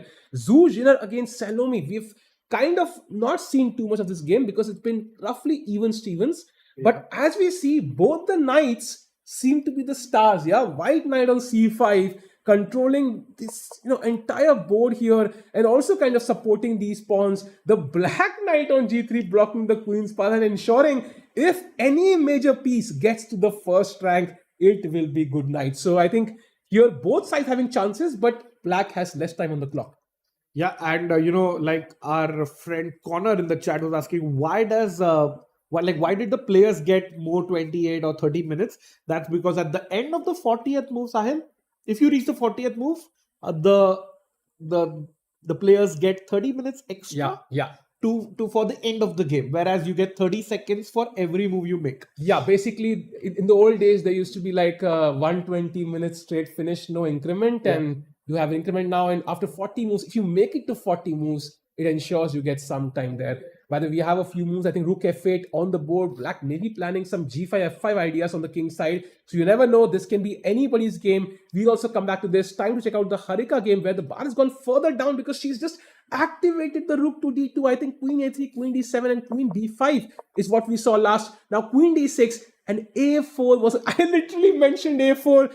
You should not listen to me, Nirgul. There a4 played, but now rook to d2 and the f2 pawn is a big weakness. Queen d4 incoming, and I do not see a defense here for white, Rakesh. Absolutely, it's game over. And the rook left the center to go on its dream square, the best square for the rook in the position. And there is no time for white to, capture the pawn. Like finally, Sahil, you get your bishop c4, Yeah. but it's too little too late because the queen comes in to the central square on d4. And if you could show the chat that bishop into c4, Yeah. Bishop c4. Looks like you win a pawn. queen d4, Queen attacking the f2 pawn. Let's say I'll defend it with a rook. Yeah. But now the bishop on c4 hangs, and just note, do not capture with the queen because it allows some queen e5 checks should be still winning. Yeah. But just knight takes c4 and it's game over. And I think Harika's game might be finishing very, very soon. Yeah, this will likely be the next game to finish with a win for black. So far, 3 games, 1 draw and 2 wins for the black pieces. Clearly, the white players felt they had to push here in today's round, and it did not work out smoothly. So having your calm and composure, is very, very important. And Rook D2, what is going through Nirgul's head right now, Rakesh? I think she must be just thinking, where did it all go wrong? Yeah. Because she was fighting I think it was some amazing play by her in the time trouble phase, but now it's just very difficult. By the way, chat saying Humpy will have 90% chances. Humpy should win this leg. Lot of players cheering. Vaishali, I can also see their names in the chat. So lots of options. Chat divided just as we are.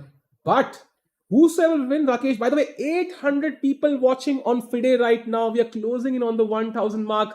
As the game, can we get 1000 viewers or 300 likes first? What do you think will happen first? I think we'll get a result first, Rakesh, because this game is about to be over. Let's like the stream. Let's get to 300 likes as we see Nirgul here contemplate what to do. The problem is there is no way to defend this pawn. If I play, let's say, bishop g2, my idea being I want to play rook f1, simply queen d4, rook f1, but then another problem arises, and that is the pawn on c4, pawn to c3, c2, rook d1, and I'm not even playing with my knight right now, to be honest. Yeah. I might not even need it. So that's looking like it's, in fact, the best move according to the engines is g4, which just tells you how lost this is. So we will see a result in the next 2 to 3 moves here. So do not go away. Sure. And that would be an amazing result for Harika and not the result Nirgul wanted with the white pieces.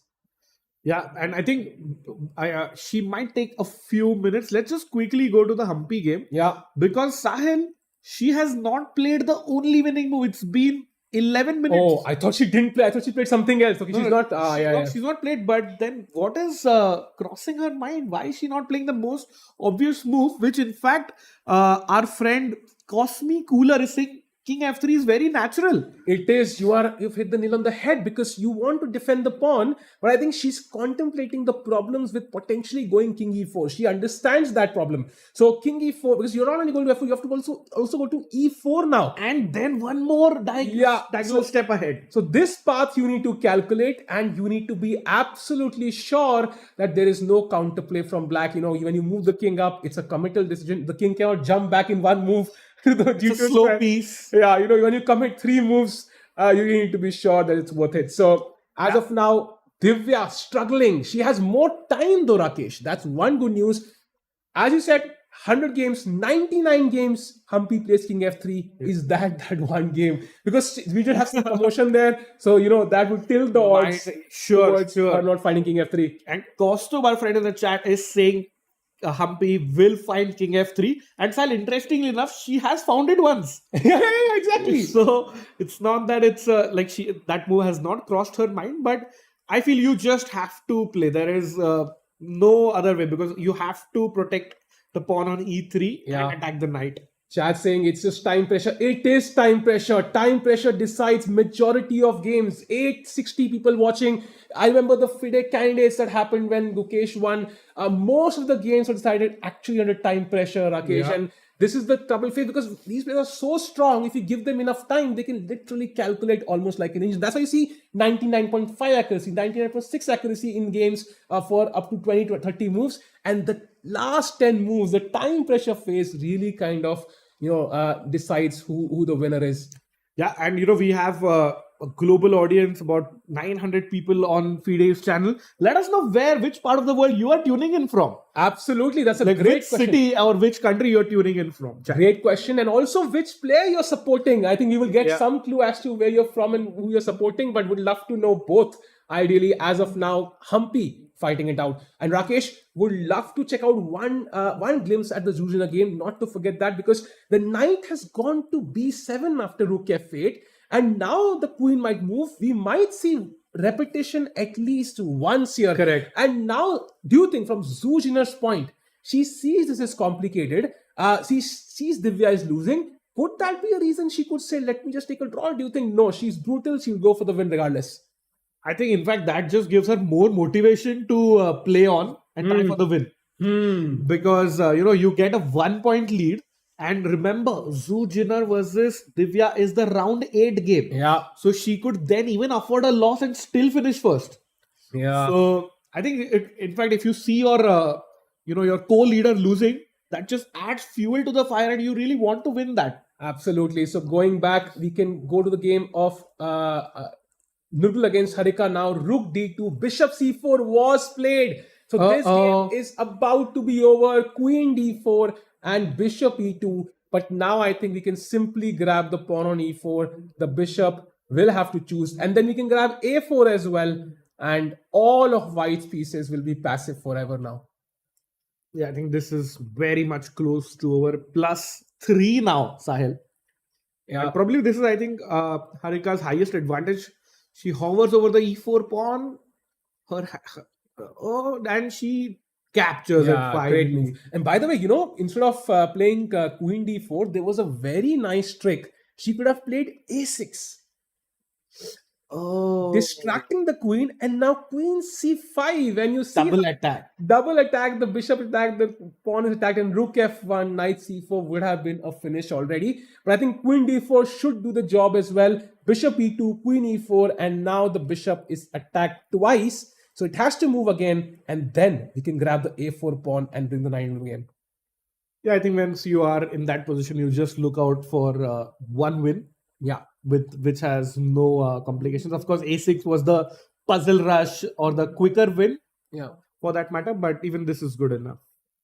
Yeah, so amazing there. Looking at the games as of now, Chad, this is very, very, very, very interesting. So both players not exactly a time pressure now, but they are moving towards that zone. So what Harika A5 played, Sahil. Yeah, a5 feels like desperate try to save the pawn.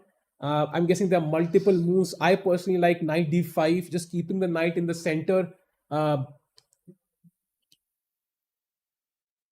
should do the job as well. Yep, knight d5, knight a4. So many wins possible for black. Yeah, and 24 minutes. And after 95, let's say, how does white defend? So bishop is hanging. Let's say I play bishop f1.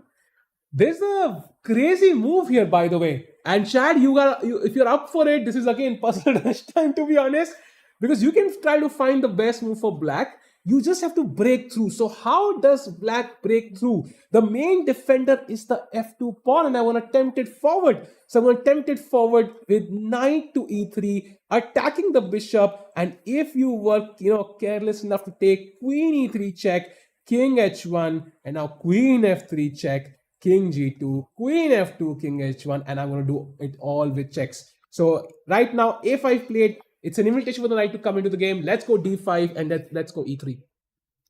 Yeah, this looks like it should be game over. But kudos to Nurgulfino for putting up a big fight. Yeah. 19 minutes or just 23 minutes. Yeah, this time won't affect this game now. It feels like white should be able to black should be able to finish this. By the way, update in the Humpy game, if we could just show that game very quickly. the white king has reached e4, Sahil. Oh wow! So Humpy found that winning maneuver with the king very, Only winning menu. yeah, but I mean, he knew it. She would do it. Yeah, she found her intuition told her that this should work when she had the 40th move. She had to play in seconds. King f3, knight h2 check, and king comes out to e4. And Rakesh, unfortunately for Divya, this should be over. This should be over. This is the stage where I think she is basically hoping for a trick now because the king is an active piece. Look, just compare the pieces. The rook on a5, active, rook c7, passive, bishop c6, active, knight on h2. Now it's basically sitting in a corner and watching. It's like, imagine astronauts traveling to the moon and the earth gets blown apart. It's like that. You're watching the earth get blown apart. You can't do anything about it now. And similarly for the bishop, the bishop is the attacking piece, bishop on d6 is the defensive piece. So I feel as of now, Divya, she might go down after 2 wins, 1 loss. How will she handle this loss, Rakesh, after 2 wins? I think she's a thorough professional and has been there and done that. So won't be that tough, but she will have to regroup, discuss it with her team, and try to make a comeback. But things not fully over though yet, Sahil. There might be some tricks that are still in the position. Understand, because there are a few pawn trades offered. Let's say I grab with the e pawn. Now we did see king d5, but let's assume for now Humpy plays the natural move. E takes f4, she takes back, I take back. And this is not clear, Rakesh. You see how the bar dropped down. So that king d5 move is very important. She has to find it because these pawn exchanges lead closer and closer to a draw. Now, knight g4 brings the knight back into the game. He's traveled back from from moon to the earth, and rook e7 check also possible. King d5 and now bishop f4, and suddenly even though white is winning, I would say this is not over. So that king d5 move still, it's traveled 2 squares. It cannot stop now. Yeah, it should go to d5. And white also has a very nice idea here to trap the knight which is offside on h2 by playing rook down to a1. So on which move, Rakesh? Let's just say gf4. Yeah. Rook can move down to a1. Yeah. And the point is the rook swings over and can really, trouble that knight. But you have to be careful, You have to be careful, of course. I'm just giving you an example of... Yeah, that's definitely in the air. Can switch. And also, Rakesh, not just the knight. It is a mating pattern here because bishop controls this. Correct. So, for example, let's say e takes f4, rook f1. Let's play a passive move. I don't know, bishop here. Now, rook h1, and this is kind of showing this pattern here. Check. You can see check, this check. Everything is coming with check. There might be some mating pattern as well. So, lots of threats that white can impose on black. Divya needs some luck to go her way and a lot of pawn exchanges. Yeah, and actually the best thing that happened for Humpy was she got 30 minutes when she needed it the most. Yeah, that's very important. That's very, very important. Time here is crucial, and maybe it's time to also look at the game of Salimo against Harika again. A5, she did play knight d5. I'm happy to have guessed that move for once. And now bishop f1 and knight d3. We want knight d3 on the board. Can we have full screen on Harika's camera? Would love to see if she finds knight d3. But even just queen f5, Rakesh, pressuring this f2 pawn is very, very logical. And next you can go e4 and e3, and that will blow open the king side. There is no time for white to create any counterplay against the a7 pawn. I think queen f5 or the beautiful knight to e3 should give Harika a crushing win. Yeah, and she's played, I think, a flawless game from start to finish. Fully deserves the win. And I think knight e3 is very nice. I think she'll find it. Sahil, what do you think? You want to see that finishing move, it's like, I don't know if you've seen WWE where you have that finishing move sometimes. You want to see something like in chess, and this would be amazing. That crushing it. For example, like bishop f3, bishop d4, rook b3 check, and queen c7, rook sacrifice. Like that really, puts a cherry on the cake on that game. So I think really hoping this happens here as well. And once, let's say Harika plays knight e3, as white, I know I've played maybe a bad game, I've made some mistakes, but I also feel happy to maybe resign or allow the checkmate also. It's a good way to go down. I think we can say that, Rakesh. I can assure you when you're playing, you want to end that misery right now. So maybe... That's what knight e3 puts you out of your misery in a way. True. And we can see somebody blocking the camera. Okay, they have moved now, so all good. Let's stay. So Rakesh, how many moves do you think this game will take? So we are on move number 46. What move do you think? 50. 50, huh? White will resign on move 50. I'm thinking move 53 maybe. That's my guess. Let's see who's closer. But as of now, Harika deep in thought. She understands she's winning. I think she's also kind of missed out a couple of easier conversions there. But I think what she's doing is also absolutely flawless. Yeah. And no other updates in the other games. So maybe let's stick with this one, Sahil. Yeah. This one should be over soon, I think. So Bishop F1, and this would be it's a great defensive piece, but we are not playing on the light square, Rakesh. We are playing on the dark squares, and the bishop is absolutely, it could not exist and it would not make a difference, to be honest. Yeah, and I mean, 93 is a flashy one. And Sahil, if you could show the chat, Queen F5. Ah, yeah, Queen F5. Yeah, threatening to take on checkmate it do. Like, what if I protect the pawn, and now you have the amazing pawn to e4. Yeah. And basically, I'm going to open up your king. Let's say you try to grab this pawn on a7, trying to push your pawn, saying you have a passed pawn, simply e3. And once you grab this, unfortunately, the queen is no longer controlling the f2 square. Its own pawn kind of caused that problem. Queen f2, and it's again, when I look at the bishop sitting duck. So, unfortunately, as of now, two plans for Harika, knight e3 or queen f5 and e4 e3. Both plans. The e3 square basically is a critical one. Correct. Very well put there. And I think she has seen it. She's just trying to, see if there is any counterplay there. And for white. Actually, Rakesh, these two moves are the only clearly winning ones. Anything else might not work out as smoothly because there is some counterplay for white. So if the pawn falls, then you're constantly ensuring, that pawn shouldn't move forward. So I would say the easiest way to convert is one of these options. And we can see Harika, she's stressed out. She has been through the entire game. She has hesitated a few times as well. Yeah, it's like, when you want to get your first win of the tournament. Yeah. You're just that much hesitant. You're not that confident. But once she gets this win, you will see a very confident Harika tomorrow. Yeah, by the way, we took a short break. So again, 600 people watching. Let's like the stream. Let's get to 1,000 if possible today. That would be crazy. And as of now, we can see Nirgul there. Can we change the camera angle for a while? Would love to see what Nirgul is thinking. Yeah, she doesn't look happy at all. She's like, Sahil, why do you want to show this angle? I'm not happy at all. Because, but kudos to her. She has been defending for the last 3 hours, I think. Yeah. We thought this game will end the fastest. Yeah, actually. But she played about 25 moves, Sahil, with only 5 minutes on the clock. That just tells you how strong she is. I think she just over-pushed in that opening, right? She wanted to put pressure, but unfortunately missed a couple of subtleties. And now Harika is taking home this point likely in 18 and 17 minutes. So what Harika needs is one of these two moves. Otherwise, Rakesh, if we see time pressure approach again, I would say Nirgul, with her experience of handling the first half, probably will be better equipped to play better moves in that. For sure, and she made it. She's a silver medalist at the FIDE World Cup last year. And so World Cup, you have all formats, right? Correct. You have rapid, classical. So that is a great test of your overall skills. So she will be very good at that. For sure. And I think this is probably the first time in the match that Harika has less time than her opponent.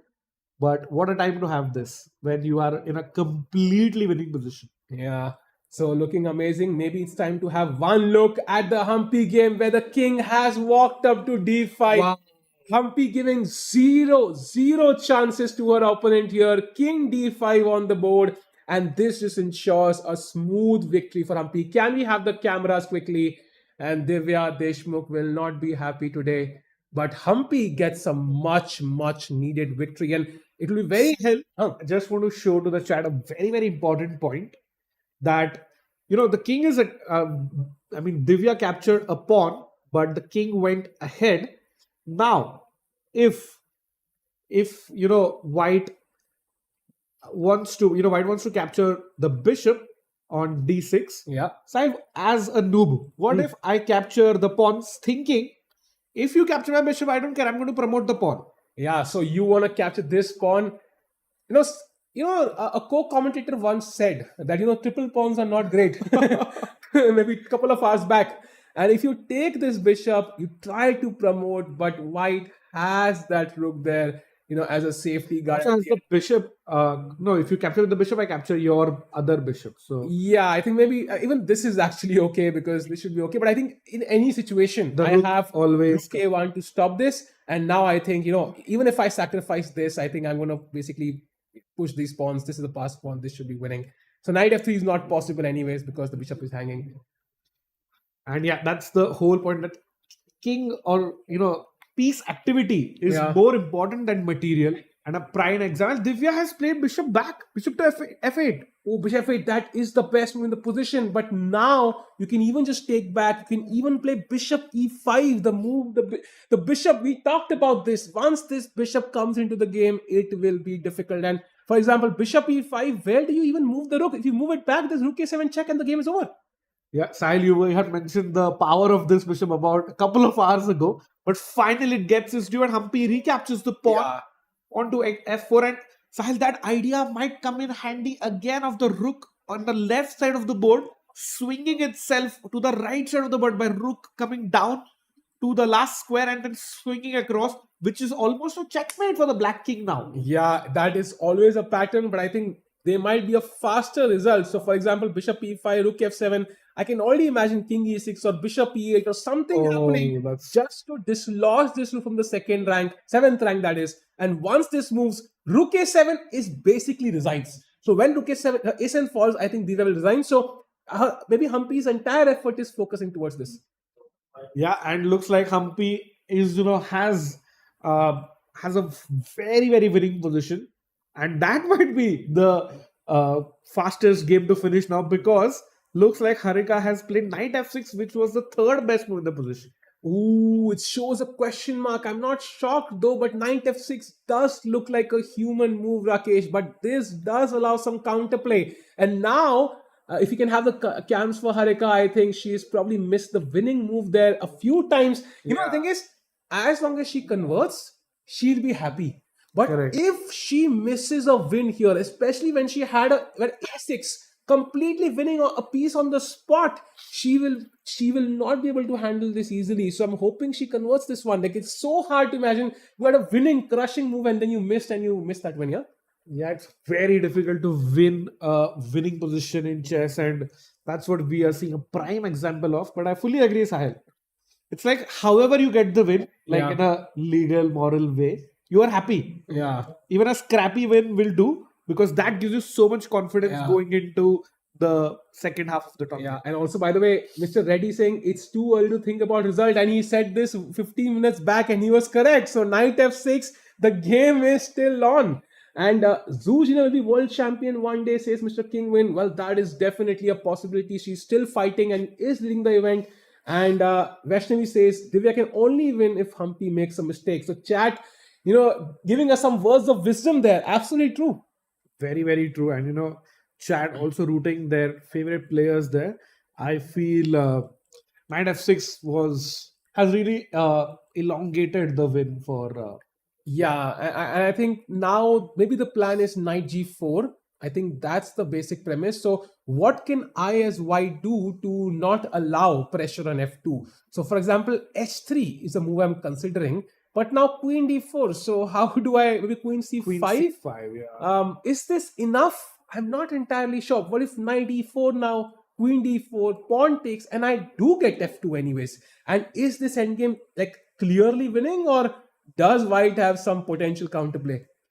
There is some counterplay. And in fact, that's why h3 is important. If we go back to the live position, there was another way to reach this, wherein I go bishop g2, attacking your queen, queen d4, queen c5.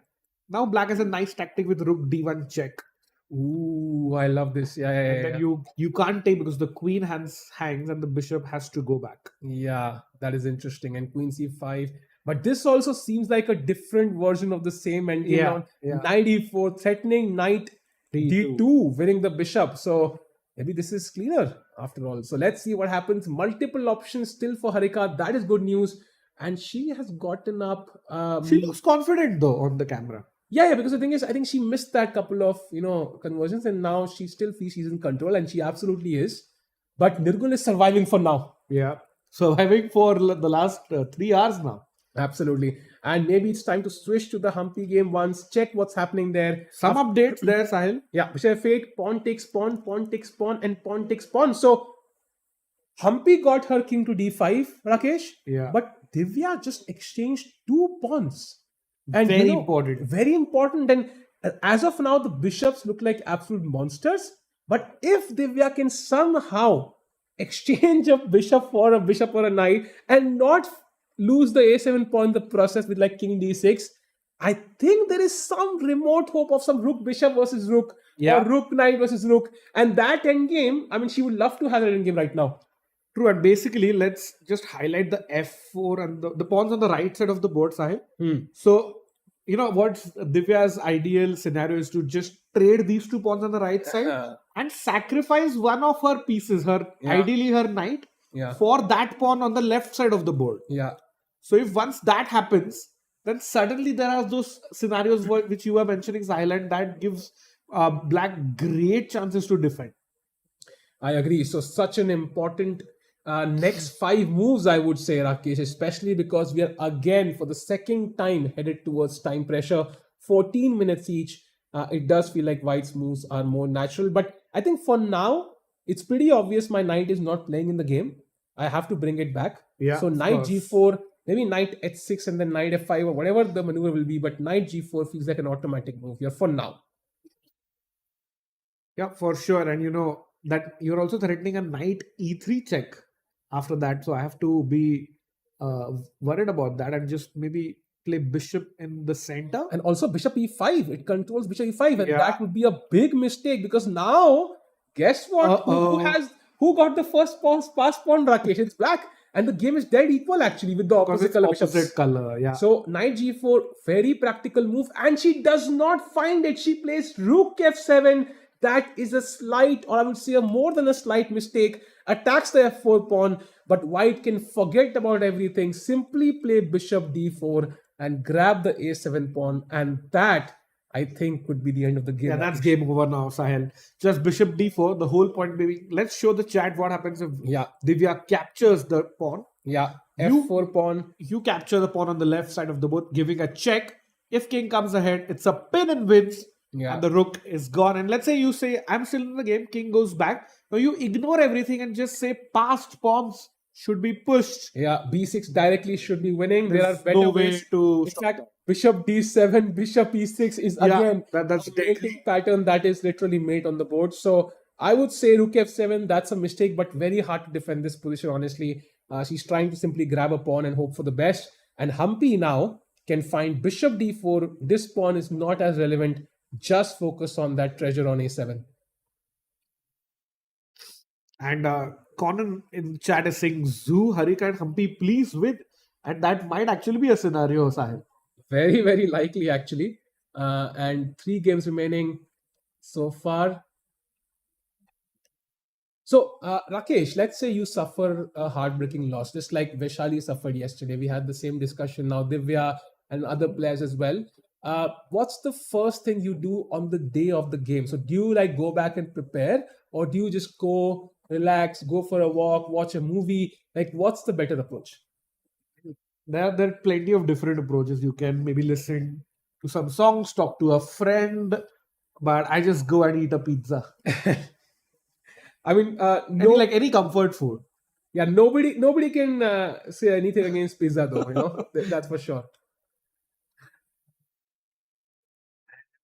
No updates in the other games either. Let's have a quick look at Zoo game because by the way, our co-leader of the tournament. Knight went from b7 suddenly to the, I don't know how it switched to the king side. Knight b7, I think we saw last, right? Once, this is where we left, knight b7. And then somehow the knight came back. They repeated, I think, once. Then queen a2, controlling that important diagonal again. f5, Black tries for counterplay. Knight e6, rook f6, knight g5 check, and king g7 was the only move. Of course, there's no doubt. So king h8, I think, should be obvious. There are multiple ways to win this. But the best and the most beautiful... Queen f7, right? Yeah, chat. Queen to f7. What a move. Threatening checkmate in one. And if you take, I grab the rook. king g7, knight takes, and this is just a rook against knight, and I will push b5, grab the a7 pawn and queen. So would have been beautiful, but king g7, nice move. Black is absolutely on point, even with 4 minutes. Queen b3, queen b8, and this is the current position. Slightly better for white, but black is fighting. Yeah, and you see only 4 minutes and bishop d4 played. I think this will be the last game to finish. So let's come back to Humpy's game where she is completely winning after bishop d4. Look at those well coordinated pieces, Sahil. Two of white pieces are in the center. Yeah, sometimes people ask what is coordination in chess. Look at these pieces, bishop and rook, together removing the obstacle to the pawn. Yeah. Then the pawn itself being the killer piece to win the game, and the bishop supplementing the pawn through the b7 square. So all of these pieces, in fact, even the king, are only aiming at one thing, to promote this pawn to b8 and make a new queen. Bishop h6 played. Maybe just rook a7 wins. I think that should be a very simple win for white. We can't see the board as of now. Maybe, there's something wrong there. We'll have the board in a second, but Divya looks dejected right now. I think she understands the game is tough loss. Yeah. And Humpy, even after the commotion or whatever happened, did not give a single chance there to Divya. Found that king f3, king e4, king d5. Amazing game. And this should be smooth. I think, Sahil, remember this was the game right from the start, h4, h5, played by Humpy. So from start to finish, this was an amazing game. Yeah. Everything looks great. Maybe we can refresh everything. I'm pretty sure the players would also prefer a refresh here, but yeah, they have no respite. Time travel is about to hit. So this is the second time. Second time, yeah. Meanwhile, chat, how are the games? I think today's games were really exciting, Rakesh. I loved looking at these games. 650 people watching again on the FIDE channel. I've enjoyed these games thoroughly today. Yeah, me too. And I think chat has been amazing today as well. Yeah, very active. So many comments. And letting us know their favorite players, their favorite games today. So would really appreciate the same tomorrow as well. But Sahil, just a quick point I want to show you. Yeah. Like, what is Divya's idea after bishop h6? This rook takes pawn on the left side. Yeah. Black captures the rook. Bishop takes. Now black eliminates the second last pawn. Only one pawn remaining. And now if you are in a hurry and play pawn to b6, suddenly bishop comes. And now this might still win. Two bishops against a knight and a pawn. But you just made your job that much more difficult. Yeah, this should likely be a draw, Rakesh, in fact, because knight and a pawn, black will have some sort of... But that's like a very nasty trap set up by Divya here. So that's why you first play bishop c5 and you simply block everything. The knight is a slow piece and you can start pushing the pawn. And before... King e6 by Humpy though. King e6, that's interesting. Also works, I think. Like because the best move in the position. Yeah, also works because I think the rook has to go backwards, right? How do you really control? Because rook c7, there is bishop e5. King g8 played by Divya. Again, players following the best moves. The only move actually for Divya, I think. And now I think rook a7 should be pretty normal. I think the king being on the back rank also makes it worse for Divya somehow. Yeah. And do you think she'll capture the pawn now? Yeah, 100%. I think she will grab the pawn. Because bishop d4, once you play, you understand what you're aiming for. You need to give the f4 pawn. That's not as important. Your entire focus is on that one pawn. She will calculate till the very end. She has time. And then she'll play it. Yeah. And she goes for it, Sahil. No, bishop takes pawn. Oh, I just saw the capture on a7.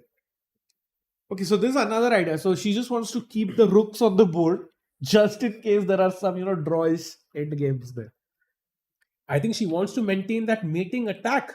Bishop e5, rook a8 check. So the bishop can join in at some point. So she wants both some sort of, bishop attacking chances as well as the potential of the passed pawn. I think rook a7 was also, I think, possible there. But it's just a preference at the end. Yeah. Bishop a7. 13 minutes. Yeah. For Divya. 675 people watching right now, moving towards 700 as the third game comes to a close pretty soon. Meanwhile, other two games, Harika is still completely winning, and the Zujina game seems to be slightly better for white, but black has 2 minutes only. So this is the camera for the Humpy game again. Divya, 12 minutes now. Okay. Yep, I think time is the least of her worries because this B5 pawn is what's going to decide this game, I think, and Yeah. in White's favor, sadly, if you're a Divya fan. But But overall, nice game played from her. but have to admire Humpy's is all there, kind of finding all these good moves Yep. and put a lot of pressure on Divya there. Not to forget that knight d5, knight f4, knight h5 maneuver. That was so beautiful, and Divya lost her light square bishop, and that's exactly what's costing her right now. This pawn would have been on f7, and she would have a light square bishop on g6, and there would be no stress. Like these two bishops are really causing all the pain. Very true, very true. And I think even after a little bit of commotion that we had, still very well. I mean, Humpy kept her composure very well there and is close to winning her first game of the event. And Both Humpy and Harika might score their first win. and that means the one of the leaders of the tournament has been has gone down, and she will join maybe the leaders again, but it will be a bigger group. Yeah. And also Zujina's game becomes very important. But yeah, it's the same thing again. Rakesh, we're seeing this finishing off the Bisleri bottles once you know the game is over. Unfortunately, this time it's for a loss. Yeah, it's 4.5 hours in. You gotta be hydrated, everyone. Do get your Bisleri while Sahil grabs one. I think a producer should grab on the camera of Zoo Jinner versus he should Salwa have- because it's only 1 minute left. Oh wow, really? Yeah, let's go there quickly. Black has Ooh. only 1 minute left. It's like deja vu, Sahil. Time pressure yet again. And 97, wait, what? What? Oh, 97, there is queen d8. What a move that is. Under time pressure. Knight f6, queen d1, Oh and black my is God. winning. Black is winning. Oh my god, such a trap there. Great trap by black. White should not. I mean, 97 is okay, but you have to be careful about your future moves there. Zujiner, the second leader of the tournament, along with Divya. Divya going down. Will Zujiner be the sole leader at 3 points? Will she take a draw? That will also maintain her sole lead. Or will she also crumble here under pressure? Yeah, and Sahil, just for fun, knight d7, let's show it to the chat. Instead of queen d8, what if I go the funny looking rook d6 with a queen sacrifice? Oh, Does that work? That is beautiful. If you take the queen, rook d1, and the knight on g3 will get a medal tomorrow. But unfortunately, Rakesh, there's a beautiful move for white. Rook to d4. Oh, no way. No way. That is insane. Just sacrificing the rook, knowing you've blocked the rook here, and now you can take the queen and white wins. And this pawn is simply not fast enough because there is e5. And if rook Wait. e5, d2. Oh, queen h4. The queen is opening up. That's queen the big opens problem. up, and even knight c6, and even if you queen, I will at least have a piece extra. So I think this is just gone. So this is the current position. White has a lot of time to calculate, but black doesn't. Sahil, what is the probability we see knight d7, rook d6? I cannot believe it. Can we rush to the Harika game? This is going to be a draw. No way. What? Harika has messed the game up, unfortunately. She had multiple moments where she could have finished the game on the spot. And Nurgul, after a Herculean defense, is back in the game. I think she just kept fighting. Knight f6 was the start of the problem. Yeah. And rook c8. And she played queen d4. And that was a mistake. She needed to find queen to e1. And if queen c5, now she had to find some insane move like knight h7, trying to win the knight, or even g5 apparently. No, it was you have to safeguard against the queen f8 mate, Sahil. Yeah. Now I get it, yeah. But maybe that's why she panicked, Rakesh, and that's why knight f6 was a bit slow, maybe. I mean, I think kudos to Nurgul. What a defense here if she manages it. Remember, now you can't even go rook d5 again because that's a repetition. Yeah, and if a7 falls, Rakesh, if you are asking me, who's bet? You cannot lose a7 at any cost. Then White starts thinking, whether I should win or not. that would just be horrible, Sahil. I mean, to go down in that fashion. And Rakesh, so objectively, if you look Oh, at she's going to go rook d5. Sahil, are we going to see a draw?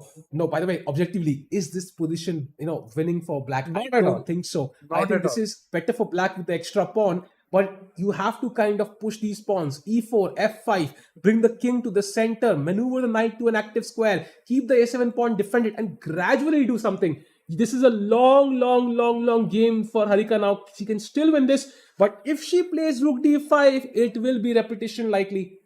Because let's just show it to the chat. Rook d5. Nurgul happy with the draw, so we'll go rook Once c7 this has again. been repeated, right? Yeah, And this is once. Now this, if she plays, will be twice. correct. So rook c7. Let's just Yeah. show what happens after rook d5. Rook goes to the 7th. Harika captures the pawn. Yeah. Now the bishop comes into the play. Yeah. And that is the critical problem. And that is already completely equal. And now the bishop shows its power. Okay, now you're playing with the light squares. You know? Wow. So Pawn to e4 being played. Yes, we have it on the board. that is a great move from Harika, maintaining her winning chances. And I think it will be a long struggle now. Maybe knight e8, Yeah. knight d6, f5, king to f6. Gradually offer a rook trade, gain some more space. She will basically have to win this game again, Rakesh. But Sahil, this is so difficult psychologically because, like, if we understood it, I'm sure Harika also knew that she was completely winning, Yeah. and now she has to maybe play for another couple of hours to convert this. This is very hard to convert now, but she's still a pawn up. At least she has winning chances. Going back to the Humpy game, bishop a7, Divya is still thinking, Rakesh. She's not able to come up with a single move to offer any resistance. She only has 6 minutes now. So things running down to the wire, and I think we might see resignation in the next 2 moves here.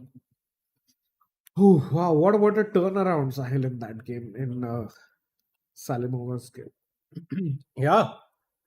And you can imagine if Salimova draws that game, I mean, it will give her the world of confidence. I wouldn't like to be her tomorrow's opponent, to be honest. What a defense, but she played 23 moves in 5 minutes because of the time pressure. But that She is plays what- Munguntul tomorrow, so that will be a match I'm already waiting for. But by the way, tomorrow's pairing is very interesting. I think Harika against Vaishali will be very interesting. As you can see there, we have Salome against Divya. So Divya, can she strike back after that loss? Humpy, can she continue the winning run? Or will Paulina strike tomorrow? Then we have Harika, Vaishali in an all-Indian clash. Munguntul in that crazy form, can she also continue? And then Zujiner, of course, depending on today's game. So exciting clashes tomorrow as well. And Sahil, just look at that pairing. If Zujiner wins today 3-on-3, then she plays Alina, who is in a terrible form. So she might even Wow. go 4-on-4. So that's going to be an important result in that game. But we should come to we should just stay on this game because this looks like it will finish very soon. Yeah, everything looks amazing from our perspective as commentators and viewers, but one of the players will always not walk happy out of any chess game, yeah? Yeah, and random things in the chat is saying a very good point that only Humpy from the Indian contingent has any chance of qualifying from the Grand Prix series, and that too if she wins the event outright. And they are saying that, so I wish she converts. So plenty of supporters for Humpy in the chat, and that's a great fact. Humpy has to win, and that is why Humpy beating the leader and joining her on 2 points is critical for her qualification chances. But for Humpy to win, Zujiner also has to falter at some Yeah. point, and Zujiner as of now has no intentions of doing so. She's just moving forward. If you have a look at that game, Queen d3 was played in that game instead. So no knight d7. She controls the d file for herself, and now Queen d6 offering a queen trade. If you do take this, Black will take with the pawn, and to be honest, Black is now better. So White should not trade those queens. Yeah, and let's say you can't be greedy, Sahil, by playing knight b7 because it's a fantastic line with queen takes queen, Oh, rook takes, and now rook comes to the first rank with a checkmating idea. it's all about, can Black utilize these tactics to get some advantage? If Black cannot get to the first rank, White is playing for two results. Like the knight is basically, it has one job. Correct. It has one job to control the h1 square. So White's knight is doing a lot more tasks here. But if you go wrong, you lose in one move. That's why. And exactly that's what another way where how you can go wrong is queen e3 check. You think, okay, you are smart, and king moves, and now I get a free queen. Rook takes queen, Rook takes but queen. no, you play. Rook F1. No, there I is- think knight F1 check. yeah, King H7 maybe you play, and if Rook Yeah. D6, there is Rook F1. And apparently Rook D1 now, you sacrifice the Rook and Queen G1. I mean, it's, and there's some sort of repetition here. I mean, this is insane. And that would be an insane defense by Salome, who's been playing on the defensive side throughout this game. Blue Light says that's sad for Divya, still rooting for her. Where is Tanya? Tanya was commentating at some other event right now. So I don't know what was the qualification there, but as of now. But that's good news for you fans, because Tanya will be joining us most likely in this event, hopefully. Hopefully. But as of now, what White is hoping for is to somehow enter Black's 8th rank. And what Black is hoping for is to enter White's 1st rank. So this is all about the back rank right now. 1 minute for Black here, 15 for White. That is a huge tilt in White's favor. But I still love this knight on G3. Extremely deadly. Yeah. I think, some White played sometime. Queen B1. Okay, so now what does Black do? Very important. The queen has to go somewhere. And by the way, now, if Queen B8, Knight D7 wins on the spot. So because the Rook is defended. Sahil, So I have a question for you. Yeah. What if I capture your queen? Your Rook. And then I go with Rook F1 for the draw.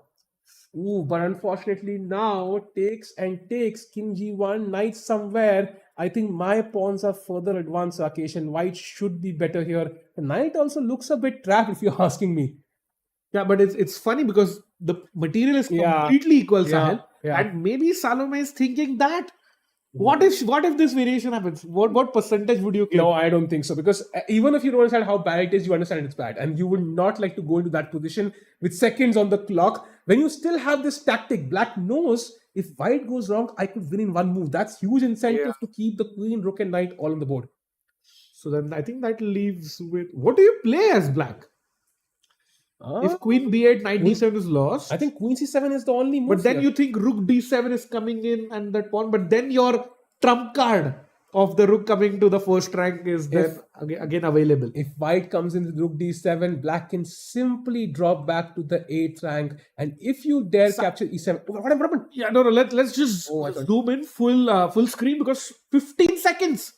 Ooh, this is difficult. She needs to find Queen C7. That's the Only move.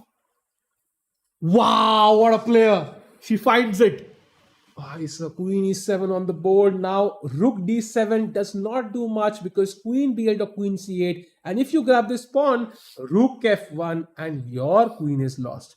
So I think it's a very double-edged position. White still, I don't think, has an advantage, Rakesh. But I think she's going to win because Salome played the last move with just 5 seconds on the clock, Sahil. I still feel, I think Black has understood the piece placement here. Where do the pieces belong? That is amazing. Knight G3, Rook F6, and the Queen just plays around this D file. So I think she's understood the piece placement here. And potentially, with White not having like 50 minutes like she had yesterday, she has 14 minutes. I think Black still has good chances. And I would say if White had 1 minute, I would say White has more chances to lose. Because if White makes a mistake, it's over. It's that example which we have been seeing throughout today that if White over pushes, Black will win. So we've seen that prevalent in all games. Whereas I'm just also checking, no updates in Humpy versus Divya. Yeah. So Divya has 3 minutes now, so we will go back with that game soon in a minute or two. As of now, we are looking at this important game. Zujiner, who has a chance to take the lead, a 1-point lead, just after 3 rounds. Yeah, and she's the winner of the last Grand Prix. If she started with 3-on-3, you really expect her to go on and finish this event as well with another win. A question from Mr. 64. Dear commentators, what is Humpy thinking right now? I think from Humpy, she's just trying to find the cleanest way to win. So when you're completely winning, right, you don't want any counterplay from your opponent. So you take all your time, find one move that just ends the game as soon as possible. By the way, what happened there? Oh, wait, look at this. Bishop F4. No, in this game, Queen C7. Look at this. Can you go back? Yeah, Queen C7. Yeah. Queen D3, Queen D6. You've seen repetition now. But I'm sure White is not repeating. Because we've seen this exact position twice. So if Queen B1, Queen C7, we could see a draw in this game. Super crucial moment for white. What does white do? Because look at this, Rakesh. Queen c2. There is also knight f1 check apparently. Oh, Because uh-oh. knight e3 is in the air and knight g3 again. And what do you do? King g1, knight g3 back. You still can't take the queen. Because now it's a checkmate. Literally, now it's not even, I think Zujiner with 13 minutes on the clock might take a couple of minutes because it's a critical moment. What if we go to Divya's game because she's just has 2 minutes. So and the bigger problem is that b7 pawn. Yeah, king e6 is where we left it, and king g8 and bishop takes. It was the last move. Bishop takes f4, and now bishop to c5. Look at these bishops. Yeah, dominant pieces cutting across on the king side, supporting the pawn. I mean, they are the best supporting role actors, deserving of an Oscar at least. And look at that knight. Black would be so happy to have that knight somewhere in the center or near the king, but it's just too far away. And imagine, Chad, if black had a passed pawn somewhere here, just like white, the bishop can stop that pawn all the way from c5, correct, and still support the pawn. The knight cannot do both, and that's why double bishops are so strong. If you remove even one of these bishops, right, suddenly black gets into the game. So both of them are dominant. And Sahil, I know we are switching games a lot, but we have to go to Harika's game because she is winning again. Because you mentioned black has to put something on e3, and she has managed to do that. Oh, by the way, we saw e4 last. Lots of moves come in. Bishop h3, rook d1, king g2, rook d2, king g1, knight d5, bishop c8, and e3 finally. And now bishop b7. All was good. Offer trade. She could have traded actually. I don't know if that's objective winning or not. But rook b5 was a mistake. Check. King f2, knight g4, great move. And now I think she might lose the h2 pawn as well. And the a7 pawn is still far away from being grabbed. Yeah, and the simple point being if the king slides to the right, there's a simple rook check and you pick up the pawn on h2. Yeah, and king f3. Again, you do not want to do this because f5 and it's literally mate. Yeah. And it's like another chance for Harika to finish this. Yeah. So this is the golden opportunity. Knight g4, the 8 minutes is 6 minutes for both players. I love how all the games are coming to an end together. This is so nice. And by the way, knight g4. Now I think Nurgul will, of course, not be so happy, right? Because earlier she was decked. Yes, she expected to lose at some point. But now it looks really bad. Wow. Sahil, by the way, if we just check in with Zhu Chinna's game, she played queen c2, but black did not play your trick. Oh, but okay, queen 7. I think she's offering a draw, right? So black is okay with the draw. Yeah, so she's basically saying, what's your move? And now queen d3 would be an instant draw. Do you think Zhu Chinna will repeat or she wants to play it? I think she will repeat because, oh no, king g1, no draw yet. I think she would have agreed to a draw if her opponent had more time. What happens to queen d6 now? I am in for repeating moves. Does that work? Because if king h2 is a draw, right? Queen c1 check and you lose the queen. That's a trap. King c1, g5.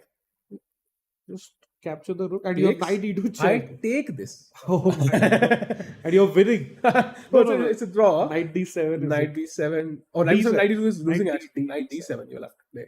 Knight e2 check, king h2, knight c1, knight f6. And maybe they can calculate this, but I think, maybe queen d6 is too much, yeah?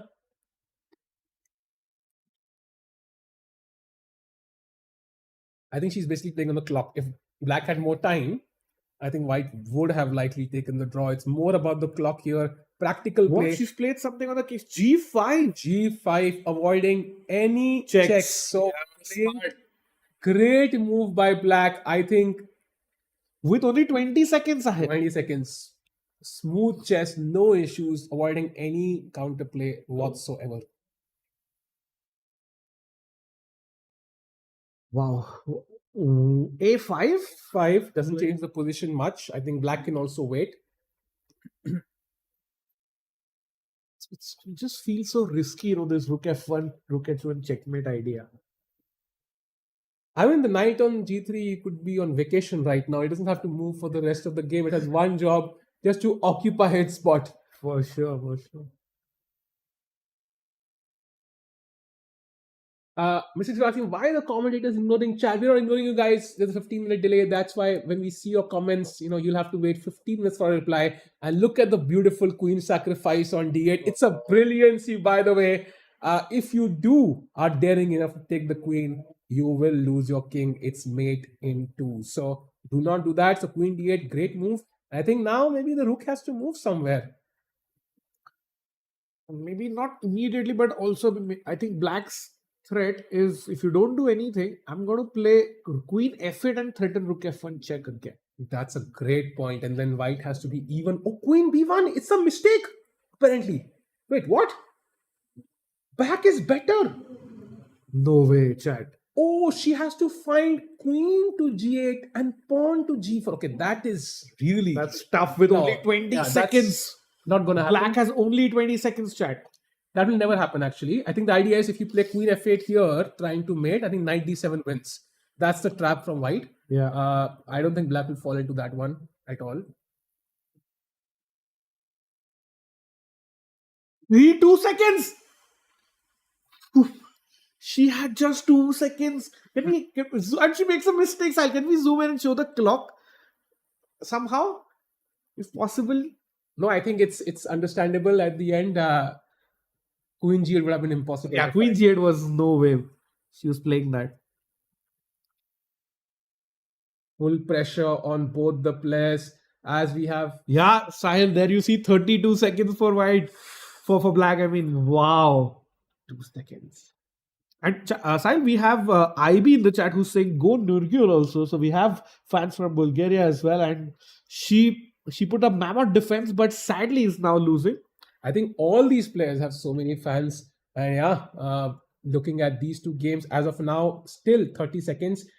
One look at the Harika game, by the way, she has grabbed the pawn on h2. So that is gone. And now I think from white's perspective, it's all about grabbing this a7 pawn. And Divya has resigned. Divya Deshmukh resigns her game. I think we missed a couple of moves there, but we will go through them. I think rook f5 was played, bishop d4, king h7, bishop e4, the bishop's in the center of the board, rook h5 and rook a8, threatening checkmate on h8, and there is no defense. So what a smooth game from Humpy there, and hard luck to Divya, who had a couple of victories, and now we'll have to strike back tomorrow. But Humpy getting her first win of the tournament. And much needed, because she is the only Indian who has a chance of qualifying for the candidates.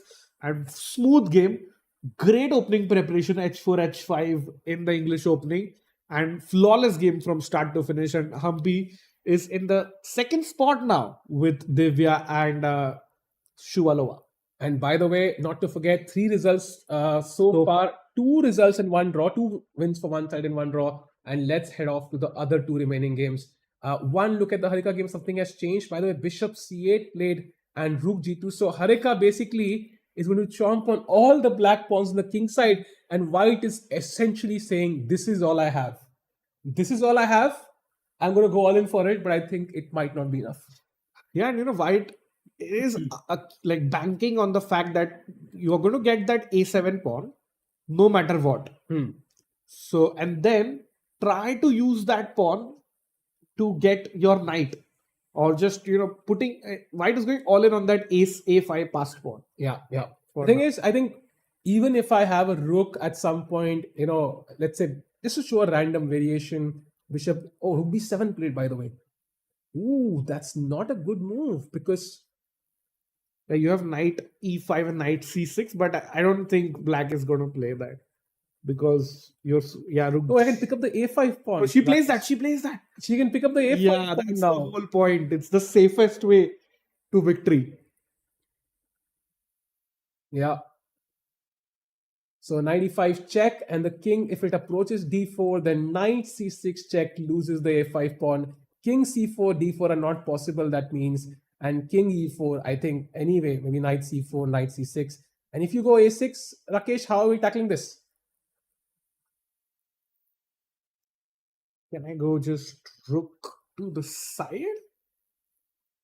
Because it feels obvious, but suddenly you can see the bar go up, and this pawn, maybe bishop d7 first, removing the knight, and now grabbing this. And with just the rooks, this might have been winning for black. But with the bishop as well, this is not extremely Just clear. tricky again. Yeah, so I think Harika still has to be precise here. King e4 played, okay. Yeah, yes, Alfred Divya did lose, unfortunately. So, but great victory for Humpy there. And King e4 moving towards the center. Now, only two moves possible. One of these choices. By the way, what happens on knight c4? That's interesting. What is knight c4? Because I'm threatening the pawn, and if a6, I have knight d6. King f3 then? But king f3 is awesome. Rook a2. No, a6, knight d6, and then I. A6, but that should be awesome, right? Knight d6, king f3, rook a2. This should be game over, right? This is over. I can't capture, yeah. This is over. I mean, you have to, this is completely over. So I think this should be the simplest way, but it's in fact, ace. What if I go knight c4, push the pawn, check, I attack your knight. You capture my bishop. Bishop, of course, bishop. I think I have to the bishop. I think this side thing might be winning as well, but I'm not going to risk it. Yeah, this is also winning. I just only b2. Yeah, the a pawn also runs actually, so both are winning. Like Harika is ready to play. Yeah, she's pulled her hands multiple times. But I think that indecision, right? Yeah. Is the reason why she complicated matters a little bit. But I think she has to find knight c4 or knight c6. Knight c4 looks cleaner. Are those the only moves that keep the advantage? Yes. Rook e2 kind of gives some chances, but I think knight has to come to the queen side. He's eyeing the knight. That's good news. Yeah.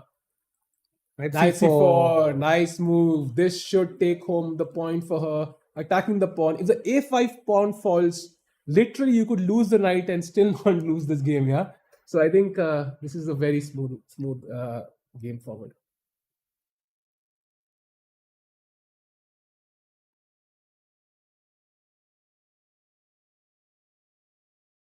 Okay, so now Nirgul with 3 minutes on the clock. Meanwhile, one important change in the end game there we saw in the Zuzhina game was queen d7, queen c7 we saw, queen d3, queen d6 was played, and white traded queens. Knight d7, rook, and now this might be a repetition, Rakesh, because, for example, rook e6, knight f8, rook f6, knight d7, we might just see a draw, because how can white win this when there's a rook f1 threat? No chance.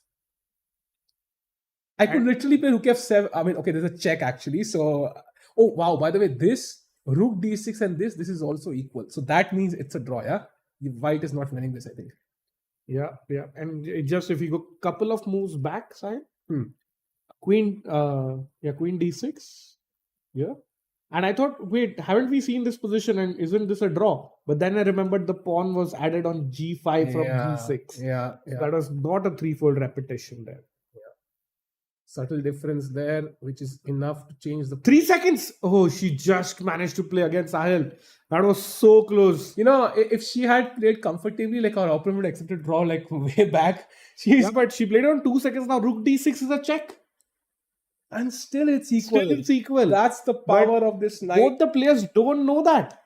Yeah, true. We might see a result, Sahil. But in case this ends in a draw, it's a dream day for Humpy, where the lead is cut in half. But also there's the e4 pawn hanging.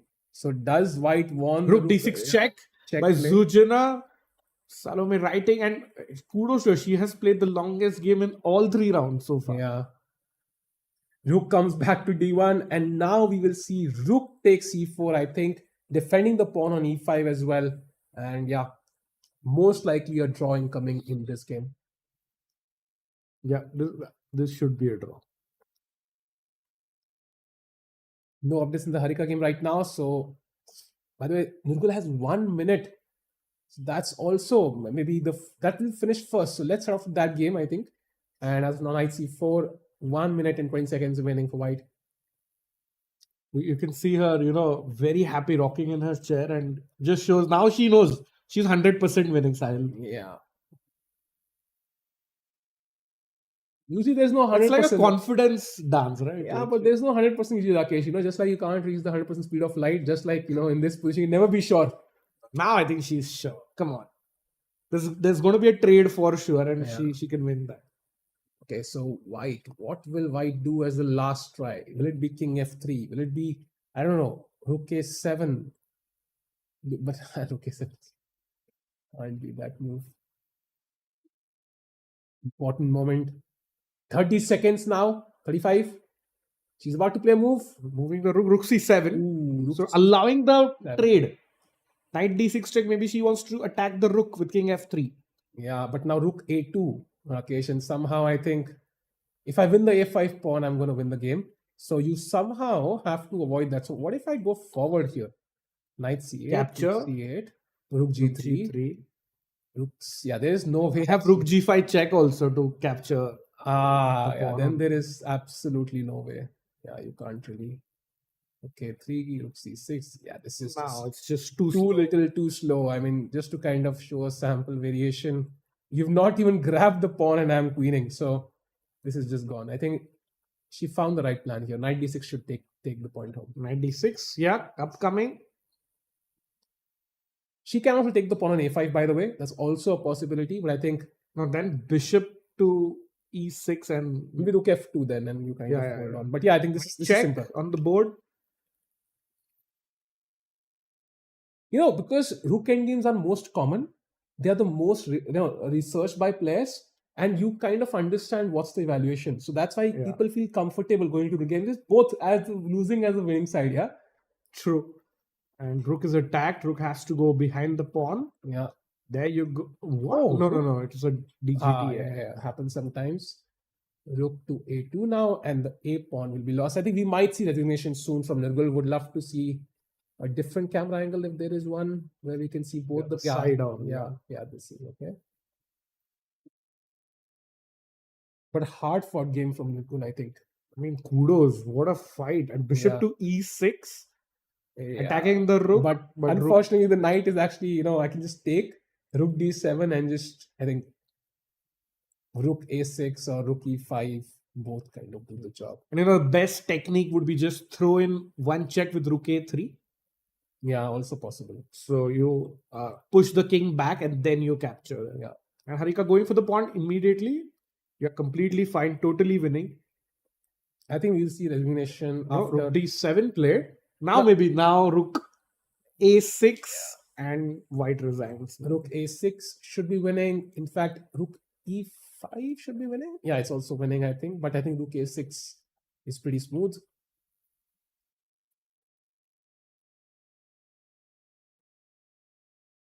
I think a couple of more moves in this game probably. In fact, the best, cleanest way to win is activate the last piece with king to f6.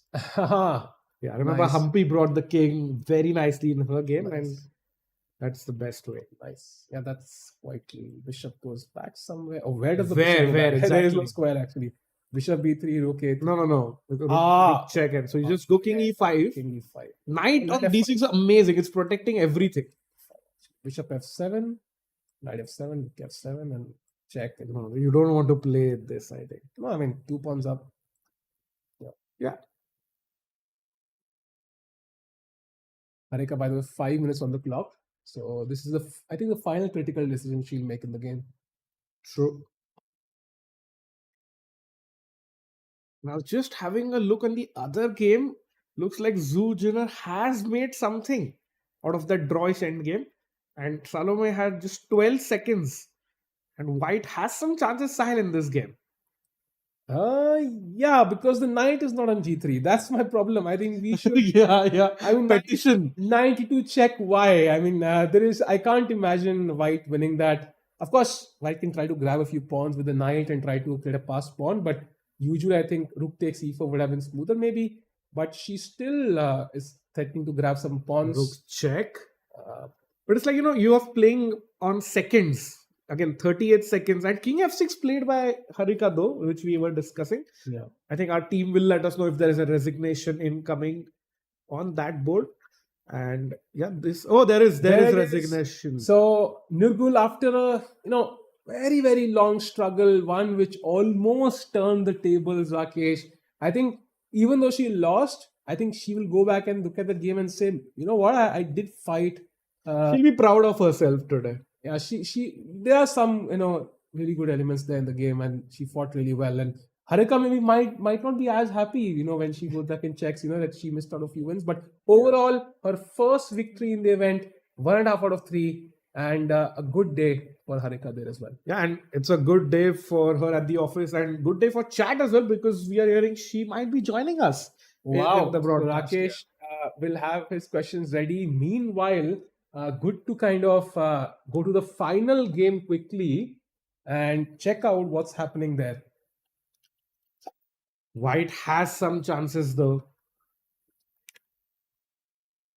I really feel, there are plenty of chances for White, because Sahil, as you mentioned, that Knight is not on G3. White is not afraid because there is no mating net against Yeah. the White King. Yeah. So the king comes to G6. Now White can grab the pawn on A7. He can grab the pawn on C3. Now that means there'll be a lot of trades. And as we saw in the Divya game, the more trades you have, the pawn trades, the more likely the game ends in a draw. So now Rook C3, and then White can potentially even go back to the same plan in some cases. That Knight G3, Rook C1 idea. And then White will have, Rook C3 on the board. And slowly White is also losing time. 4.5 minutes, just under 5 minutes for White now.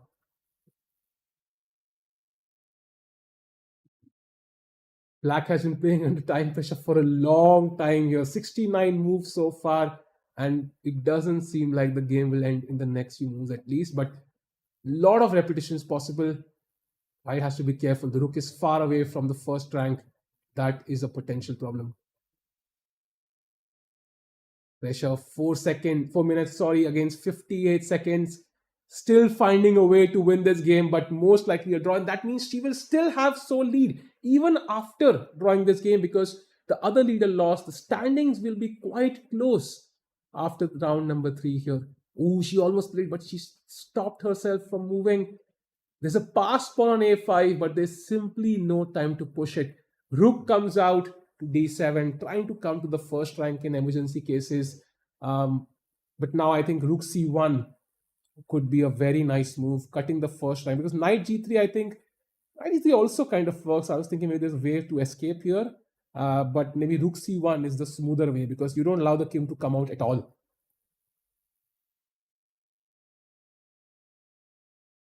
She looks at the clock, 30 seconds. Important moment. Rakesh, I mean, look at this position, 20 seconds, and then, the rook is coming to the first rank, trying to find Rook C1 is possible. Knight is 19 seconds. Oh my god. And White has a pass pawn there. I think all 3 results are still possible, Sahib. Knight D4, no! The other side. What? Ooh, that's a slight mistake. I would rather put the rook on C1, knight on C3. Exactly. I think that's the main threat that Black had. The knight is far away from the G3 square now. I don't like that, particular development. I'm really worried about Salome, because she has just 40 seconds and she's been playing with this time pressure for the last hour and a half, Sahib. Yeah, has been defending this position really well. Defending is a strong word, because she could have won that easily if White had made a mistake. And she was better for one move with that Queen G8 idea, but very difficult to spot. It was not even clear what the idea is. And as of now, White 3 minutes. Anything can happen in time pressure. And yeah, with that, we have a very special guest with us. Harika, who played an amazing game today, has joined us in the studio. And if you could just take us through your game, and also congrats on your win. Thank you. I don't know if it's amazing, because somewhere I was Yeah, clearly winning and I yeah. messed up at some point. Just flip the board and Yeah, it was just normal opening, and here This rook d1 I did. I'm not sure if I did the correct way, but rook d1 nd2 plan didn't feel so threatening. So let's say I tried to. I mean, rook b1. I just felt it's a very slow move. Either I thought white should play b3 or try to make e4 work. I think somewhere around like a couple of moves, like 4-5 moves later, she was taking a lot of time. Yeah, already here she was taking a lot of time. White has a very pleasant position and should play simple moves. So when she played rook b1, I understood b4 is the idea. But then I was okay to allow that because I felt like White's position is becoming really slow. And now she needs to support this b pawn. Knight d2 can't be moved, b4 can't be moved. So I thought she has to waste more either a3 or bishop a3.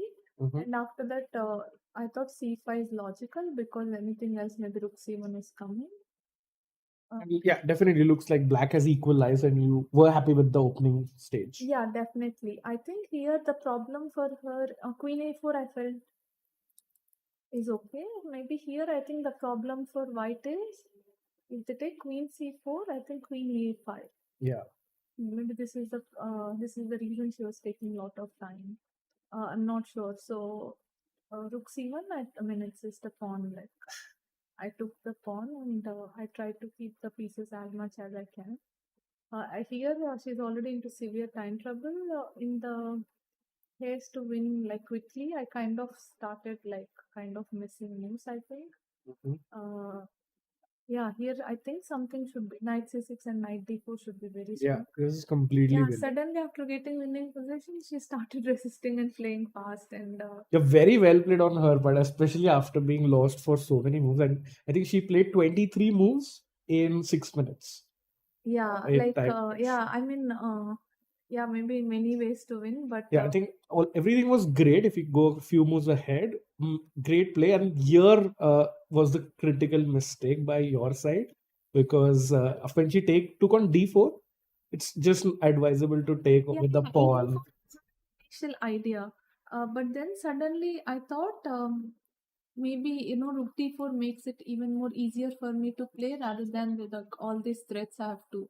I can clearly say I just need to make a postpone. I was about to take e4 and I don't know what. Yeah, we saw you were like you Yeah, had your what hand. went into my head, I thought like this rook d4 will be even more smooth and like e pawn is hanging and it's just a major mistake on my part. Even here, okay, maybe queen e4 is working, I Yeah. think. Yeah, queen e4, but I think the problem for me was, yeah, I don't know, like queen b. Takes a4 maybe. Yeah, I think this is the reason I kind of felt, but a5. A5. Yeah, this should be winning. I should have just taken this. Somehow, I thought I had all the time, and suddenly it started getting complicated. So this is also still great, and yeah, now you played correct. Rook Rook d2. d2, it felt like winning. I completely missed this bishop e2, and it's like kind of it's irritating when you know that it's winning, and Yeah. suddenly like she's resisting and resisting. And here, Oh, queen e4 is okay. A5, I think knight d7 might be the move. yeah. Knight a4 or knight d5 is also fine. Then suddenly it got, I think. No, knight d5 is fine. Knight d, and now you have to find knight e3. I wanted to play, but that is the reason I played knight d5. But especially with bishop on f1, I wasn't sure if it's working. Because knight e3 and it's This very is this is what I took a lot of time to calculate, but I just couldn't judge the position like what's happening after queen c5. I thought like knight f1, rook f1. I mean, on a human side, I just couldn't find. Maybe there is something. Yeah, I think let's. Yeah, So knight this d1. knight Okay, is knight too e1, tough. knight e1, knight g4. Yeah, there are many ways. Yeah, this rook c. Yes, I knight e3. I mean, I was trying to make it work, but even other than that, there should be many ways. Yeah, suddenly I started like rook f8 is like something completely unexpected. And then I started like getting into time trouble, and I thought like, okay, even if it's better, maybe middle game it will be a little difficult. So I exchanged Yeah, just there was another moment. I think you had to get maybe the pawn to e3 now somehow. Yeah, so maybe knight d7. I was thinking actually. Yeah, this is possible clearly. Then I couldn't judge like queen b3, queen d4, queen e3. I couldn't judge this position. So I thought like, okay, I'm just getting this rook d5, but like rook a5, bishop c. What was going on in your mind in this position? I kept on missing moves, and it just felt. You felt she was back in the game? Of course, it's very clear she's back in the game. So I tried to not be disappointed and just try to play the best. At least I know that it's difficult for her to play. So I think somewhere here, kind of. She had to take. Yeah, rook c2. Yeah, I wasn't sure what is happening to this ending, but it felt like, yeah, I think middle game I should have finished it. But okay, overall, like finally somehow I managed to get this tricks. I think she missed knight e5 here, and then it's easier. Then it's a win. But yeah, great win. A win is a win. Yeah, First yeah, win of the definitely. tournament. You're back at 50%. How does that feel after 3 rounds? And, starting with the loss, I'm just trying to play my best chess and play some good chess, and that's it. And you were the bronze medalist in the last Grand Prix. What are your goals at this event? It won't make much difference in the standings. Yeah. The chances are very less for any sport, so I'm just going to enjoy the games here. All right. Thank you so much for a nice win and showing us the win, and good luck for tomorrow. Thank you. Chat with that, we are heading into the last game where Zhu Jin is trying her best to convert and go to 3-on-3. But Sahil, I don't think that she has enough in her arsenal to win, because this looks like Black has enough to make the draw. Wow, so this is where we left it. By the way, great interview there. She offered a draw and there is a draw. Perfect timing. There is a draw. Rook end games, all rook end games are drawn, and that is not going to change after 2000 years. So there it is, both the kings in front of each other. So finally, Zhu Jina will be the sole leader by half a point, and that means there are a bunch of people right behind her. And today, Rakesh, at the end, we had 3 results. So you were correct. Let's go. And those are the results. That firstly we saw Mungun to beat Alina Kashirinskaya in a crazy game with opposite side castling. Then we saw Koneru Humpy play a very attacking game from start to finish to beat Divya Deshmukh. And finally, it was Harika who joined us very gracefully, showing her win against Nurgul Salimova. And those 2 draws, Sahil, how were those 2 games? I think even they were exciting, right? I mean, Vaishali had an advantage and missed out. But again, got an advantage, tried to push for a while, couldn't convert. And the Zhu Jina game, I mean, there were at least 50 queen sacrifices there, so can't really complain with that draw. Very close. You said 4 wins. Yeah. It could have happened at any moment, but Salome defended really well. Yeah. And with that, we can go on to our standings if we have them, because currently Zhu Jina in the lead. Yeah, she's in sole lead. But what's even more important is the pairings for tomorrow. If we can have them, we will keep making our producer work really hard till the last second. And now we see there all the 5 pairings, super important matches. Who will be the Zhu Jina, by the way, with white tomorrow again? So the tailender, Alina Kashirinskaya. So she would love to strike tomorrow. So of course, Harika with her victory will strike it tomorrow again. And as we know, Divya after a loss, how will she come back against Salome? So a lot of important matches tomorrow. So chat, do join us. Do not miss tomorrow's exciting day, because it feels like the tournament has blown wide open after that loss for Divya and draw for Zhu Jina. So it could be anybody's tournament. Yeah, for sure. And what would be your featured matchup for tomorrow? Ooh, can you have the pairings again? Would love to. I think Harika after a win versus Vaishali, her Olympiad teammate.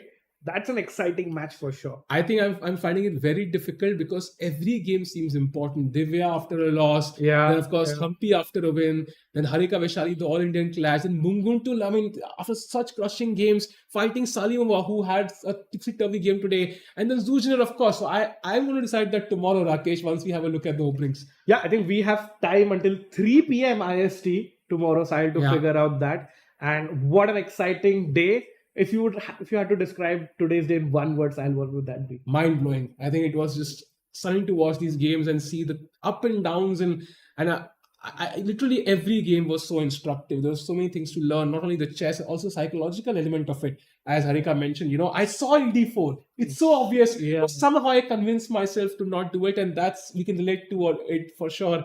And I think tomorrow's game will give us a few more lessons. So, Chad, thank you for joining. It was amazing to have you all, and we're going to see you tomorrow, same time. Yeah, 3 p.m. and chat today was amazing. Let's see if we can beat today's number again tomorrow. And we'll be here at 3 p.m. Indian Standard Time. Until then, a very, very big thank you for joining us with Sahil and Rakesh. See you soon and good night.